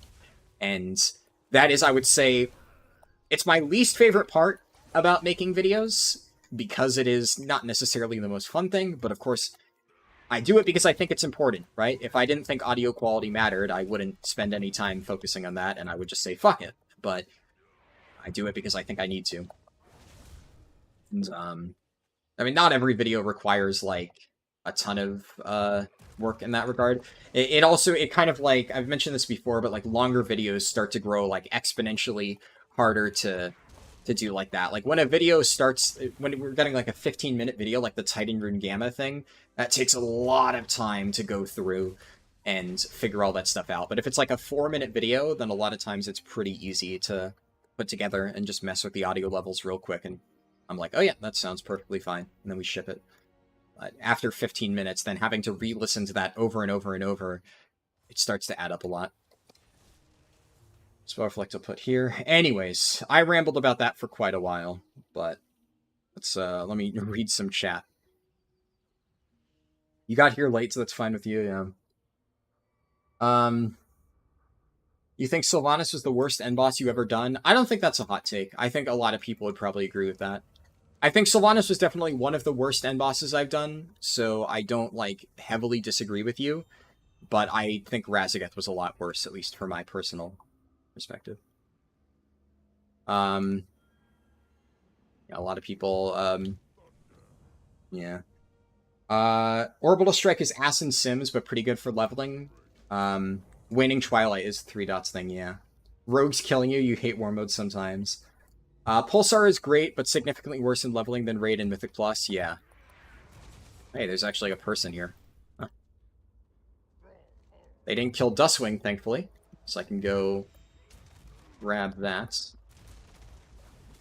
And let me just go ahead and tag all of their mobs. That way I get credit too. Honestly, like, what did most of my damage there? Yeah, Warbreaker did a lot, and Rens did a lot. Rens just free damage. Huh. Yeah, I feel like in many cases, Arms is just like a slightly less tanky but higher damage prot. The general playstyle feels fairly similar, especially with like how often you use Ren to apply, or Thunderclap to apply Blood and Thunder and stuff. Feels pretty good overall. Like, I haven't been commenting on the general feel of Arms. I think I talked about it extensively before the run started, and I did mention that I always liked to level as Arms before. So I've always felt that Arms leveling, while it may not be nearly as... or actually, I don't know if I would say it's not as nearly as fast. It used to not be nearly as fast as Fury. Nowadays, this feels pretty good.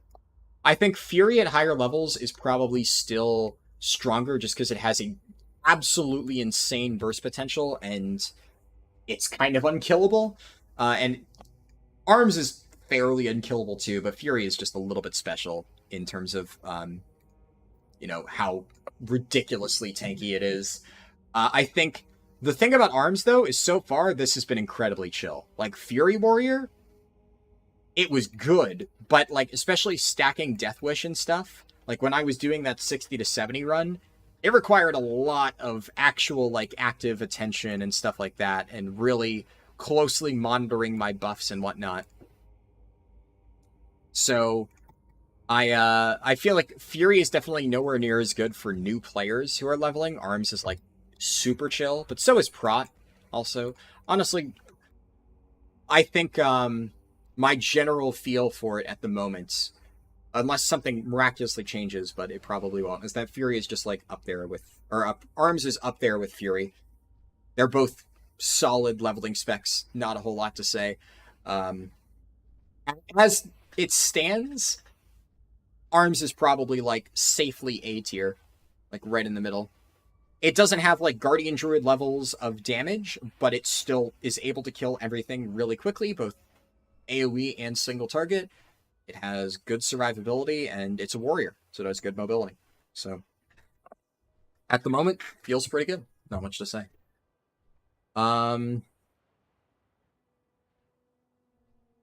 Let's see. Let me just keep reading chat.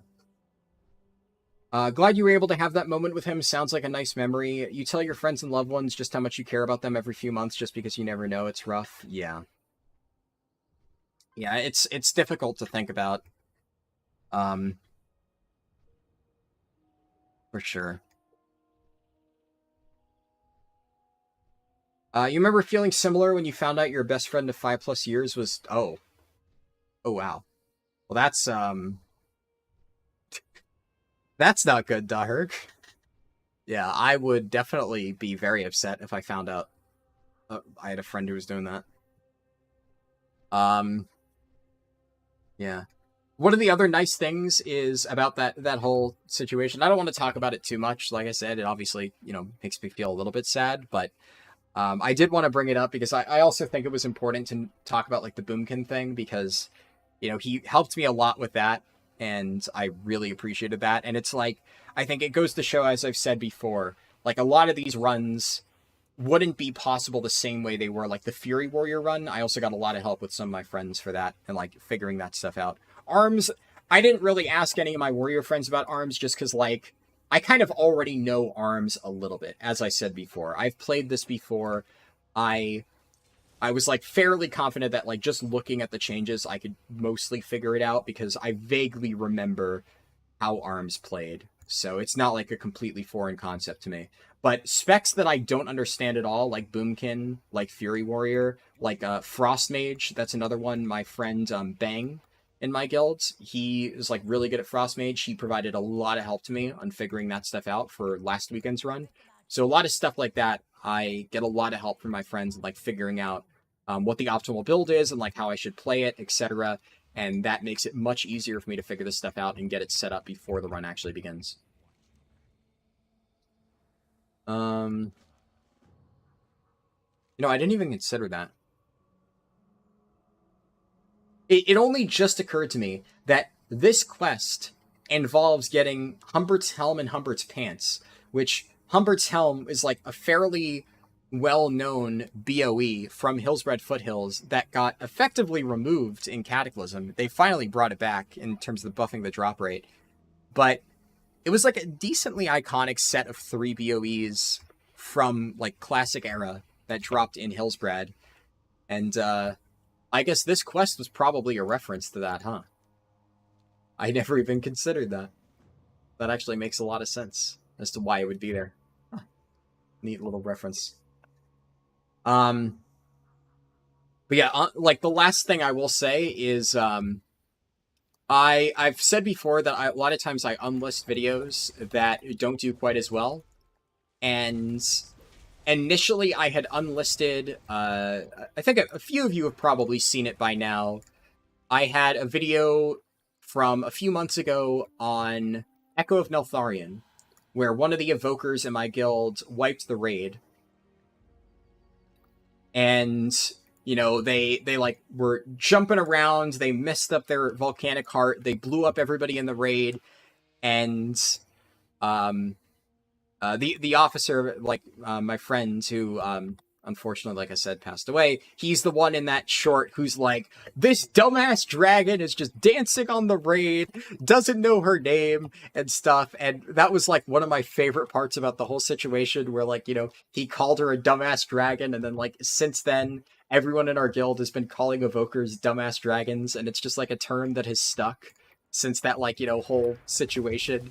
So I'm really glad that I got to get that short, because, you know, as I've said before, I've kind of like raised my standards a little bit on what I decide to make into shorts or not. And that one at the time, I was definitely like, oh yeah, this definitely falls into like the stuff that I would want to make into a short. And definitely, I'm glad I did, because now we at least have that moment preserved of like the whole dumbass dragon thing, and that will live on. And I've gone ahead and I've set that video to public, the short, and I'm just gonna keep it like that. You know, because generally, you know, if it's like a little fucking algorithm thing, like I'll you know, tweak things, I'll unlist them if I think it's going to help. But at a certain point, sometimes I think videos are a little bit too important to, you know, live or die based on the algorithm. So that short in particular is just going to stay up 100% of the time. I'm never taking that one down. So it's back up and it'll stay that way.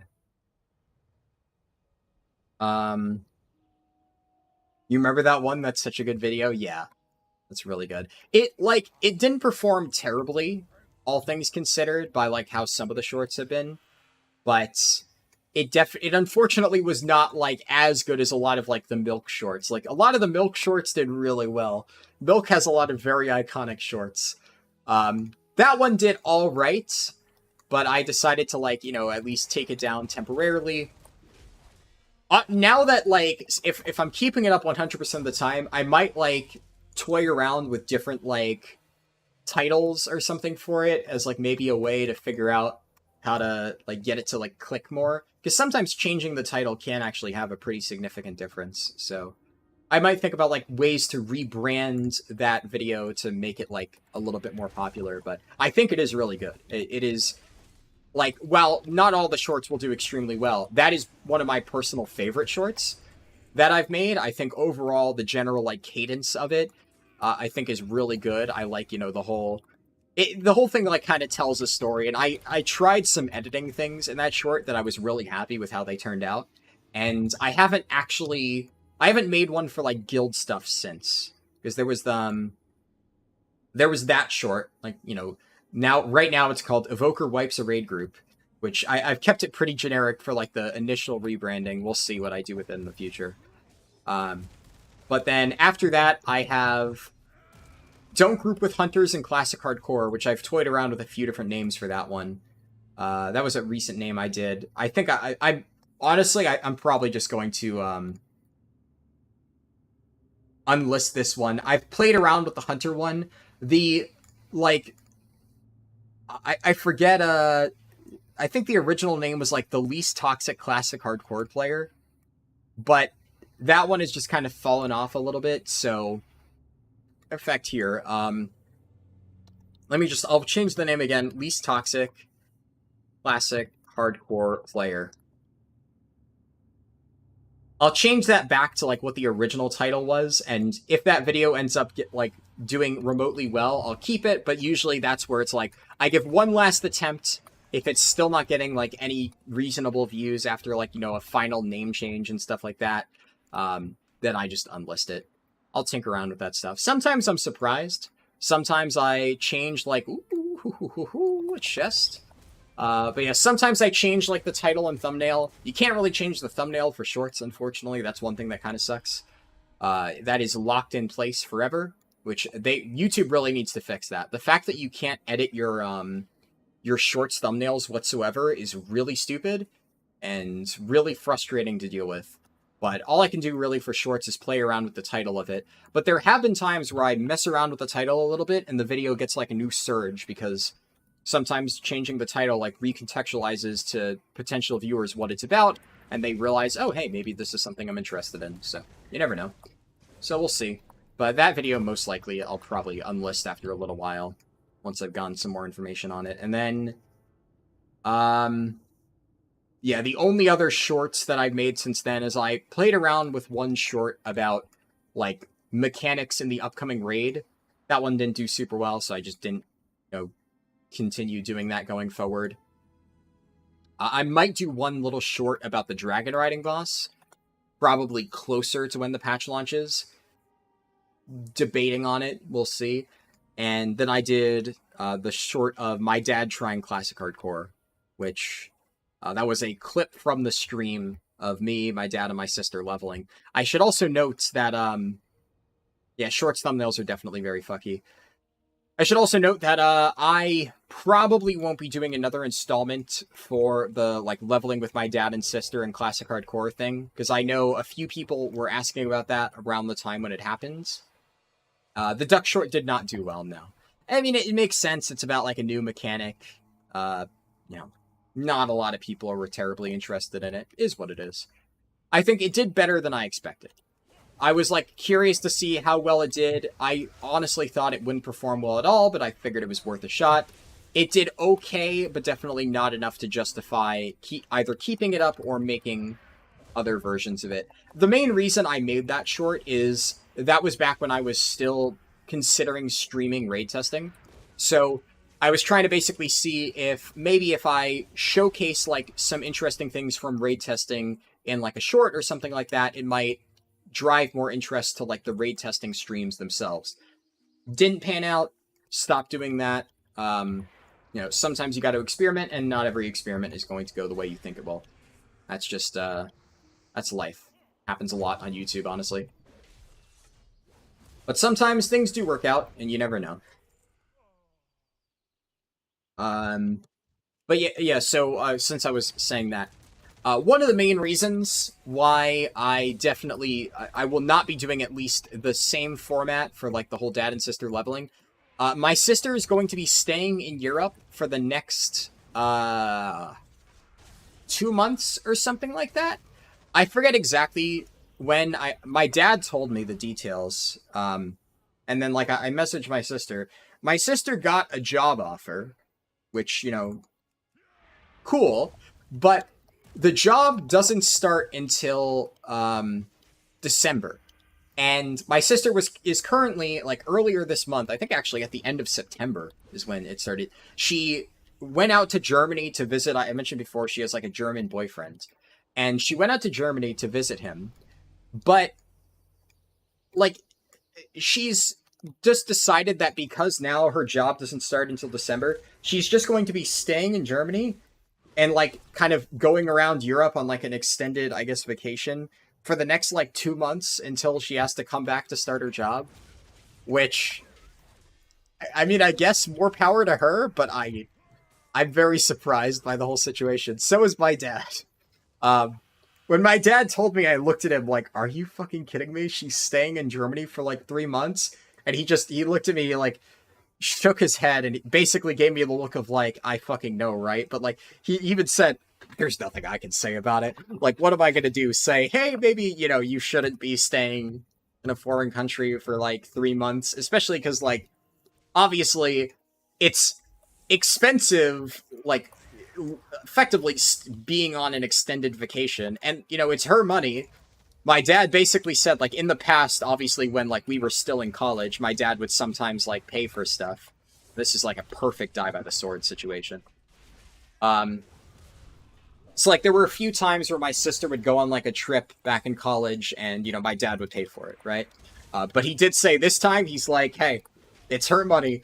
So, like, he's not paying for it at all. He's like, if she wants to spend her money on staying in Europe for 3 months, then sure, more power to her. And I guess, based on everything she said, and, well, it kind of tipped off by the fact that she's now staying there for a long time, I guess everything's going well with Germany guy, it seems. So there's that, I guess. As I've said before, like, the last one was way worse. So, Germany guy, from the little interactions I had with him, seems at least like an alright dude. So, I have no problems with him. And, I guess, if there were problems, I'm sure my sister would probably be telling me. Because she told me a lot about, like, the previous dude, who, as I said, was a complete dick. But she's gonna be, like, gone for months. And the reality is, by the time December rolls around, when she's starting a new job, there's no chance I'm going to say, hey, do you want to do another stream at this point? And it'll be like literally months since the last one. So the only thing that I won't necessarily rule out is I may level specifically with my dad. But at that point, I don't know necessarily if I would do classic hardcore. So I'd have to see. My dad is also still really busy. It's just one of those things where he also has like a very, time-consuming job where, he does, he works for AWS, I've said before, and he's like always working on like new courses and stuff like that he has to do. So he's always doing like different development shit. I think today is actually one of the few days he said he doesn't really have a lot of work that he needs to do. But generally speaking, he's always busy. And any sort of leveling thing takes a while. So what I could maybe do, the only thing I could consider is it would have to just be with my dad, because my sister would not be around anytime soon. And I don't know if I'd want to continue the classic hardcore thing without her. That seems like it would be a dick move, even if I don't think she'd care too much. But I don't know. I might do something where it's like leveling a character in retail WoW with my dad. But it would be like an indirect sequel. Effectively. So I might do something involving my dad, but it would not be a direct sequel to the classic hardcore thing. Also, to be completely honest, the classic hardcore, like, stream with my dad and sister did not perform super well. This is something I talked about at the time.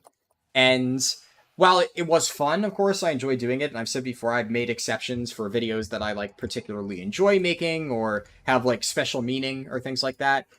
That one was definitely one where it didn't perform super well, so I'm like, a lot of people liked it. But here's the thing, a lot of people more enjoyed it due to, like, the interactions with my dad and sister. Like, the banter and stuff was funny, and that's what a lot of people enjoyed watching, so my takeaway from the whole situation is that while people may enjoy watching something similar, it's not necessarily the classic WoW aspect of it that people are, like, really super concerned about.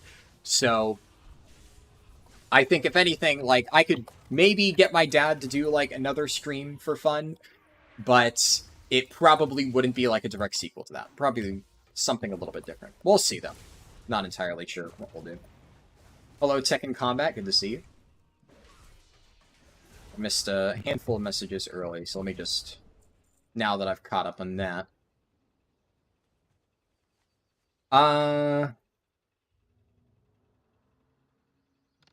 see. Did you hear about the player that leveled to 70 without ever leaving the starting boat by using the account-wide pet battle dailies? Yeah, I think somebody linked me that a little while ago. I vaguely remember hearing about that. It's, I mean, it's an interesting accomplishment for sure. I think it's one of those things where I'm not necessarily saying it's a stupid thing to do, because obviously, you know, do what you think is fun, right? And it's at least a neat thing that it is possible. But a lot of people will ask me to do challenges like that. And it's always annoying when, like, a lot of times when people tell me about this stuff, they're like, oh, did you see that some person did XYZ? Have you considered doing this thing? Also, I was trying to fucking use the wand on the deer. And a lot of times, like, it's just like, no, that stuff I don't find to be very fun. It's cool that somebody was able to do it, more power to them, but that's like the type of stuff that personally I just have like no interest in doing. I don't think I would have a lot of fun doing that. Also, before I fight Yetimus, I need to refresh my buffs really quick, so let me get all this set up. So replace my flask. My war scroll is expired. Oh! Oh, Yetimus just got hit by one of the exploding fawns. Huh. In fact, actually, shit, you know what? Since he's low health, I can take this opportunity. Shit. Should have been faster about this, but it's just, I'll take any little advantage I can get.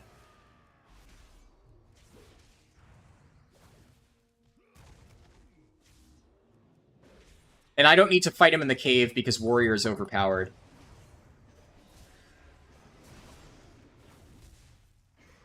Yeah. Arms Warrior just makes mincemeat of Yetimus. Warrior in general cheeses the hell out of Yetimus because, like, you either fight him in the cave or you have ways to negate the knockback. And Warrior has so many ways to negate the knockback, and also Charge generates rage and resets overpowers. So I actually get benefits by having Yetimus knock me back so that I could charge back to him. Warrior is like one of the best classes for dealing with it. And also, I had Die by the Sword still in my back pocket, still unused, and this is really, really, really good for dealing with Yetimus, parrying all attacks. Most of his damage is from his auto attacks.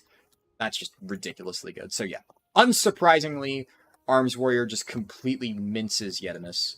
What the fuck is going on here? Oh shit, that guy died. I thought he had some sort of master plan. What the fuck happened? I was like, wow, he's rounding up all these mobs and AoE farming, and then he just ate shit. Unlucky. I also need to refresh my buffs real quick. What else do I need? I think it's just Bear Tartar that I need to refresh. Oh yeah, and then I move that over there. Oh, Shadowcore Oil. I need that too. Yeah, so Scarlet Echo said, fight him in the cave, you don't get knocked. I'm well aware of that. On a lot of classes, you want to fight Yetimus in the cave, because like you said, you don't get knocked. On Warrior, you do not want to fight Yetimus in the cave. It is better for you to fight Yetimus out in the open, because then you can charge immediately back down to him. Then the knock literally does nothing still, but then you are basically getting free charges, which actually gives you damage. So that's kind of why Warrior is so obscenely broken for Yetimus. It's actually a weird case where you completely counteract his mechanic. Words, counteract. Counteract his mechanic, and you actually get damage from it. So it's very, very, very, very, very good. I would say, like, Warrior, Druid, Hunter are probably, like, the three best classes at dealing with Yetimus. Monks are also pretty good, but monks definitely have to work for it. Whereas, like, Warrior, it's just a completely free kill. Druids, it's also pretty free. And then Hunters, you just have your pet tank. You could technically have, like, Warlock pet tank, but it's nowhere near as consistent.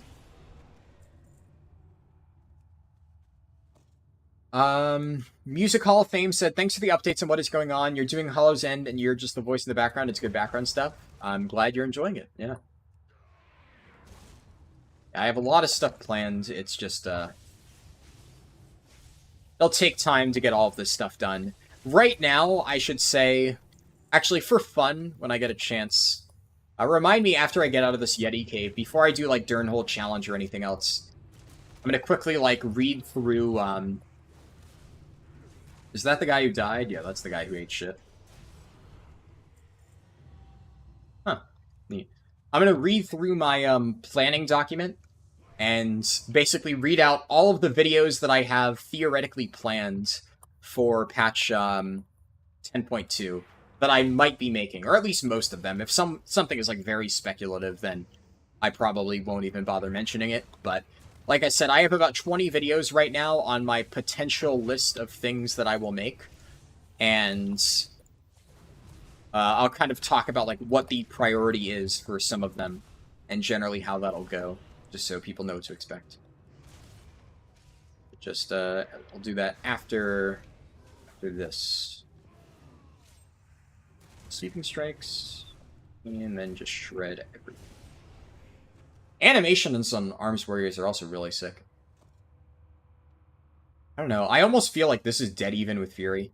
Like, Furi is pretty good, but at the same time, like, with the, nice. With the changes in the Dragonflight talent tree, it feels like you get all of Arms Warrior's kit online pretty quickly. Like, I guess, what would you need to really make Arms Warrior work? I don't know. You get, like, Thunderclap and Whirlwind, but that's definitely not, like, the biggest thing. Sweeping Strikes is baseline. Honestly, I think Arms may just be as good, if not, like, marginally better than Furi. I think Furi has, like, a higher cap at higher levels, so maybe it still gets, like, a higher ranking overall.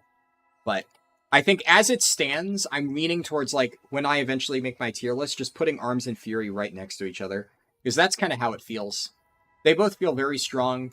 It feels like Arms requires less to really make it powerful. Oh, fuck. Let's just head Yidams and walk right into me. But at the same time, I do think Furi has a higher cap than Arms, because Furi damage later on is pretty ridiculous. And Arms still requires, like, a few presses, whereas Furi can kind of shred massive packs. They're both really good. It's, like, interchangeable. I don't know. I can't say one is, like, particularly better or worse than the other. Yo. You think hardcore was just the in thing at the time? Oh, yeah, I mean, that's why I did it. The reason I did hardcore was because I was personally enjoying hardcore. So I just wanted to, you know, a chance to level another character in hardcore for whatever reason. And I wanted to see, like, how my dad and my sister would, like, interact with it. I think it was still a good idea. Like, it may not have performed as well as I had hoped, but I don't regret doing that type of stream. I think it was a solid idea that, you know, not everything can work out exactly the way you planned it. You can get Pitchfork as a model now. That's pretty cool. But I think some sort of, like, fun leveling run with my dad, getting him into, like, Dragonflight or something, would be kind of cool. And I think, well, it would be cool to have my sister there, too. Admittedly, like, no knock on my sister, right? But my dad does have a tendency to hog the spotlight. So I think most of the people talking about, like, you know, the stream with my dad and sister, most people were, like, joking about the things that my dad was saying. And, you know, my dad made a lot of people laugh and stuff. He did. I mean, obviously, he almost fucked up with the whole playing, like, music, copyrighted music on the stream, which, ugh. But of course, you know, even though that gave me a headache, a lot of people found that hilarious because, you know, when my dad does something stupid that pisses me off, it of course creates, like, you know, an amusing situation for the stream. But I think, yeah, that could be fun at some point. Probably won't be anytime soon, but that is at least something that maybe I could do over the next few months if my dad has free time and I have some downtime, you know, outside of, like, you know, 10.2 stuff. That said, I should note, any sort of stream like that, there is a good chance that that is the type of thing that I would probably be doing on Twitch going forward. Well, I'd have to see. Maybe I'd do, like, the first of those episodes, like, again on YouTube just to see, like, you know, the general reception. And then if it does well, I can keep it there. If it doesn't perform super well, then I can do it on Twitch in the future. Because I guess it's a bit of a small sample size at this point to see like how interested somebody would be. And it's also, like I said, hard to say if the performance is due to it being classic hardcore, that people didn't really care to watch it, or if it was just like not a thing that would appeal to a large number of people in general. We'll see. I'll at least consider it going forward. Your cadence is perfect for keeping you focused on WoW. Awesome. I'm glad to hear that. That is the stuff I always love to hear, because that is something that I put a lot of thought into on, you know, when I'm like making my videos, making sure it's all like put together correctly and stuff like that. And I can take Avatar.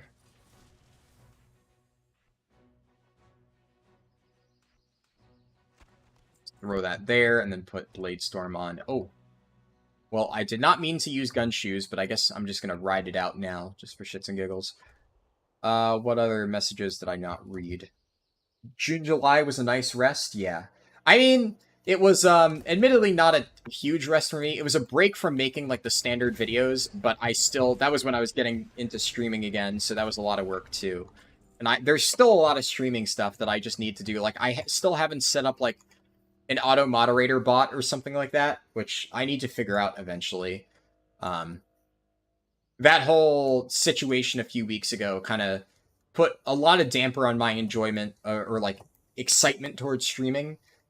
And it's largely because now whenever I think about streaming, I think about like, there's so many little random bullshit things that I need to do to like make the stream better in terms of like the moderation settings and stuff, all because there's just a bunch of, you know, stupid bad actors who will do dumb crap like that. And it's like, obviously, you know, everybody watching now, you're all chill and stuff like that, but all it takes is for one asshole to join the stream and decide, you know, today I'm going to spam the N-word 100 times, and it just makes my life a living hell. And that's then becomes something that I need to worry about and consider every single future time when I stream, and it's still like frustrating. So I need to figure something out for that, but we'll see. Negan said, I'm drunk and high and on the toilet. I appreciate you sharing, Negan. That's interesting info there. How I want to handle this for pure single target. I could like do extra charge resets to reset the cooldown on overpower, but I don't really think that's necessary right now. What I can do is charge here, another charge of overpower, and then get that.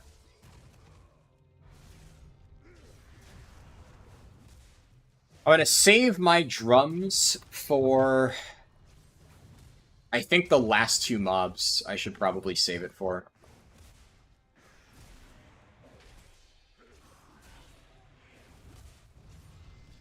Oh. Very well-timed level up. Got a sudden death proc.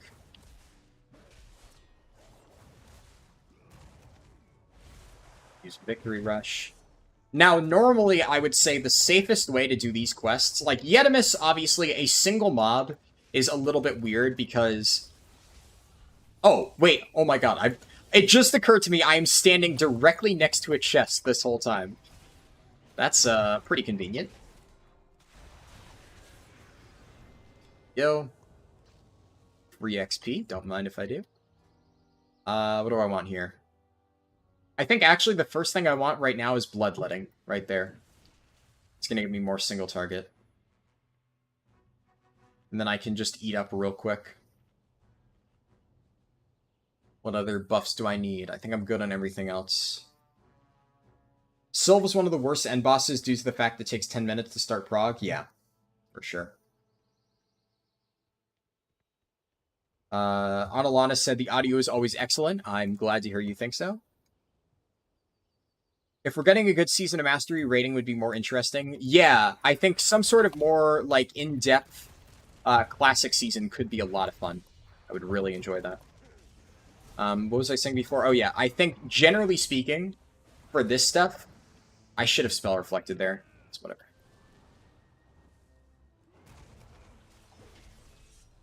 It's always going to be better in cases like this to use Protection Warrior. There we go. I got the Spell Reflect off just in time. But yeah, Protection Warrior just completely cheeses this. It's just like, you may as well use it because it's completely free. You know that it can handle it, but I kind of want to just test to see, can Arms Warrior handle this type of content? And so far, so good. I haven't even needed to use Die by the Sword. I will use it here. In fact, I'm going to use Bloodlust. Just open with an Ignore Pain, just to be sure. 2 stacks of that. Go. Charge to get a reset. Another Ignore Pain. Mortal Strike. I'm going to pop Die by the Sword here. And another Ignore Pain. I can use my Healing Potion.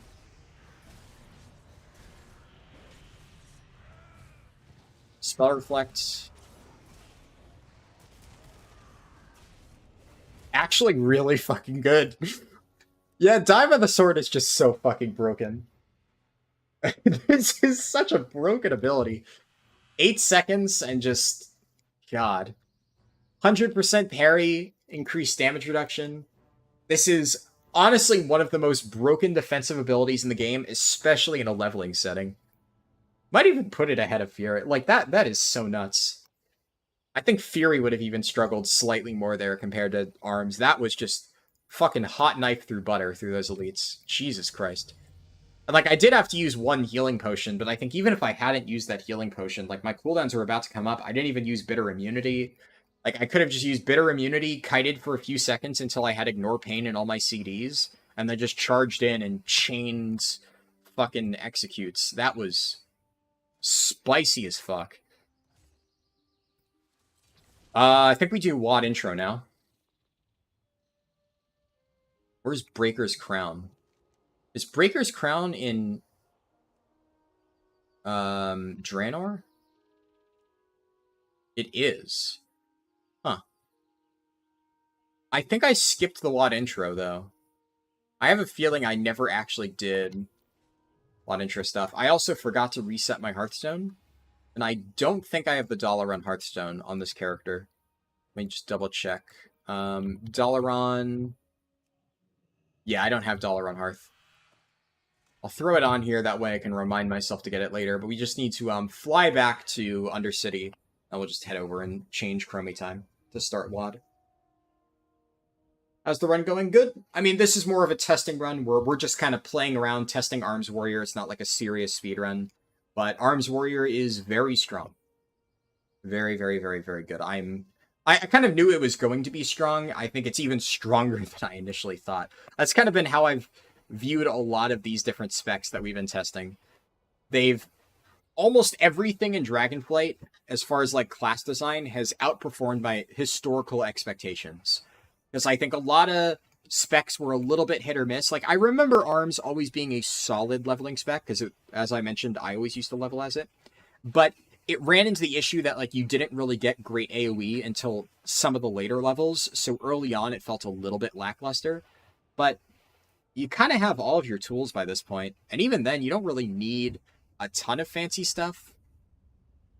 Like, you get a lot of really good options. Like, let's look at, for instance, was a big poll I did. One of the Cave Yeti polls on, like, high targets. That was maybe just against one. Ferocious Yeti. Yeah, this was a large target thing. Bladestorm's obviously really good. And then Dreadnought, I would say, is the single biggest upgrade I think that you'll get for talents. But, so Fury Warrior kind of requires Meat Cleaver to even be able to do leveling at a relatively decent pace. Fury really feels clunky before you get Meat Cleaver. It's not great at all. Because, you know, having the only thing that you can do is just kind of spam Whirlwind for very lackluster damage and then, like, single target down multiple mobs. It really doesn't feel great. Arms getting Sweeping Strikes early on at least gives it that potential. And I don't know. I think, like, Thunderclap overall is higher damage, relatively speaking, for arms than it would be for Furi. So you still have that going for you. I still think at low levels you play Prot 100%, but I think if you were to switch to arms earlier, it wouldn't be quite as bad as if you switched to Furi before getting Meat Cleaver at level 35.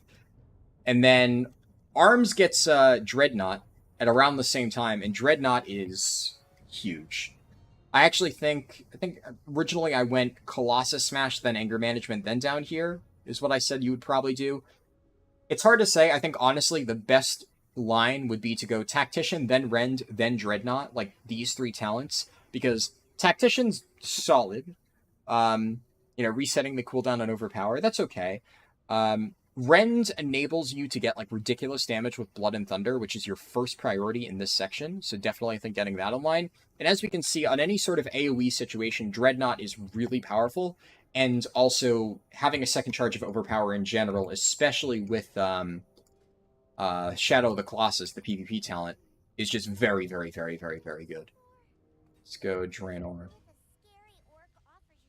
Yeah, I think I haven't done the WoD intro, so I'm going to finish off this run with the WoD intro.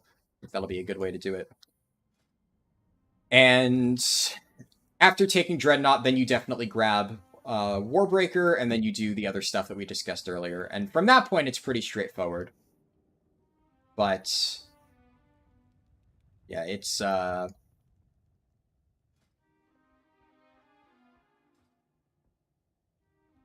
double check. I think I can talk to Thrallmar Mage, right?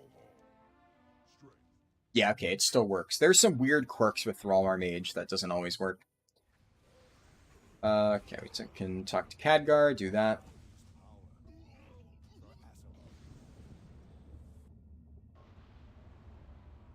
And I know I said before I was going to read out my, like, general plans for 10.2 on, like, which videos I was going to make. Just, if I forget, remind me, but currently I'm planning on doing that after I'm done with the run. Because at this point, we're so close to level 60 anyway. This is, like, another 10 minutes or so for the last 4 levels. I just kind of want to knock this out before I, like, get sidetracked. I think that'll be a good time to do it. Try to kill this mob as I kite.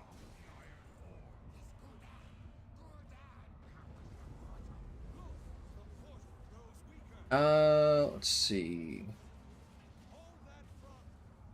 What did I miss? Oxara said, I find the original notes just seeing how you evaluate a boss with limited info testing always interesting. Yeah. I mean, that's kind of how I evaluate a lot of stuff. You know, you gotta look at, like, the information you have, and I always, like, I piece together, like, a basic strategy. But it's, you know, classic saying, right? No plan survives contact with the enemy, right? Same is true for, like, boss strategies. A lot of times I have, like, a theory on how I think a boss is going to work, but it doesn't work at all. But as long as I, like, theorize a strategy and think, oh, maybe it'll work like this, then the moment I pull a boss and I'm like, oh, this won't work at all, like, I immediately can rule that out. And it gives me, like, a better understanding of how exactly you do want to handle the boss based on, like, the differences from what I theorized. There have been some interesting cases like that. I'm trying to think of, like, a really good example. Smolderon was a little bit hard to decipher on paper. A lot of the ways in which Smolderon's abilities were described, like, in the wording of it, I didn't really understand what I was looking at. Smolderon in practice is honestly a pretty simple fight. It's just, he does 2 sets of abilities in P1, then he goes into P2, it's a damage burn phase with, like, a bit of a healing check, and then he goes back into P1, and that sequence repeats 4 times, and the fight ends. Smolderon is, like, there's kind of, like, 2 Teros encounters next here, or, like, what is the current tier equivalent? Two like, Magmarax-esque type fights. And Smolderon is kind of in the place of where Magmarax is. And there's, like, also an earlier one, Volcaros, is kind of similar.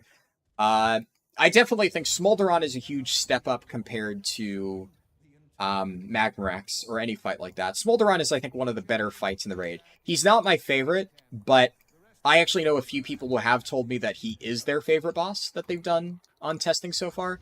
And I can understand why. He has some cool elements of it. It's just, Smolderon is, like, if you enjoyed Sludge Fist, I think you'll have a lot of fun on Smolderon.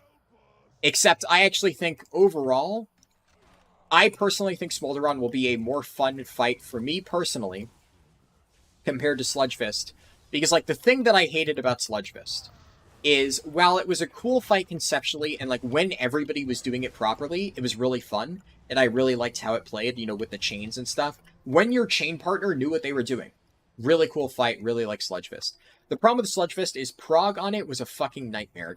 Getting people to figure out how to do the chains properly was such a pain, and the fact that it was tuned so tightly that if one person fucked up chains and died, and it caused 2 deaths, most cases it caused 2 deaths, that's always annoying. When one mistake causes more than 1 death, that always leads to, like, frustrating fights where one person fucking up can effectively wipe the raid, and Sludgefist was a good example of that. Now, Smolderon still has, like, some ways in which people can fuck up and get, like, others killed, but Smolderon, I don't know, it's a bit weird. It doesn't have many hard pass-fail checks. The only thing is, it has a mechanic on Mythic that I'm not a huge fan of, where there's, like, fire orbs that chase after 3 random players, and then when you come into contact with a fire orb, it explodes and it deals damage to the raid, and, oh fuck, I only killed 3 Bleeding Hollow orcs. I'm so used to having that quest completed because there's a million orcs in the path, but because somebody got there before me, I actually didn't have enough orcs killed, so I can just quickly do that. But yeah, so I also, oh fuck, I just used glider. Instinctively, I'm like, oh, I need to go like a long distance. I'll use Goblin Glider here, which means I won't have the glider for the skip in a little bit. And improvise with Gunshoes. So yeah, there's a mechanic where you soak an orb and it explodes and deals damage to the raid, and then the raid takes 1000% increased damage from the orb soaks for like the next 5 seconds or something like that. I forget exactly how long it is. So, as you might imagine, the general idea is you blow up an orb, you wait 5 seconds, you blow up another orb, etc. It's a little bit annoying just because it's kind of one of those mechanics that's going to be handled by, like, a weak aura, or because Blizzard, if it isn't a private aura already, it's going to be turned into a private aura, most likely by Blizzard. So I think the way that you're going to have to play around with it is kind of like you do shit like Echo of Neltharion, where it has like a list of 3 players, and the player that's like on the top of the list breaks their orb first. Next up breaks their orb, and the raid leader will just facilitate that, and they'll say, so-and-so break first, other person breaks second, etc., etc. That's most likely how you're going to handle that mechanic. Which I think is fine overall. It's not... The timing on it is relatively generous. I think the only problem is, because there's a lot of damage going out in Smolderon already, it's a very healing-intensive fight, so even though the damage that, like, blows up in the raid isn't necessarily lethal, it can still add up to be a lot, and I think if you blow up one during the intermission, it might be a bit rough. We'll have to see how it plays out. I don't think it's the worst mechanic out there, but it's definitely... Personally, I've said before, I'm very much not a fan of hard pass-fail checks. I think whenever Blizzard doesn't know how to make a fight more interesting, they add a mechanic like that, where it's like, you need to detonate these soaks in the correct order, and if you do it slightly off, the entire raid gets instantly one-shot. In my opinion, it's just boring design. I think Smolderon is a really interesting fight that is currently held back, at least on Mythic, by another pass-fail check thing, but at least the design isn't so egregious that I think it'll make the encounter uninteresting. It'll just be a blemish on what could otherwise be a fairly interesting Sludgefist-style fight. But, I mean, Sludgefist, I suppose, had some sort of pass-fail checks kind of like that. Chains were a bit similar, so, I don't know, it's whatever. I still stand by, if you like Sludgefist, you will very much like Smolderon. It's a pretty good version of that fight. There's been a lot of different types of Sludgefist encounters, and I don't think it's on the levels of Rygolon, but I would honestly say at the moment I at least enjoy it more than Sludgefist. But I think out of all those types of fights, Rygolon is maybe the one I thought was the most fun, I think. I forget how I even started talking about Smolderon. I don't know. Anyways. Oh yeah, because Oxara was saying you find it interesting how, like, I view the original version of the boss and plan ahead. Yeah. So, initially, I wasn't sure how Smolderon's phases would work when I was writing up my original notes, so that's one of those things where I was like, maybe it phases at a percentage, and you have to deal with, like, the second phase of the fight, like, nonstop after 40%. So I initially based my assumption on that because the journal wasn't very clear. But then the moment we tested it, it became clear that instead of it being what I thought initially, of it being like, you know, boss phases at 40% and then you have like a second phase, it was more of the case of an alternating phase 1, phase 2, which is a very different fight, but then I have to kind of adapt my notes based on that. But yeah, I guess I can see how that stuff would be interesting, seeing like the thought process behind, like, you know, crafting strategies for bosses. Another good example of stuff that you won't even really think of is, apparently, I was told, a lot of people for Gnarlroot, the first boss of the raid, were tanking him against the wall. And I was really fucking annoyed because we, for all of like the Gnarlroot testing, both on Heroic and then later on Mythic, were holding him in the center of the room and just doing the fight like the way that it was probably intended by the developers.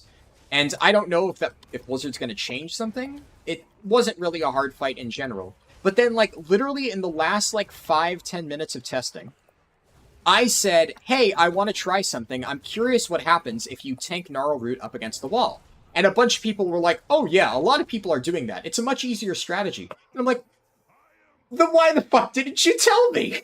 So apparently, like, half of my testing group knew the entire time that, oh yeah, Gnarlroot, if you tank him up against the wall, it makes the fight much easier. And they just said nothing. They just let me hold the boss in the center of the room for all of testing. And then at the last 10 minutes, we're like, oh yeah, a lot of guilds are doing that. Like, motherfucker. So I'm at least happy that by the very end of testing, in the last 10 minutes, I came to the same conclusion that apparently a lot of other people reached day one. Great. So I was 2 hours behind the curve in that sense. But it would have been so nice if people had been able to do that, because in the end, I only managed to get like 2 pulls worth of footage of the Gnarlroot like stack against the wall strat.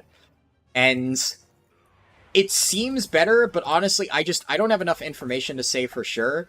So I think I'm going to kind of wait until it gets closer to release to kind of evaluate. But I'll probably, like, mention, whenever I make my Gnarlroot guide, I'll go over, like, the general mechanics, and then at the very end, I'll probably say something like, you'll notice that I'm doing 2 different positionings here. Personally, I believe that the wall positioning is easier to manage, but there are pros and cons to each one, right? Because the advantage of the wall thing is it requires less personal responsibility. Like, if you put Gnarlroot up against the wall, all of the adds will spawn in like a more consistent clump, so it makes it easier to activate, but it also means that you have generally less room to dodge mechanics, and you also have a lot more adds spawning at the same time, which can cause it to be a little bit overwhelming. I think overall, the removal of some personal responsibility of like forcing people to like spawn the adds correctly definitely makes it an easier strategy, especially for like Heroic and stuff. So it's probably what I'll end up recommending people do. But I think there is some merit to just, like, tanking them in the center. Hard to say for sure. I don't know if Blizzard will change it, because it did feel a bit cheesy. Like, it wasn't a bad first boss, but Gnarlroot in general feels very weird if you use the wall strategy. Because then suddenly the entire mechanic of the fight is, like, he spawns different sections of adds, and you need to, like, strategically place your fire puddles to spawn the adds. And on normal, it doesn't even matter. On normal, the adds automatically spawn. You actually don't need to manually spawn them. So it's not even a mechanic there. But on Heroic and Mythic, you need to, like, position your fire circles to, like, summon as many adds as possible, because you want to have a lot of adds dead before the intermission. And if you tank them in the center, then that actually becomes an interesting game of, like, weighing how much space you have and playing, like, musical chairs with the buff. And I was actually like, oh yeah, this is a pretty cool fight. But then, the moment I realized that the adds don't spawn in static positions, and instead spawn and like along the wall, or like relative to the boss, I mean, I realized you could cheese the fight. And really, I like, maybe some people will be mad about me saying this because like they're like, oh, and I just let the cheese strat happen. I think Gnarlroot is a much better boss if he is completely stationary in the center of the room and cannot be dragged at all by tanks. Because then, suddenly all of the spawn positions for the roots are consistent, and it, you know, doesn't change at all. The tank, like, doesn't need to worry about, like, where exactly they're spawning. That way you can preset markers at exactly where the adds are going to be placed. So the middle strat becomes a lot more easy to deal with. And it also just removes the cheese strat of dragging them against the wall and causing, like, the spawns to be, like, clustered in weird sections. And, I don't know. I think the fight is absolutely doable with, the, like, keeping him in the middle strategy. So I don't think it's like, oh, the fight suddenly becomes impossible if you do that. And I think it's just more fun. I think it is absolutely a better version of the fight compared to, like, keep him against the wall and just cheese it by having everything spawn on top of each other. I don't know. That's just me. But that's another example of something where I just didn't even predict the strategy until the last second. A lot of times you can look at a boss for hours, you can look at all the mechanics, theorize a strategy, and the most obvious solution just doesn't come to you. Like, Magmarax is a little bit different, but the heroic Magmarax cheese strat of just having the entire raid stack up in one spot and just splitting all the soaks on top of everybody, that is a very popular cheese strat for heroic now. I had no idea about it until, like, the second week of the raid after I finished making my guide. You don't need to do it, it doesn't really matter, but also that one I don't feel quite as bad missing because Magmarax went through, like, 5 different iterations before it reached live servers, so like, the version of Magmarax that I tested the first time was not the same as the second time or the third time, and it also wasn't the same as live servers, so it was kind of impossible to predict how Magmarax eventually turned out, so. Ziskarn was another weird one to make a guide for, where Ziskarn was such a weird boss that I had no idea what the optimal strategy would be, so I actually considered updating my heroic Ziskarn guide, but I thought against it just because I'm like, I don't really think it matters. It's not that hard of a fight on heroic that I would really care, but we'll see.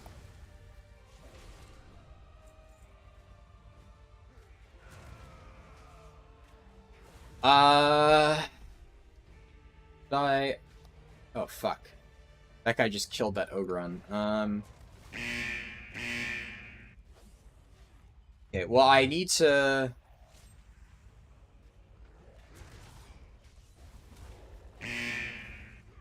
I need to kill 3 Ogron here, and one of the ones that I usually kill, somebody already got. So that limits my options slightly.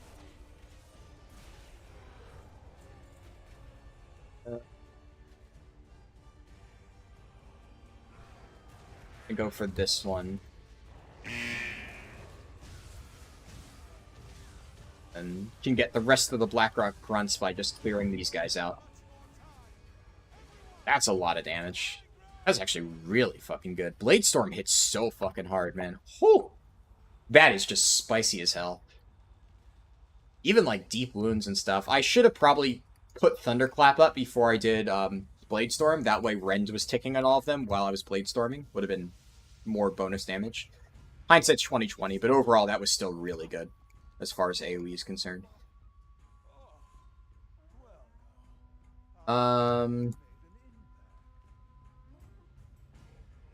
You do enjoy that you were reasonable with them, and if they're idiots, you promptly deal with them. Oh, like people in chat? Yeah. I don't know. I generally, I don't like to tolerate bullshit. I'm also, like... It's one of those things where, like, every now and then, like, somebody will join, and they'll say something really fucking stupid, and I will give them, like, a somewhat... Like, I try to be understanding and reasonable, but, like, one of the questions that I've been asked before that, like, a few people were like, I feel like that was a reasonable question. I'm just like, it's a fucking stupid question. Is, like, is WoW worth playing? And I won't tell those people who ask, is WoW worth playing, like, you know, fuck off, don't ask me that. But there was, like, a time when somebody asked me, is WoW worth playing? And I kind of laughed. I'm like, what a stupid question. I'm playing WoW. I think it is. It's like, you know, I'm obviously not going to sit here and give like a thesis statement on like, you know, my general thoughts in World of Warcraft just because somebody asked, is it worth playing? If somebody said, are the raids in World of Warcraft enjoyable? Like, do you have fun with them? I'd be like, yeah, I like the raids, right? But a very generic question that is just so open-ended that it's like impossible for me to give a good answer other than like, you know, oh yeah, obviously I think WoW's worth playing. Otherwise, I wouldn't be playing it. Like, duh. That's the kind of stuff where I'm not afraid to say I think it's a stupid question. And a lot of people get really offended because like there's this kind of mentality where a lot of people think like streamers need to be super polite and welcoming and friendly to everybody. And it's like, I like to consider myself a generally like friendly and reasonable person, but like I will also tell somebody if they're being a fucking idiot, right? And I'm not gonna like try to coddle and sugarcoat everything to everybody and be like, you know, this is a criticism free zone or whatever. Like, no, you know, I'm going to speak my mind, and you know, if I have something nice to say, I'll say something nice. If I, you know, think somebody's an idiot, I'll fucking call him an idiot, right? And that's generally speaking how I, you know, view streaming stuff. Now, I'm pretty sure what you said was more in context of, you know, people saying particularly bad stuff in chat, which, like, yeah, at a certain point, there's absolutely zero tolerance. There are certain things where it's just like insta-ban, you know, certain words that, surprisingly, you know, I understand why YouTube doesn't have it automatically banned, but I still think it's one of those where it's a little bit like, you would think that stuff like that would be, you know, a bit more on their radar and get caught. You remember that guy? Yeah. He got so mad about it too. Like, a lot of people will just be like, okay, sorry. And like, that I always feel a little bit bad on, and I usually try to be like, you know, it's okay. And I usually like to clarify that, like, I'm not mad at you. Like, it's, you know, you shouldn't feel bad for asking the question. It's just, you're leaving me with very little room to work with. But, like, I think that guy was, like, he said something like, Lamau, okay, you're a dick, or something like that. Which, like, I mean, he's not completely wrong. But at the same time, it's like, if you ask a basic-ass question like that, like, what are you expecting as an answer? Like, I'm gonna tell you, like, yes, World of Warcraft is worth playing. Like, what does that even tell you? Like, if you ask a streamer, is this game worth playing, and they say yes, does that give you any more information than when you, like, initially asked the question? Like, if I ever ask somebody, like, is a game worth playing? I'm trying to think of an example of, like, if my friend recommended a game to me. I usually ask very pointed questions. Like, my friend will be like, oh, I'm having a lot of fun with this game, and I'll be like, oh, does it have, like, what is the genre? What is the gameplay like? You know, how does the combat feel? You know, is it turn-based? Is it, like, action-based? And then, you know, when they give me details, I'll be like, oh, so it's, like, a bit closer to this type of game. Does it have, like, XYZ feature? I really like that about that other game. So whenever I'm, like, you know, actually looking to get into a game, my mindset is I ask very pointed questions. Because if my friend tells me a game is good, I'm like, okay, yeah, that's, like, a starting point, for sure. But just because somebody tells me this game is fun does not mean that I'm going to play it. Because there's a lot of games that I know a lot of people think are really fun that I'm just like, it's not for me. And I'm well aware of that. So I think it's stupid to ask like generic questions where it's like, if I said yes, would it tell you anything special? What's fun about it? Yeah, exactly. But that's why, like I said, I usually like to ask very pointed questions because that gives me a better idea of like whether it would suit my, you know, like my taste, right? Like, for instance, Total War games, which Total War, God, I'm going to spiral off into another rant about this. I love Total War as a franchise, but holy shit, the company behind Total War has been doing everything in its power to just, like, absolutely sabotage any chance they have. Like, they are making Blizzard-level bad decisions. To give you an idea of how bad the company behind Total War, Creative Assembly, has gotten, they've done something that I genuinely don't even think I've ever seen Blizzard do.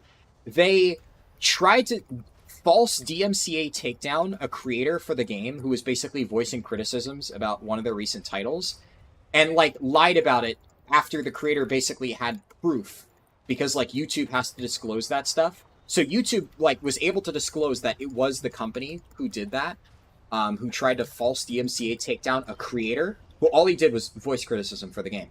And then pretty much the largest YouTuber, not pretty much, literally the largest YouTuber for Total War content, Legend of Total War, I've said before, I'm a big fan of his.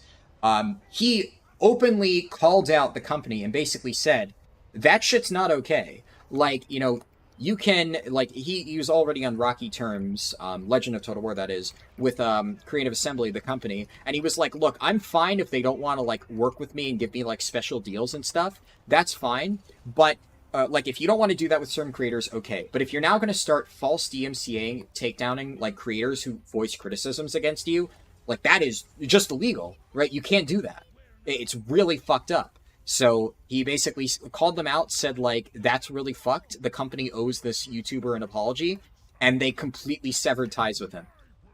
Basically, I forget the exact words he used, but yeah, they were very mad that he was doing that and said that he needs to stop calling them out publicly and being hostile towards them. And he's like, you guys are, like, running the game into the fucking ground, making terrible business decisions and fucking over the creators, and you're getting mad that I'm calling you out? Like, fuck that. So I think it's hilarious that, like, if you look at the top posts on the Total War subreddit right now, the #1 post... Oh, apparently I already unlocked my garrison, so I can't really do this stuff. I guess I'll go to Gorgrons, since I already did the garrison unlock. I think I did the Gorgron skip a while ago, and that's why I already have this stuff.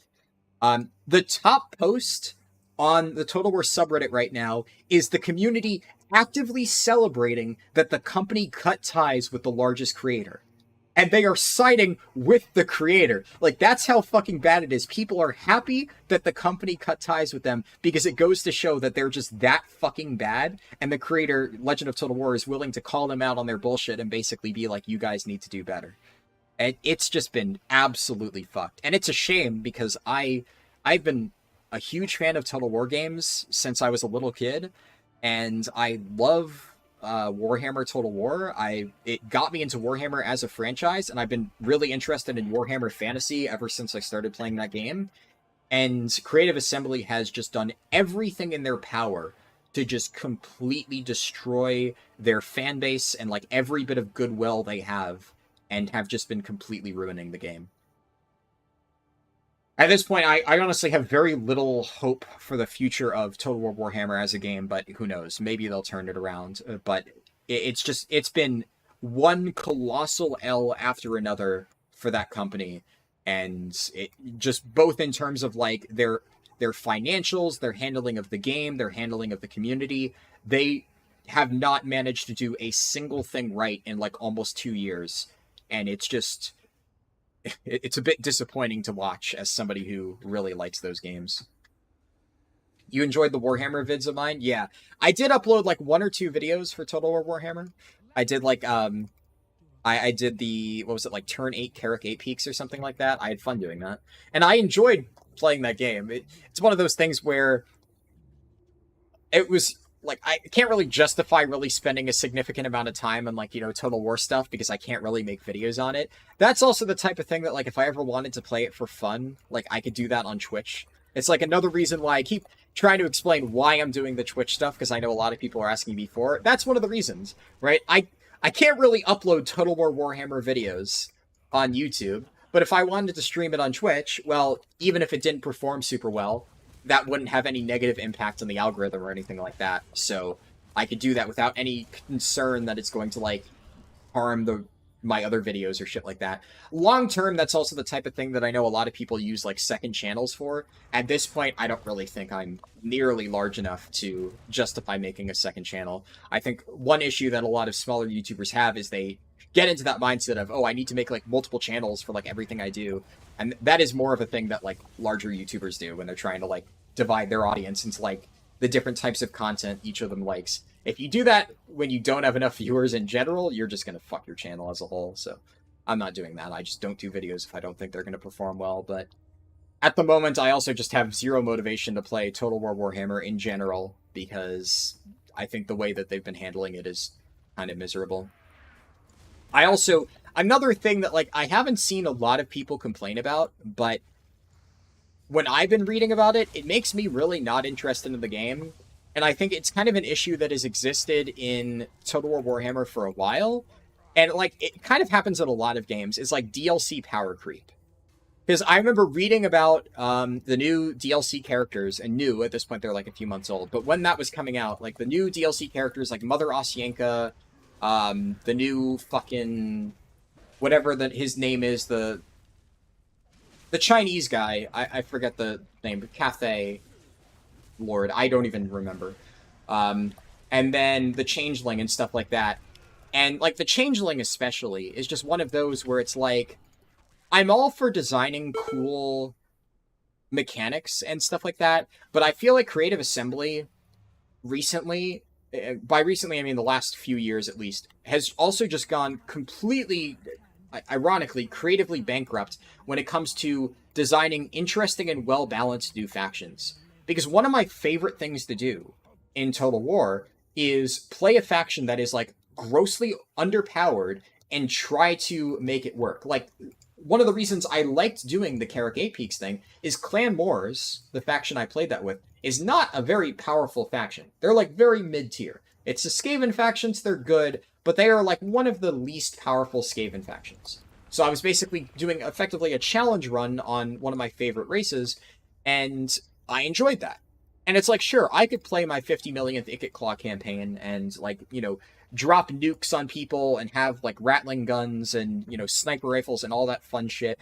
That's great. But when you've done that a million times and it's, like, obviously really overpowered, it's not always fun to do a second time. And I don't really know exactly when all of that started, but there's very much been, like, a mentality in terms of their recent design of every single new character is going to be so ludicrously overpowered that even on the hardest difficulty, it's basically impossible to lose at all.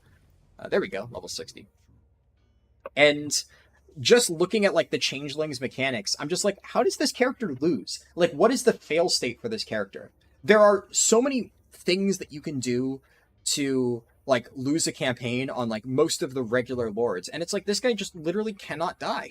Is no matter what you would do, like, your faction is just so blatantly overpowered that you can win any battle, you can win any bad campaign situation. At that point, like, you're not even playing a game. You're just literally picking a faction and saying, I am going to win the game. And obviously the reason why they're able to get away with that is because it's a single player game. So balance doesn't really matter, because at the end of the day, if somebody wants to pick the ridiculously overpowered faction and just win and say, I beat the game on the hardest difficulty, sure, it doesn't impact anybody else, so it's not like a huge deal, which is kind of why I don't think people have really complained about it that much.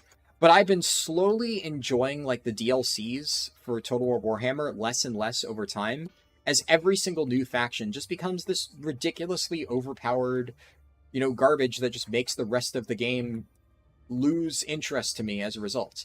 Like, it's kind of, my favorite campaign in Total War Warhammer 2 was Norska, because Norska was really, really, really weak, really underpowered. They struggled to survive at all. And playing legendary Norska campaigns and trying to, like, deal with the endless waves of armies that would get sent into my home territories, and I have, like, literally nothing to fight them off with, and I have to pull off some crazy victories, that was fun.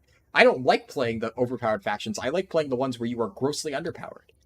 But now every new faction is just, you know, it's flashy, it's neat, but there's just no challenge there. You hit start game, and then it's just already decided from that point. That said, I did have a lot of fun. Like, the last time I played, which was like a few months ago, I played a Scarbrand legendary campaign with the like the end game disaster crisis. I set it to start on turn 10, and I did the ultimate disaster setting where, like, all of the enemy disasters spawn at the exact same time on turn 10, and that was actually, like, really fun, because even though Scarbrand is absurdly broken and can basically handle any force that gets thrown at him, when you're only, like, a level 20 character on turn 10 with a basic army put together, and you're having to deal with, like, armies that you shouldn't be fighting until turn 100, dialed up to, like, the maximum settings, you're fighting, like, 20 overpowered armies at the same time, you have to get really fucking creative to even have a chance of surviving. So I kind of enjoyed that. It was like a constant tug of war trying to, like, survive while my territory was getting completely overrun. And I was, like, basically doing guerrilla warfare shit. Really enjoyable to do that. But that's kind of the only way to even make that game fun and challenging anymore. It's just crank the difficulty setting up to max and try to, I don't know, do some weird stuff with the endgame disaster crisis anyways.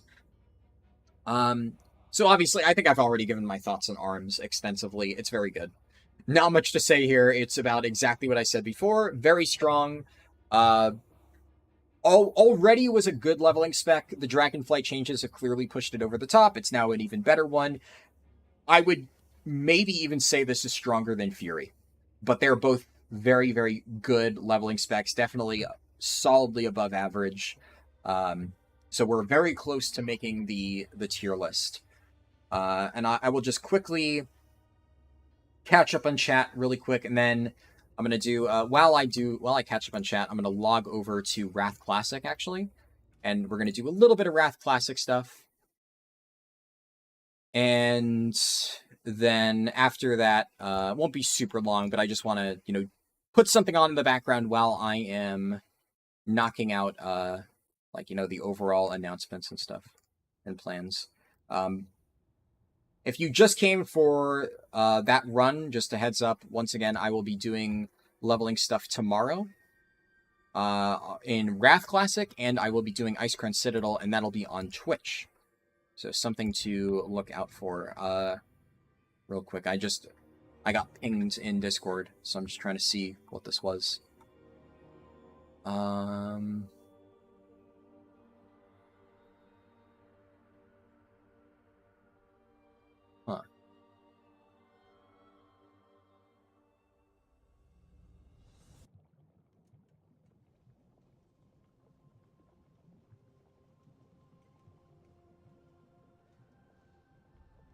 Oh, somebody in my guild asked me a question about Wrath Classics. This is actually an interesting question. Somebody asked, can I boost a DK on Classic if you don't have a 55 in the server? Somebody else in my guild said, I want to say yes, I had 0 Classic characters and I made a DK for them out when Wrath started. And then they pinged me and said, basically, Harldan might know, but I think he's doing his speed leveling stream. I can answer real quick. TLDR, no. You can't, but you used to be able to. The start of Wrath, they removed the character restriction, so anyone could create a Death Knight, but they changed that a few months back.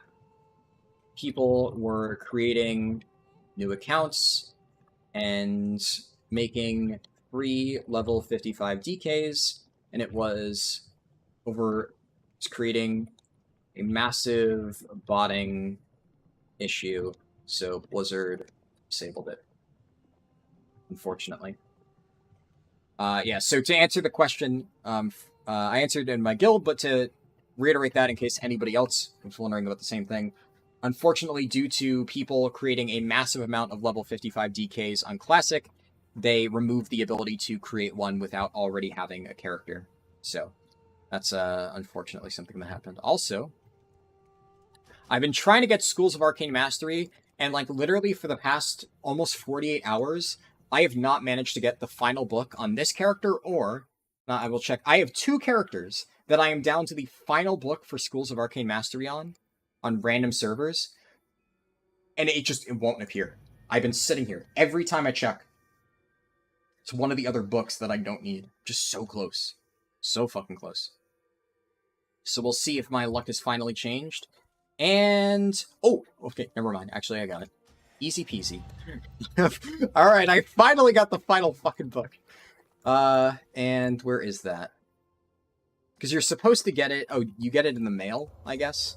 I've never even done this achievement on live servers, so I don't know. I'm doing it because since the classic toy box is so small, it's only 49 toys, I just kind of want to collect as many of these toys as I can, just for shits and giggles. It's fun to collect stuff on Classic, especially when there's not a lot. So, I have a lot of characters on dead servers that I've been using to farm stuff, and one of the other good things about farming on dead servers is you can get things like these books completely uncontested. So I can add this to my toy box, and then I think I can use this to go and get the pet. King's honor, friend. Go with honor, friend. And there we go. Kirin familiar. I think that also is account bound, right? So if I do Kirin, yep, it's account bound. Nice. Alright, 2 more collection things taken care of. I need to work on my pet collection for Wrath Classic. I haven't gotten a lot of them. I'm more concerned about the toys, but there's a bunch of these that are going to be really tricky to get, like, you know, Sylvanas' music box and Murden's favor. That kind of stuff is a little bit tricky, all things considered. I can hop onto my main Paladin on Mankrik. I'm actually going to be transferring to Fairlina, I should note, later tonight, because I found a guild on Fairlina that I'm going to be raiding with.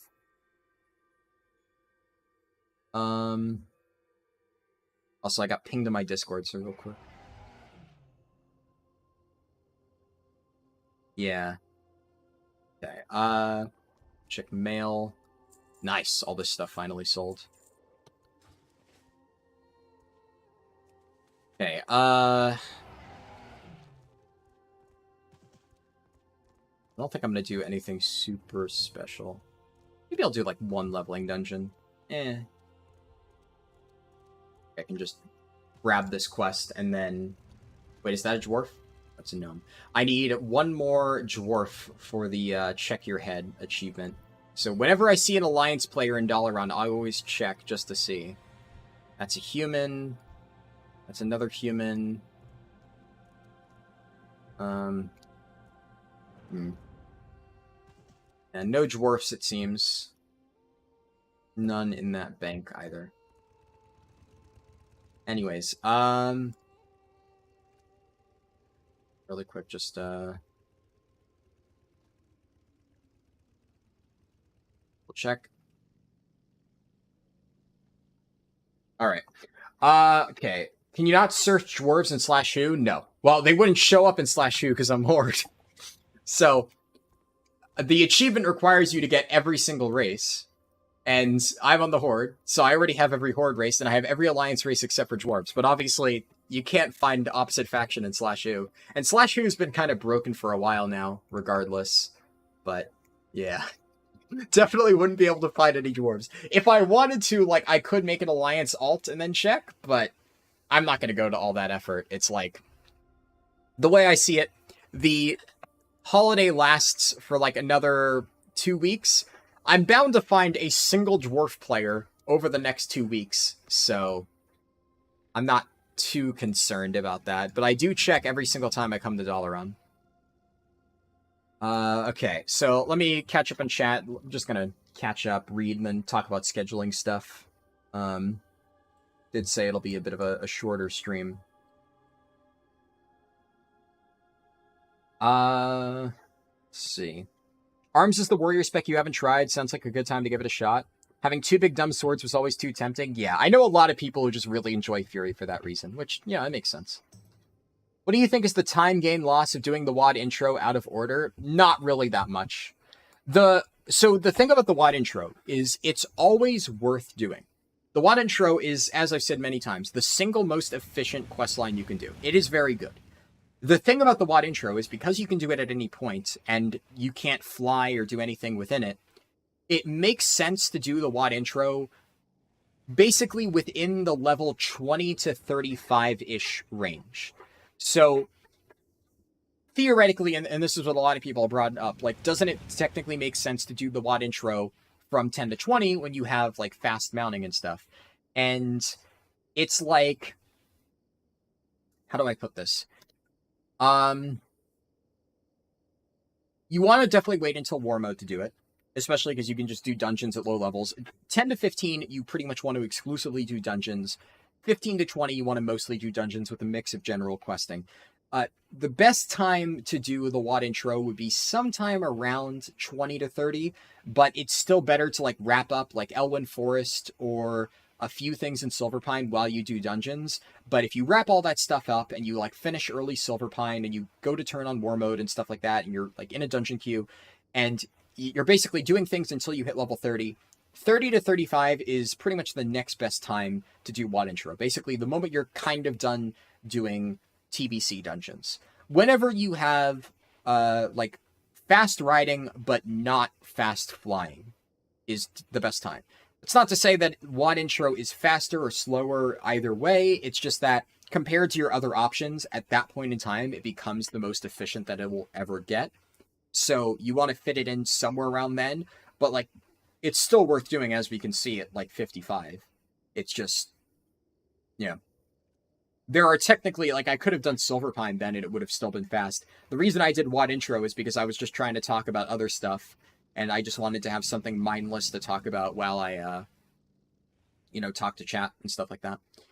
But it doesn't really have a huge impact, no. Let's see. I play Final Fantasy XIV, yes. I definitely, I have not played it recently. Final Fantasy XIV, I really have not been drawn in by Endwalker a lot. I liked the Endwalker story. I played it a lot on release. I actually made quite a few videos for Endwalker on launch. And honestly, for my channel at the time, the Endwalker videos did very well. Like, the numbers I got in the Endwalker videos, I would consider to be, like, okay by, like, today's standards. But for that time, they were actually pretty high, especially considering it's something that I don't normally make content for. So what I've thought about doing is, like, when everything kind of settles down with patch 10.2 and stuff, before Dawn Trail at some point, I'm going to, at some point, stream the remainder of the MSQ that I haven't done. That's probably something, like I said, good place for Twitch. Random, like, unrelated streams for people who want to watch it, right? So I'll probably do that, and then I will definitely try to get back into Final Fantasy XIV before Dawn Trail, because there's a lot of, like, individual things that I've wanted to do, but when I look at Endwalker, none of the stuff within it makes me go like, oh yeah, that seems really cool, I definitely want to come back now. There's been a lot of stuff where I'm like, that seems neat, but I'm not in any rush to try that, so I'll just get around to it. Oh, was that a dwarf? That is a no. Okay. None of the stuff that I've seen has, like, really made me want to come back immediately.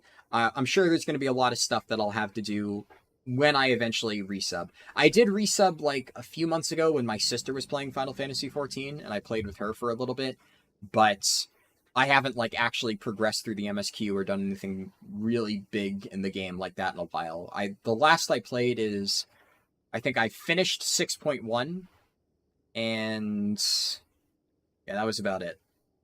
6.6 is 6.0 is Endwalker, right? Because, yeah, 2.0 is A Realm Reborn, 3.0 is Heaven's Horde, 4.0 is Stormblood, 5.0 is Shadow. Yeah, so 6.1 is the last time that I played. Or rather, I think I played in 6.3, but I only did the 6.1 story. And I did whatever the newest Beast Tribe stuff was, and I got, like, the max reputation with all that. Step up from Magmarax isn't saying much, yeah, for sure. You missed Final Fantasy XIV. You've considered going back to it recently. Wish you could pay for game time with in-game currency. Yeah, I'm kind of glad that you can't, but, like, from a it makes the whole game healthier perspective, I'm glad they haven't done that, but I understand wishing that you would be able to, fund it through in-game play. I mean, that's why a lot of people like the WoW token. It is fun, though. Encounter design, if 5 people do a very specific task, and if they fail, everyone dies IRL. Oh boy. Yeah. Kazara is a step up from Magmarax. I actually think Kazara is a good boss. Kazara, compared to Magmarax, it's night and day. Kazara is a very solid first boss. I would say it is one of the better first bosses they've made, in my opinion. And Magmarax is dog shit. So, yeah, Kazara is a significant step up from Magmarax, in my opinion. You had that problem with the raid too. You got the end time wrong and wanted to rush a few polls before we ended. I think we're done, but we had a whole hour left and nobody said anything. Oh, really? That's interesting. You remember the CA controversy? Yeah. Die by the Sword is ridiculously broken in some scenarios in Mythic Plus. Oh yeah, absolutely. Pre-nerf Neltharion, if you didn't have Paladin for Bop, you can get an Arms Warrior to taunt the boss. Yeah. Oh, I completely believe you. I've seen Die by the Sword do disgusting things before. So, like I said, I've played Arms Warrior a little bit in the past. It's actually, Arms is one of... Wait, is that a dwarf? Oh, no. Fuck. I got baited. I saw the ram, and it's a fucking Paladin on the Brewfest ram. Ugh, whatever. Like, I've DPS'd in raids as Arms Warrior before, long ago, like I said, in Legion. But it's one of the few DPS specs that I've actually played at endgame. You missed the one from TOS? Yeah. You went to South Shore versus Terran Mill. It's the 40v40 PvP, and you were able to get all the races for the achievement. Well, this is classic. So you're correct that, yeah, in retail, it's a lot easier. I mean, hell, in retail, you could just walk around Valdrakken. But I'm on Classic, and it's a very lopsided server. This server's like 99-1 Horde to Alliance. So it's very hard to find actual Alliance players. And the funny thing about it is, like, half the time, you can see there's a Draenei just sitting here, and they already have a pumpkin on their head. So most of the time, when an Alliance player actually does appear, somebody immediately just hits him with a pumpkin, unless they're a human. Human is decently common to the point where they don't get pumpkined all the time. But Draenei are fairly rare. I see them get pumpkined all the time. Gnomes get pumpkined pretty quick. And, I mean, dwarves so far, I have not managed to find one, so they are definitely the unicorns, and I haven't really seen them. Let's see. In retail, you have a different problem. Instead of finding dwarves, you find dark iron dwarves. Oh, yeah, that would suck. It would be annoying getting baited like that. I mean, yeah, I'm sure you'll find dwarves fairly often. I think what Troy was saying is that instead of getting mistaken by, like, the Brewfest Ram, you would get mistaken because you'd see a dark iron, and then it's actually, or you think it's a dwarf, and it's actually a dark iron, so, like, you get baited for the achievement. I assumed that's how I read what Chori put, at least. But I would imagine that dwarf in retail is extremely common due to how broken the racials are. Since you mentioned your sister, you were in a key at the time, but wanted to say that during that stream with Sister Dad, the highlight for you is definitely a mix of both. Oh yeah, for sure. And I know, Naomi, you mentioned that you thought my sister's, like, criticism of my dad was pretty fun. And like I said, that's not to knock my sister, right? Like, I'm not saying, oh, she was, like, you know, boring or something. My sister was, like, is generally a bit more shy, so she didn't talk as much. And my dad is the complete opposite of that. So he was spending the entire stream, like, joking around and trying to, like, you know, embarrass me and say goofy stuff. So I think for a lot of people, the thing they enjoyed was, like, listening to my dad try and make fun of me for the entire stream. So that's kind of what I meant, where, you know, I think for most people, they would still enjoy watching it, even if it was just me and my dad. And, you know, my sister wasn't there. But I know a lot of people did also find my sister funny as well. So, yeah, like I said, I wasn't trying to knock on her. She seems like a cool person to hang out with. Yeah, for sure. The other thing is, funnily enough, my sister is kind of like me in that, you know, she's shy. Like, she's shy IRL. And, like, I'm a relatively reserved person, you know, if I talk to, like, somebody IRL. Like, or I guess a good comparison would be in college, right? Like, in my college classes, I was very reserved. You know, if somebody talked to me, I wouldn't, like, you know, refuse to respond. I would, like, talk to them back. I'd be normal. But, like, I never really went out of my way to, like, talk to people or engage with anybody. I was relatively quiet. I kept to myself. But obviously I'm more outgoing, like, when talking to my friends and in streams and stuff. And it's a little bit easier, especially for streams now that I've been doing this for years. So I'm very comfortable with it overall. But, you know, my sister, well, you know, she is relatively shy talking to people she doesn't know. And, you know, she was a little bit reserved on the stream. She will talk nonstop. She's like me. She will, like, launch into a hours-long story sometimes about, like, every once in a while when she's, like, visiting, she'll say, like, oh my god, this thing happened at work, you know, do you have time? Like, are you busy? I'm like, no, I'm free. She's like, okay, yeah, so this person at my work, and, like, fires off at this long tirade of, like, all this shit that happened at her work. Dwarf! Oh, wait, dwarf, fuck. Yeah, let's go! He spawned right next to me. Fucking easy. Whew. I almost didn't see it was a dwarf because he had the stupid headless horseman thing on, but alright, well, that's one achievement taken care of. Now I can get rid of this shit. I'll probably throw it in my bank just because maybe you can sell this in the auction house. I don't fucking know. But yeah, that was the other thing. My sister was actually really trying to learn the game, as Analana said. You know, my sister, while she isn't as familiar with, like, MMOs and stuff like that, she does make an effort. So, like, in Final Fantasy, when she was playing that and she was trying to figure it out, I spent a lot of time trying to, like, teach her the mechanics and, you know, teach her how everything worked. And I had no problem sitting there and trying to explain it to her because she was actually like really listening and really engaged and trying to understand like how to play Dragoon and stuff. And she got pretty good at it. Honestly, eventually I didn't even give her help because she figured it out on her own and she was kind of cruising without my guidance. Also, one thing I can do really quick, since it's not like super long, is I'll just knock out the Headless Horseman.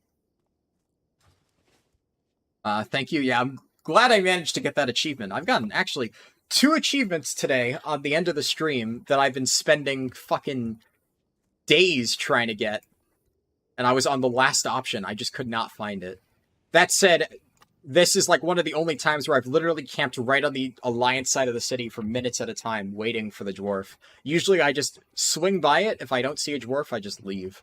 But that time I was like, yeah, might as well just sit there and wait while I ramble to the stream. You can get baited by all the race-changing toys. Oh, yeah. True. That could be really annoying, for sure. I forgot that Atomic Recalibrator will actually change what it displays the person's race as. Just gonna grab these dailies for future reference. You'd love to listen to her ramble. Your rambles are some of your favorite parts of my streams. Yeah. I'm sure my sister could, like, have some entertaining stuff. There was, like, an iconic one amongst my friends from high school where I was, I forget what I was doing. I think I was probably playing WoW with some of my friends from high school, and we were on, like, I think a Skype call or whatever. And, like, I had an open mic at the time, and my sister walked into my room and she, like, asked me something about, like, I forget, it was something stupid, but she was like, oh yeah, you know, like, XYZ thing, and then, oh yeah, did I tell you about when I washed the dishes? And I was like, no, and she was like, oh yeah, so, you know, I went to wash the dishes, because, like, I had to do that, and, oh my god, the water in the sink was freezing! And then, I was like, oh, okay, that's cool, I forget, I didn't say much about it, and then she walked away, and as she was leaving my room, one of my friends from school said, and I didn't have headphones on, so my sister could hear it, he was like, the water in the sink was freezing! And my sister runs back into my room, she's like, they heard that? I'm like, yeah. Like, I'm on the computer, I'm talking to my friends, you know, my mic is open. And then a bunch of the other ones in the call started saying it too, and going, oh, the water in the sink was freezing, and she got, like, so embarrassed over it, which of course made it worse. Like, it's a stupid thing. Like, it means nothing, just the water in the sink was freezing. It's a completely innocuous statement, but the way she said it, like, freezing, my friends thought that was funny, and then when they started repeating it and she got, like, super self-conscious about it, they started doing it again. So for years after that, when... Oh, there's a quest here? Hey there. Huh. It says this guy gives a quest called Free at Last, but I guess I don't have it. Weird. But yeah, for years after that, like, if my friends would ever visit my house for, like, a sleepover or something, and they would see my sister, they'd be like, hey, Ashley, was the water in the sink freezing today? And she would always get so embarrassed by that. It was just a stupid little thing, and for whatever reason, she took it so seriously. But that's like the type of stuff where my sister will spiral off into a rant about that. But ever since the whole the water in the sink was freezing incident, I'm pretty sure she's, like, very worried about going off on, like, a rant like that while other people are listening, because then, you know, she might have to live with it for the rest of her life, even if it is just a stupid line like that. Yeah. Make sure if you ever meet her IRL to go take a bathroom break and come out and say that, yeah. Let's see. Had to clip that because it sounds incredibly weird without context. You put it in memes and shitposts. I'll take a look in a little bit. Also, moment of truth. I want either Sinister Squashling so I can get the achievement, or Horseman's Reigns, so obviously. Hey! Alright, I'll take it. Bam. Alright, that's one down. So, what do I still need? I'm pretty sure this is the only achievement I need for the meta one, because a Mask for All Occasions is not part of the meta. So, I've been slacking on Wrath achievements for a while, mostly because, like, I have so many things scattered across different characters, but I've been a bit more motivated to actually get achievements done now that everything is account-wide. Like, when your collections are account-wide and you can, like, share progress across characters, that's so much better. Achievements are still personal, which kind of sucks, but presumably they fixed that in Cataclysm, so I'm more excited about doing that now. But yeah, I think yeah, all I need is the Masquerade. So I just need 3 more wands, Bat, Pirate, Ninja, which isn't too bad. None of your 5,000 characters got them out today or any of the last days. Yeah, I've been meaning to do some of that stuff on retail, not for the mount, because like I said, I have it. Ha ha ha. But there's a few toys from Hollow's End that I kind of want to knock out. So I've been slacking on that in retail too. You find that stuff funny as long as it's fair and not overdone, especially when it's done to you? Yeah. I mean, whenever people do that to me, I don't mind either. Obviously, you know, people meme on me a lot for shit like that. Like, what was the one that a lot of people teased me about for a while a few weeks ago when I was like, it's not the end of the world? And then I said it's not the end of the world like a lot of times, just in passing, just as a phrase. And then a lot of people like, oh, you know, everything is not the end of the world. Like, what would you actually constitute as being the end of the world? And it's like, okay, I get it. It's a phrase that I said a lot. You know, that type of thing. I don't really give a shit. Obviously, though, in that case with my sister, it was like, we were all kids. This was, I don't know, I was like 12 or something. So when you're kids, like, the stupidest things annoy you, and kids are petty about, like, dumb bullshit. So my friends kept doing that for years. So, yeah, it was fun. My sister, I don't think ever got really mad about it, but she would get, like, very embarrassed and flustered whenever people said that to her. So, I always thought it was kind of funny. I'm sure if I told her about it now, though, she would think it's hilarious, because I don't think that hasn't come up in many years, but I'm sure she'll remember it if I bring up the water in the sink was freezing, because it was like something that went on for a while. But yeah, it was a whole thing. Keep bragging about that mount. You're more jealous of the Infinite Time Reaver one. Well, like the Infinite Time Reaver one, I still maintain the drop rate used to be much higher, because when I got it, it was back in Warlords of Draenor, and every single one of my friends had it. We did time walking dungeons quite a lot when it first came out, because a lot of time walking gear was best in slot for WoD challenge modes, so I spent a lot of time doing time walking dungeons. But like, we didn't farm it that much. Like, I know people who have farmed at this point time walking dungeons infinitely more than I ever did back in just WoD. But even the amount of time that we spent in WoD, like, I got it after, like, a few time walking weeks or something like that. Every single one of my friends had the Time Reaver. It was just one of those where it was accepted, like, if you do time walking even a decent amount, you're gonna get the Infinite Time Reaver. And I don't really know what changed, but at some point it became, like, this ultra rare mount that everybody spoke of in whispers, along with, like, Time Lost Proto-Drake and stuff. And I just remember being so confused, because I'm like, wait, the free mount that you get just by doing time walking is now considered hard to get? And I guess at some point Blizzard just nuked the drop rate for whatever reason, which, why? I really don't know. It's really stupid. I don't see why they shouldn't fix it.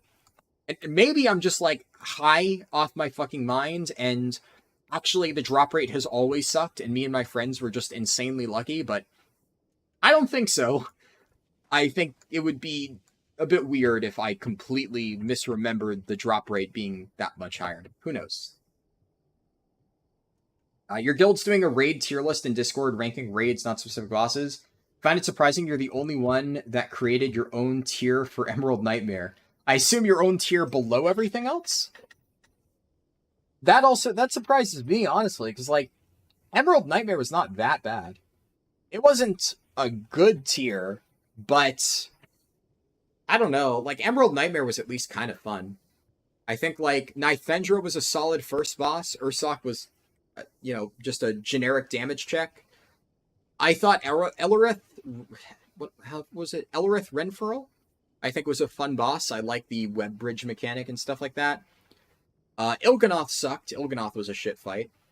I actually personally enjoyed Dragons of Nightmare, but I think it was, like, a little bit above average, but not like a standout super stellar boss.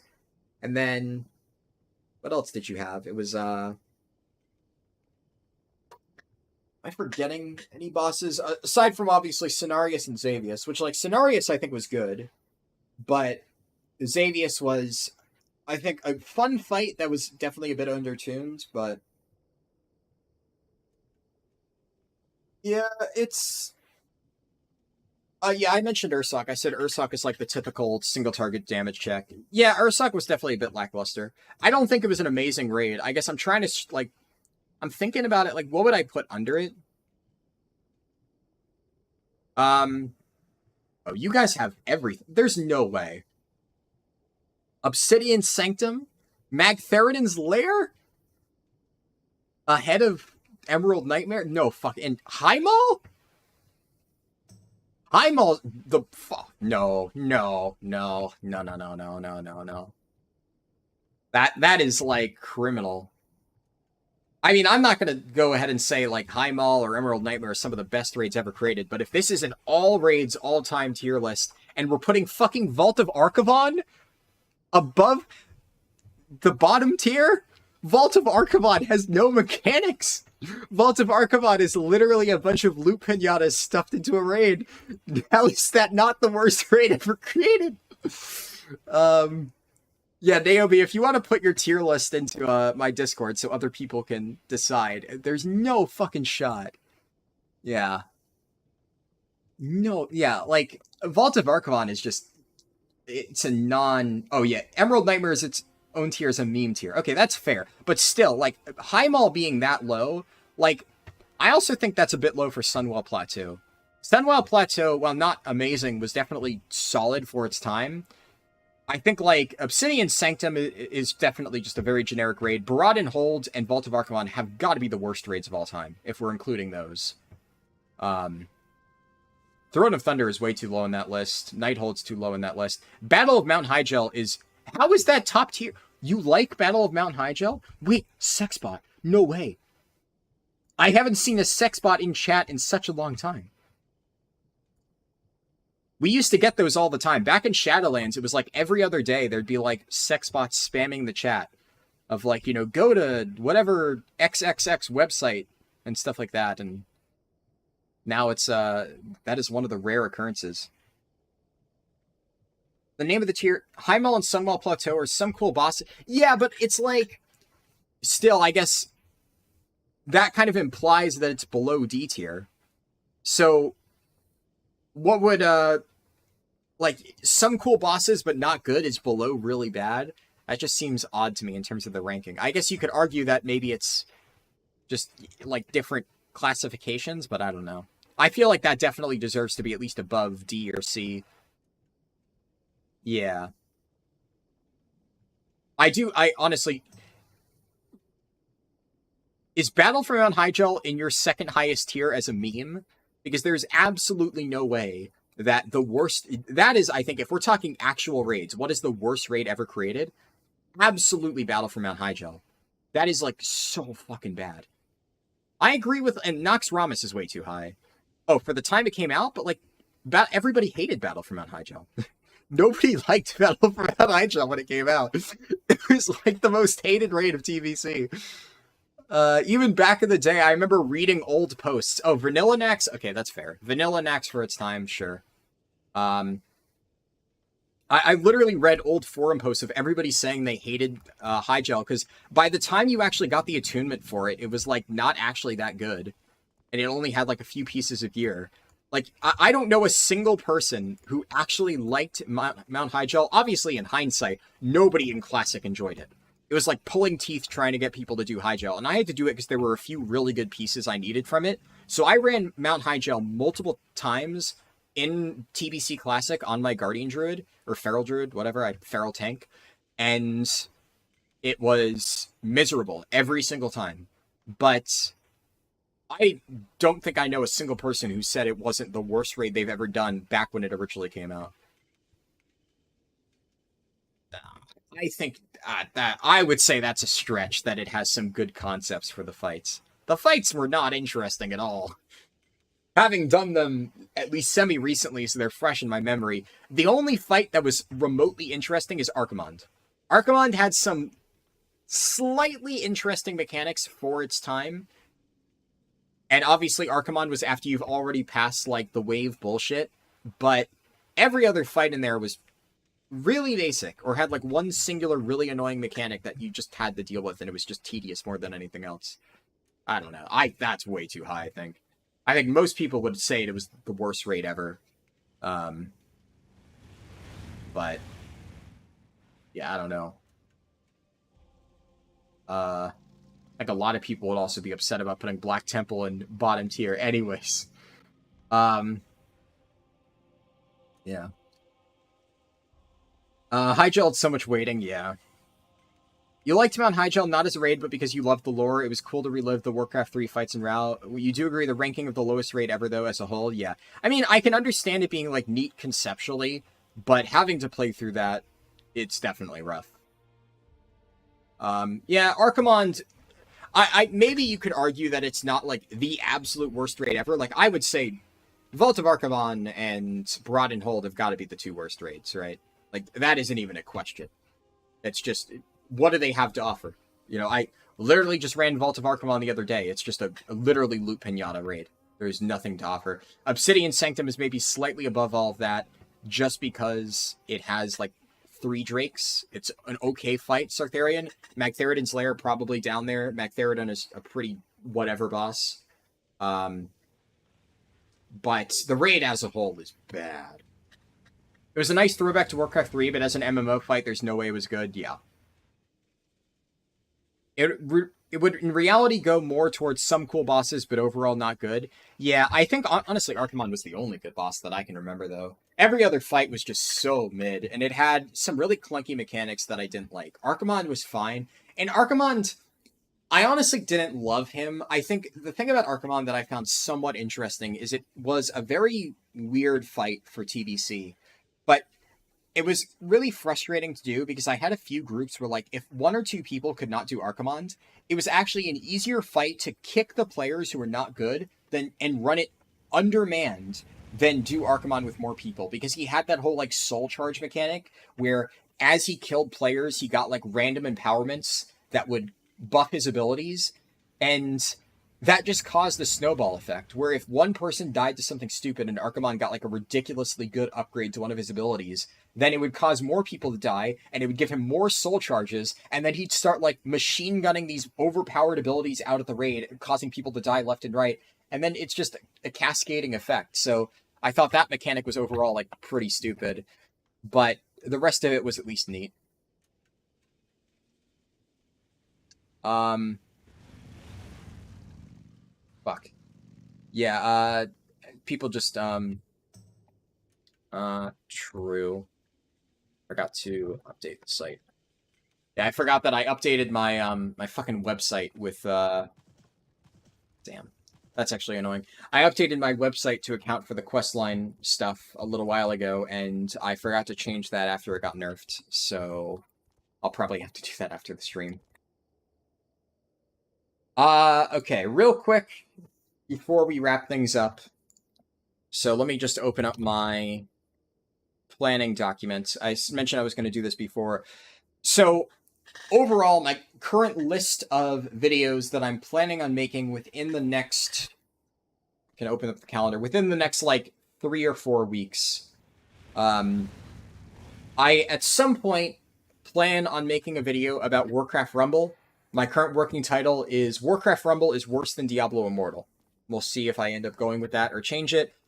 I will, at some point, I don't know when exactly, I might stream some of it on Twitch when I'm playing it, and, you know, you guys can see for yourself how bad it is, and then I will take that footage and then use it to make, like, a mini review talking about how this game is a microtransaction-filled garbage pile, and you should not waste your time with it. That'll be sometime before its official launch. So hold on, Warcraft Rumble release date. Let's double check. It releases on the 3rd of November. So I need to have that video out before today, or before this day, right here. So I will probably start recording that over this, like, next week, a little bit, whenever I have free time. And then I will try to put together that review. I'll probably put it out sometime this week, before the patch. We'll see. That one I definitely want to make because I think it's important. Warcraft Rumble, Diablo Immortal's got nothing on this. Might be a slightly more clickbaity title. I do want to make it clear, though, that it is bad. I think something like Diablo Immortal's got nothing on this could work well as, like, a tagline within the thumbnail. but I want the title to very clearly convey that I think it is a garbage game. So I might even make it a little bit shorter and more snappier, and then like make a maybe slightly clickbaitier thumbnail to showcase just how bad it is. Something like that. I'll have to think about exactly how I want to present that. Then for leveling stuff, as I said before, fastest 60 to 70 route for Dream Surges and stuff, that is going to happen at some point. I'm not sure exactly when. I think it'll also be around this time, was kind of what I was planning, so we'll see. That video might need to wait until this week. I'm not entirely sure, because the reality of like the fastest leveling route is there's no set time when I need to have that video out. I can have it out even long after 10.2, like somewhere around here, and it would still be appealing for a lot of people. So I need to prioritize 10.2 stuff coming out before the 7th. So if I manage to finish all that, we'll see. It could be a good thing to maybe drop like right before patch 10.2, but I have a few other guides. I said before a video about the new rare mobs. That is not coming out soon, but that'll be on the back burner. I will eventually make a short video discussing the new rares and how they impact the route. Assassination Rogue 10 to 60, that will be live streamed on YouTube on the 27th. All healers testing from 50 to 60, that'll be live streamed on YouTube on the 30th. And Sub Rogue 10 to 60, I am not going to be streaming the Sub Rogue 10 to 60 run. I'm going to be recording that on the 5th, offline, off stream, doing like a fast speedrun attempt with Darkmoon Fair and all that stuff. Just a really good fast Sub Rogue run, because I think Sub has a lot of potential in 10.2, and I will be doing that on the 5th. I might delay it a little bit. I'm not entirely sure. I might honestly even delay it until after the patch launches. I will be doing it with Darkmoon Fair at some point, so I might wait until like the 9th or something. We'll see. It'll be within this week, and it'll be the last of the testing runs I do, and it will not be live streamed. I'll be doing other stuff on live streams around that point, namely 10.2 content. So I'll probably be live streaming on YouTube on the 7th, but I'll give more information on that as we get closer. Tori said, sounded like your university assignments. You need to have this before today. Yeah. The deadlines are midnight. You've got ages to do it, like an hour or so exactly. I always wait a while. Assassination Rogue has you cringing thinking about it. Honestly, the reason I'm doing an Assassination Rogue 10 to 60 run is after looking at a lot of the changes, I don't really think it's that bad. I think Assassination Rogue is maybe going to be a little bit better than Outlaw because it does have consistent AoE. And looking at the changes in 10.2, a lot of them are actually pretty solid. It improves the AoE, at least at lower levels, by a significant amount. I think it'll be a lot cleaner. It'll still be a rogue, but the thing about rogue is the survivability overall has gotten some nice buffs with like the class tree changes. So I think that combined with the AoE damage might honestly make it feel better than Outlaw. It also has a pretty reliable way to pull ranged mobs, which was something Outlaw struggled with.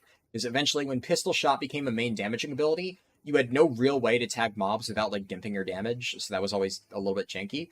That doesn't seem to be a problem for Assassination or Sub. Sub, honestly, with the changes, has the potential to be a pretty solid leveling spec. I will have to test it and see, which is why I'm going to be doing it like on an offline run where like I have actually like a well put together speed run, and it's not like, you know, I'm not distracted by anything. That's something that I really want to look into, but we'll have to wait and see how that pans out. Warcraft Rumble. It's the something in my chat is it's the end of the world for Blizzard said as a joke. Oh, I see what you mean. Yeah.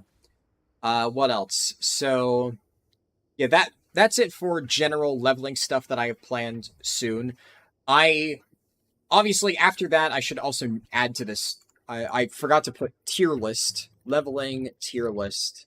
That kind of is a no-brainer. Obviously that's what we've been working towards.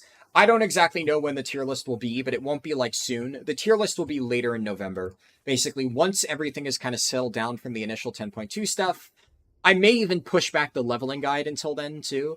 I think what I might do is, like, I'll do all the runs, get that done by, like, this week, and then after all the initial 10.2 stuff, when I've made my raid guides and, like, the Farok guide, which we'll get to, like, later in November, then I can finally put out the fastest 60 to 70 route guide, and then I can put out the leveling tier list, because at that point we'll have tested everything. So they'll be around the same point in time. So I think that is something you should probably expect later on. I think maybe putting out the leveling guide close to here is a little bit too aggressive, considering how many other things I have to complete.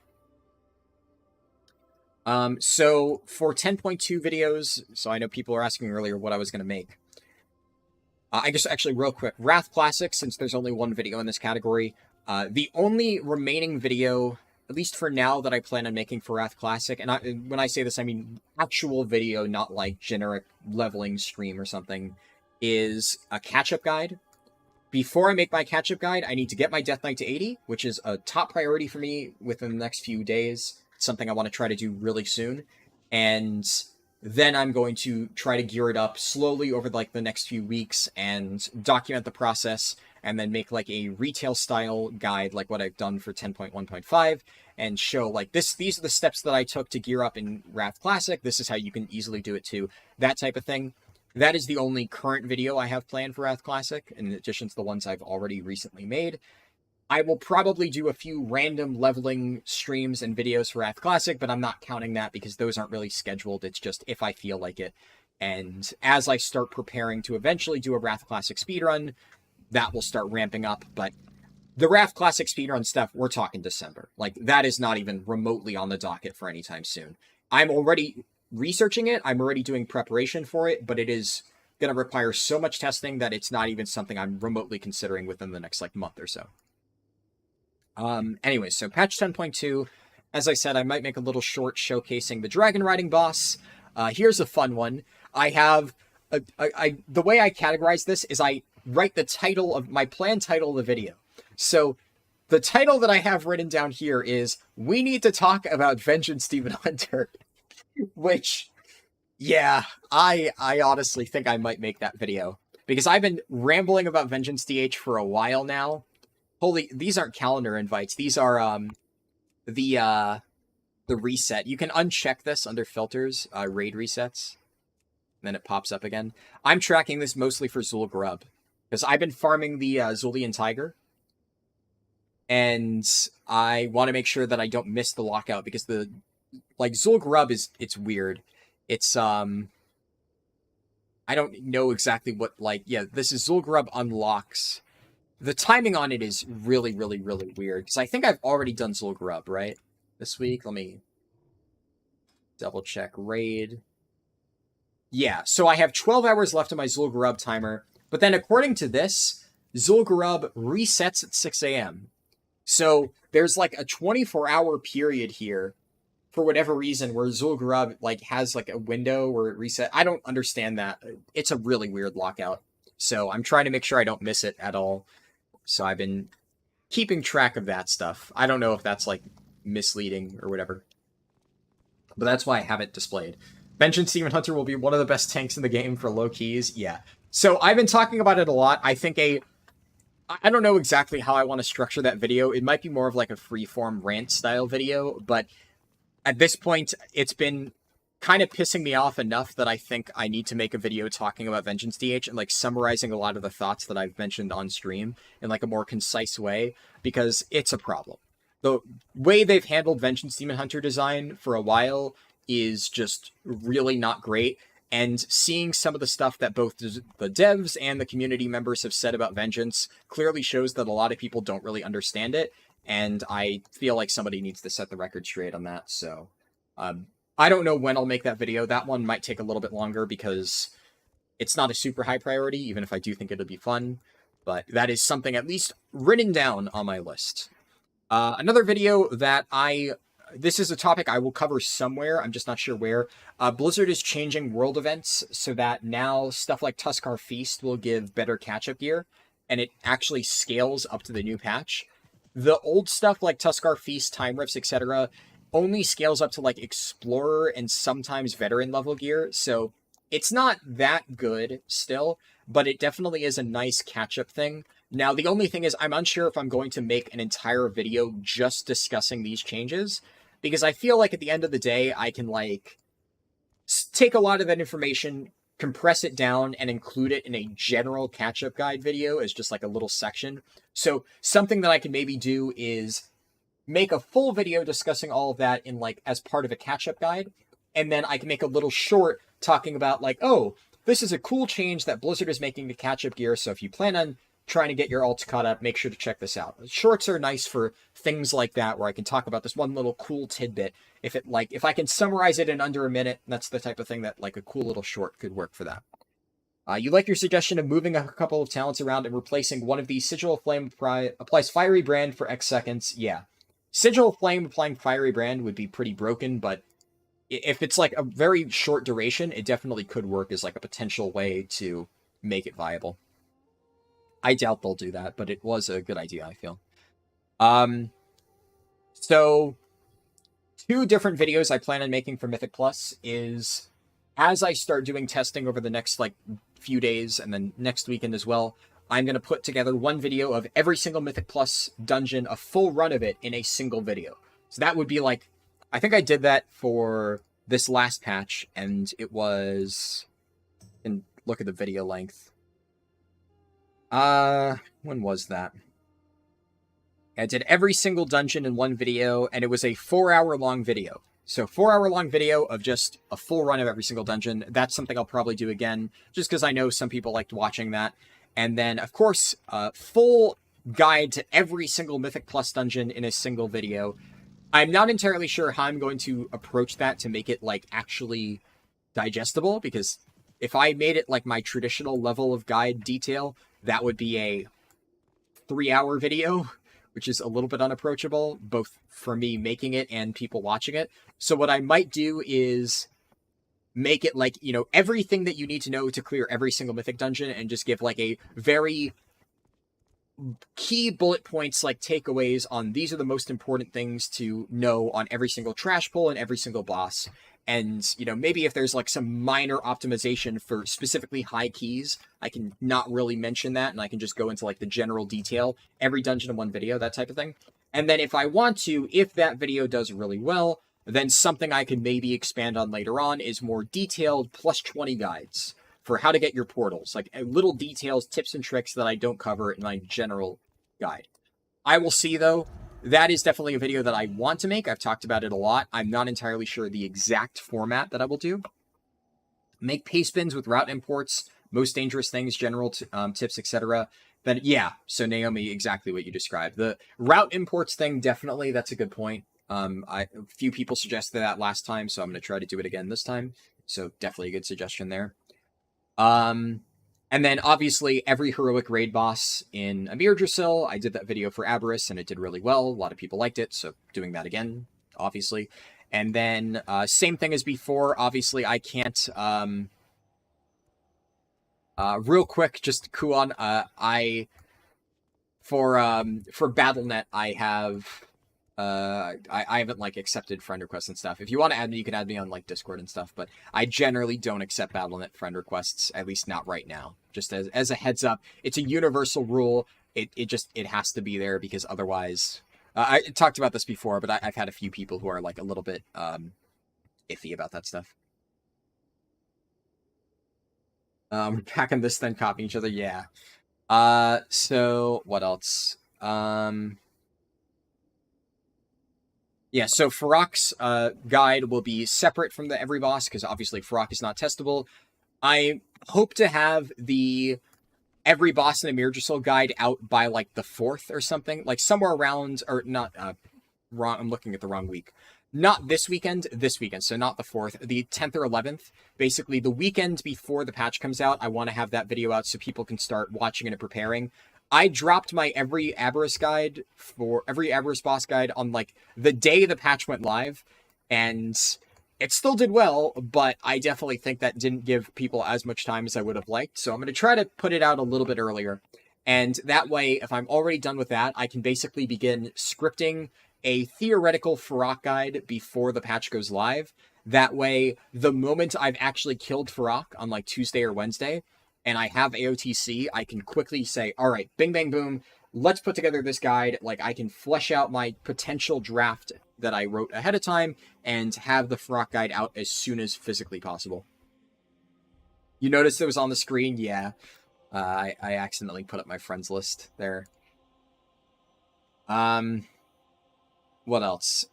So something else that I'm considering doing, I'm not entirely sure yet, but I think might do it, is a guide to the first 3 mythic bosses. The only problem with the first 3 mythic guide is it's, I don't know, mythic bosses tend to not do super well for guides like that, and we haven't really gotten enough time to test every single boss.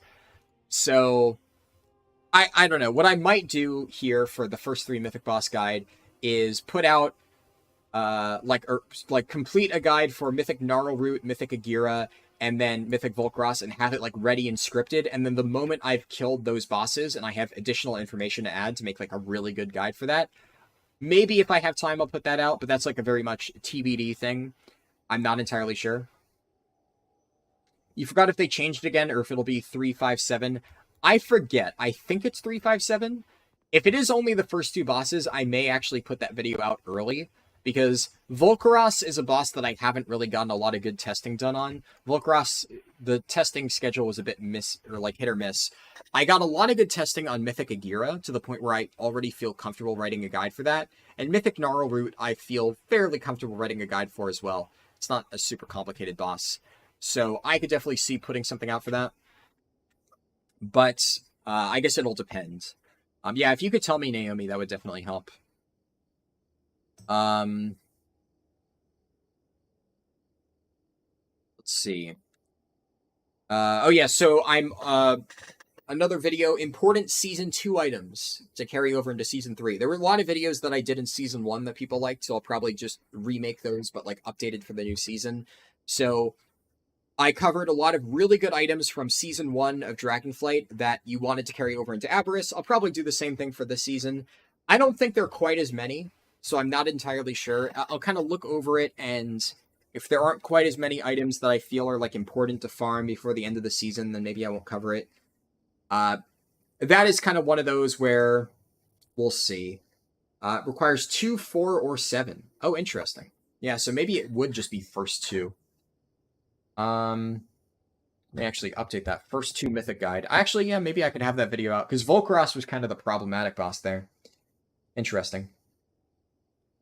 What else? So I might do that. Like, it would be Beacons of the Beyond, Dragonfire bomb or Bomb Dispenser, whatever. I'd probably talk about some trinkets from Mythic Plus that I think are really good for certain specs that won't be obtainable after the new season starts. Things like that. I'm not entirely sure how, like I said, how many of those there are going to be, because before in Dragonflight Season 1, there were a lot of those items. There were a lot of things that were really overpowered and were still broken in Aberrus, and Blizzard has actually spent a lot of time kind of dialing those back over time. So I don't think it'll be quite as big of a problem in Emirdrasil, especially with the item level gap, but that is something I'm considering. What's my server? I am on Mankrik at the moment, but I'm actually transferring later tonight to Faralina. So won't be on Mankrik for super long. On retail, I'm on Mal'Ganis. Anyone that wants to do a time locking set at some point should have socketed gear or some tier pieces that have a tertiary. Yeah. To put it out on the first day of the season, you'd see race to world first guilds, clear mythic bosses. Well, I would want to make sure that I had experience doing them. Now, that being said, I do have experience doing both Mythic, Gnarlroot, and Agira, so I'm kind of fine making a guide for them right now, but I don't have enough experience with Volcross, so when it was initially going to be a first 3 mythic guide, I wouldn't have felt comfortable putting it out immediately. But if it's just first 2, I've done those bosses enough on testing that I don't really mind doing it. What else? I'm going to make an updated video on the upgrade system. That is something that I will almost certainly put out. I'm just not entirely sure when. I might wait until, like, the week of... That's the kind of video that I think I could drop, like, this week, the week of the 7th, and it would still be perfectly relevant. It doesn't need to be beforehand, but a few people have expressed interest in, like, an updated version of the video I made back in patch 10.1, and one that covers all the changes that Blizzard's making, because there are a handful of them. What else? Crafting guide. This is just, I don't know. I probably won't make any crafting guides, but it is something to consider. I might make a short video about crafting changes, but I think that's also something that I could just kind of wrap into a general early season gearing guide. So, kind of the whole world events being updated, crafting stuff, what's it called? Like world content things, because I have another one for like world content drops and gearing. I think a lot of those like separate topics I've thrown here as like just a, maybe I can make a video on this. I'll probably wrap a lot of those into one big video on like how to get gear early on in season 1, because I made my catch-up videos in like 10.1.5 and stuff like that. And while those videos have done well, one thing that at like the start of the patch, a lot of people asked is whether I was going to make one initially for 10.1. And I said many times, like, I'm going to hold off on doing that until, we get like the new catch-up gear system. So I'm not going to like make that video immediately. But a lot of people expressed interest in just having like a video at the start of the patch to help them with gearing. So I might make a video like that, like early patch gearing, and then I can just replace it later on and be like, okay, here are the updated methods for gearing. I think it'll still be useful for people, so I might just make more of those videos. Like, instead of just doing one every single patch, I can do one every, like, mini patch to discuss, like, the new changes. And initially I was like, maybe that's too much, but a lot of the feedback I've received is that people would actually find that helpful, so we'll see. I'll consider that.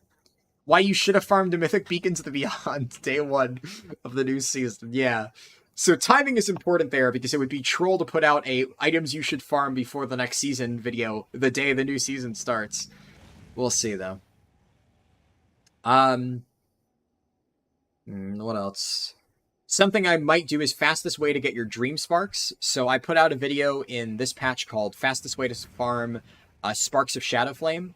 This is probably a video that wouldn't drop like right around the patch, but would rather be like a week or so after.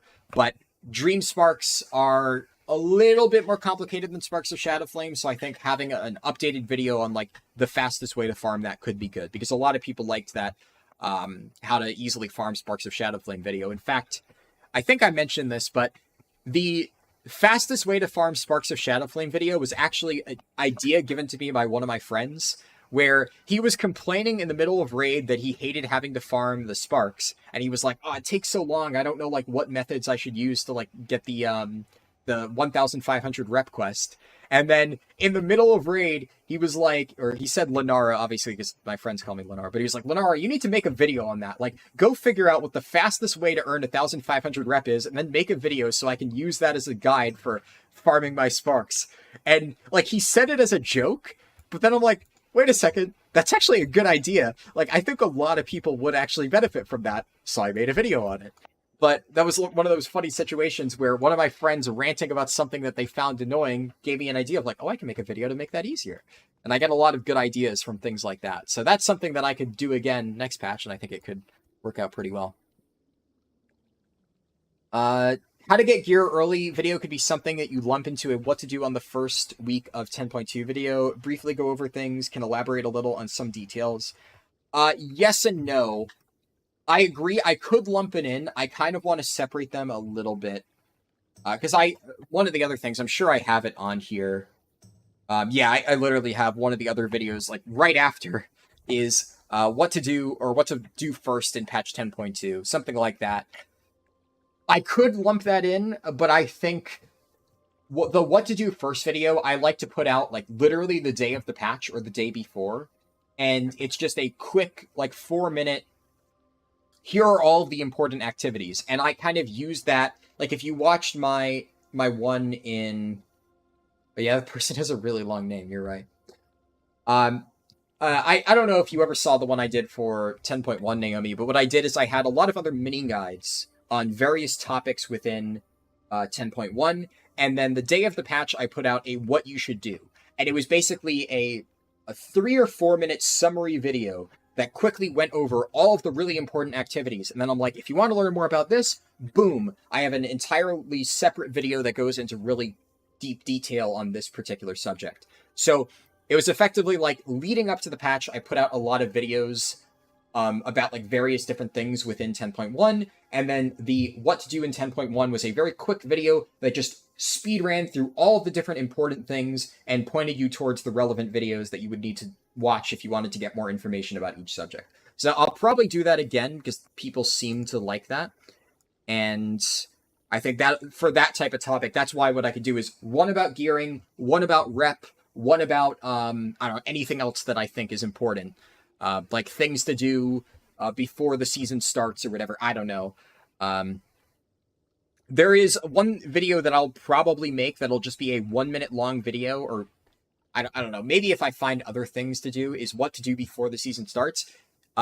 It's actually very important that you do the current campaign on live servers, because the current campaign of like talking to whatever the Sentinel lady in Valdrakken is, and then doing some of the stuff in Onaran Plains is actually a mandatory prereq to unlock the next patch. So if you don't do that now, you'll have to do that before reaching the new zone, and then you'll kind of get caught behind the bottleneck. So that is something I'll probably mention in one of my videos. Like an index, yeah, that's a very good way to describe it. That's kind of how I viewed it. I'll probably do like a tier list for every Season 3 dungeon at some point. I did that in last patch, and, you know, a lot of people enjoyed talking about that one.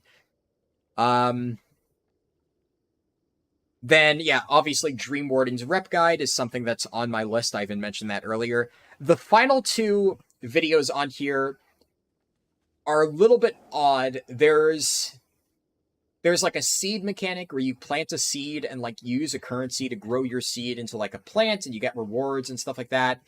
And I don't know how impactful that mechanic is, because the rewards for it were bugged. But it was like a weird system that had something to do with super blooms.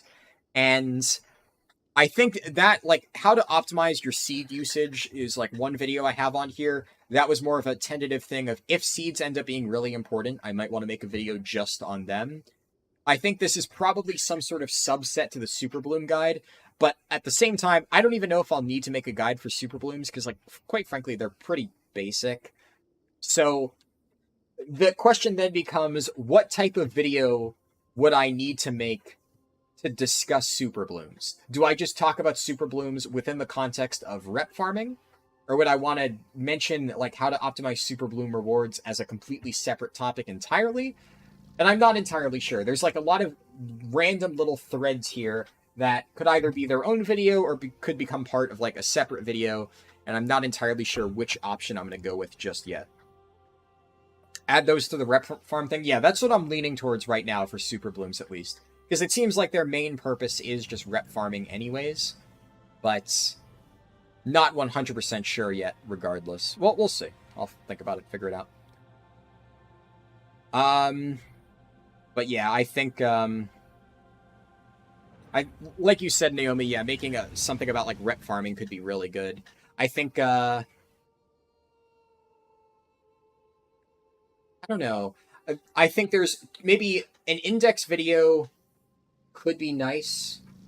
I'll have to do a bit more testing. There's probably a few other things that, like, as I test open world content and whatnot in patch 10.2, like, a few other ideas will come to me on, like, oh, this could make for a good video.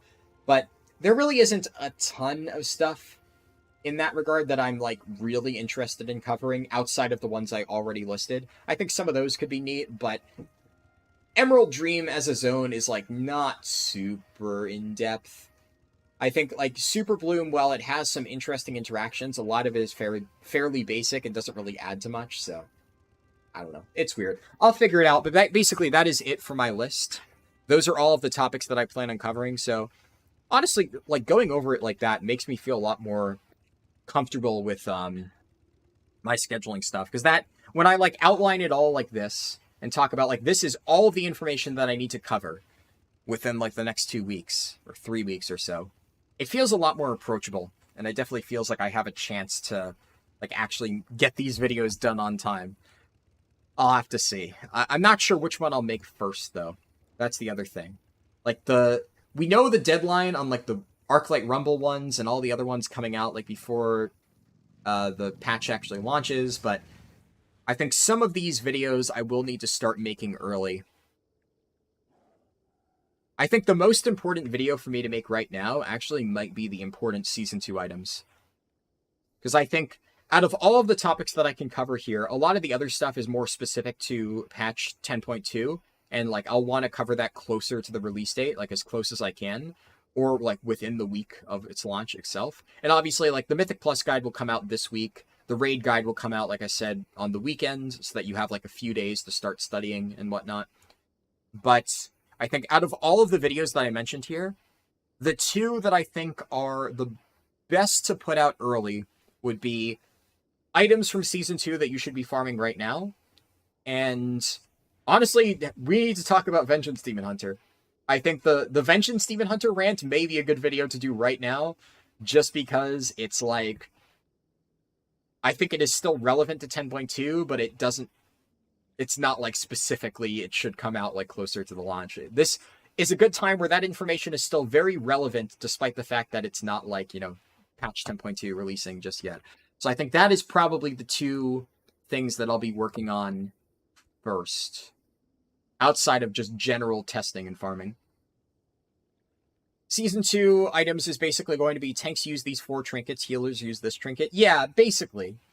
I'll give like honorable mentions to the Sark Cloak and stuff like that, but another thing to consider is there's a few appearances that are unique to the Mythic Plus versions of these dungeons that, like, for instance, in Season 1, there's a shield appearance off Mythic Plus Skovald that is currently unobtainable from any other method. It was only dropped off Skovald in M+. It was not dropped in M0, obviously, because, like, the artifact stuff. So I mentioned, like, hey, this is a really cool shield model that you actually might want to get now. So I mentioned that as, like, a bonus at the end of the video after talking about the different gearing things. Is I'm like, yeah, even if you aren't a, like, super big min-maxy raider, you may still care about the subject because of the transmog. And yeah, the Legion weapons. The Legion weapons, at least I think in most cases, had time-walking alternatives. The only one was the Skovald shield. That, like, literally there was no other comparable thing. So that's something that I'll need to look into. I know some of the appearances from, like, Nell's Lair and stuff have comparable things from, like, Hellfire Citadel. A lot of them reused, for whatever reason, Hellfire Citadel models. But I think one of the recolors is actually really cool. I hate Sculpted Magma, I believe. I don't think has any alternative. Yeah, and there's also, I guess, Underrot. Underrot has a few items that could be pretty cool, but that they're still all obtainable within M0, I think, right? Yeah, some of them were recolors of Hellfire Citadel. The Hate Sculpted Magma is different. I think, like you said, yeah, I think it's Dragon Soul. I couldn't remember which raid that particular one was from. But yeah, hello Vetro, good to see you in case I didn't see it. Let's see, Hate Sculpted. Wowhead will load.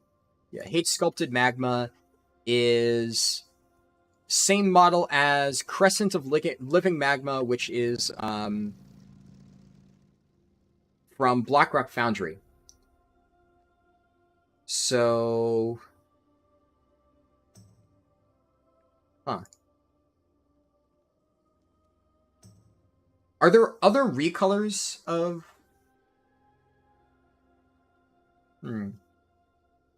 I think it is a unique color, Hate Sculpted Magma. Because I'm not seeing anything on Wowhead that shows different colors other than, the one from BRF, but I'm only seeing the green option. So I think it's unique. Underrot has 3 chests. Yeah, but I think the Underrot one, the chests can still be gotten as Azurite pieces, right? So it's technically obtainable, even if it is a little bit harder. And yeah, Nell's Lair has, I forget what it is. I know the wand you're talking about. Let me find it. Can't find the,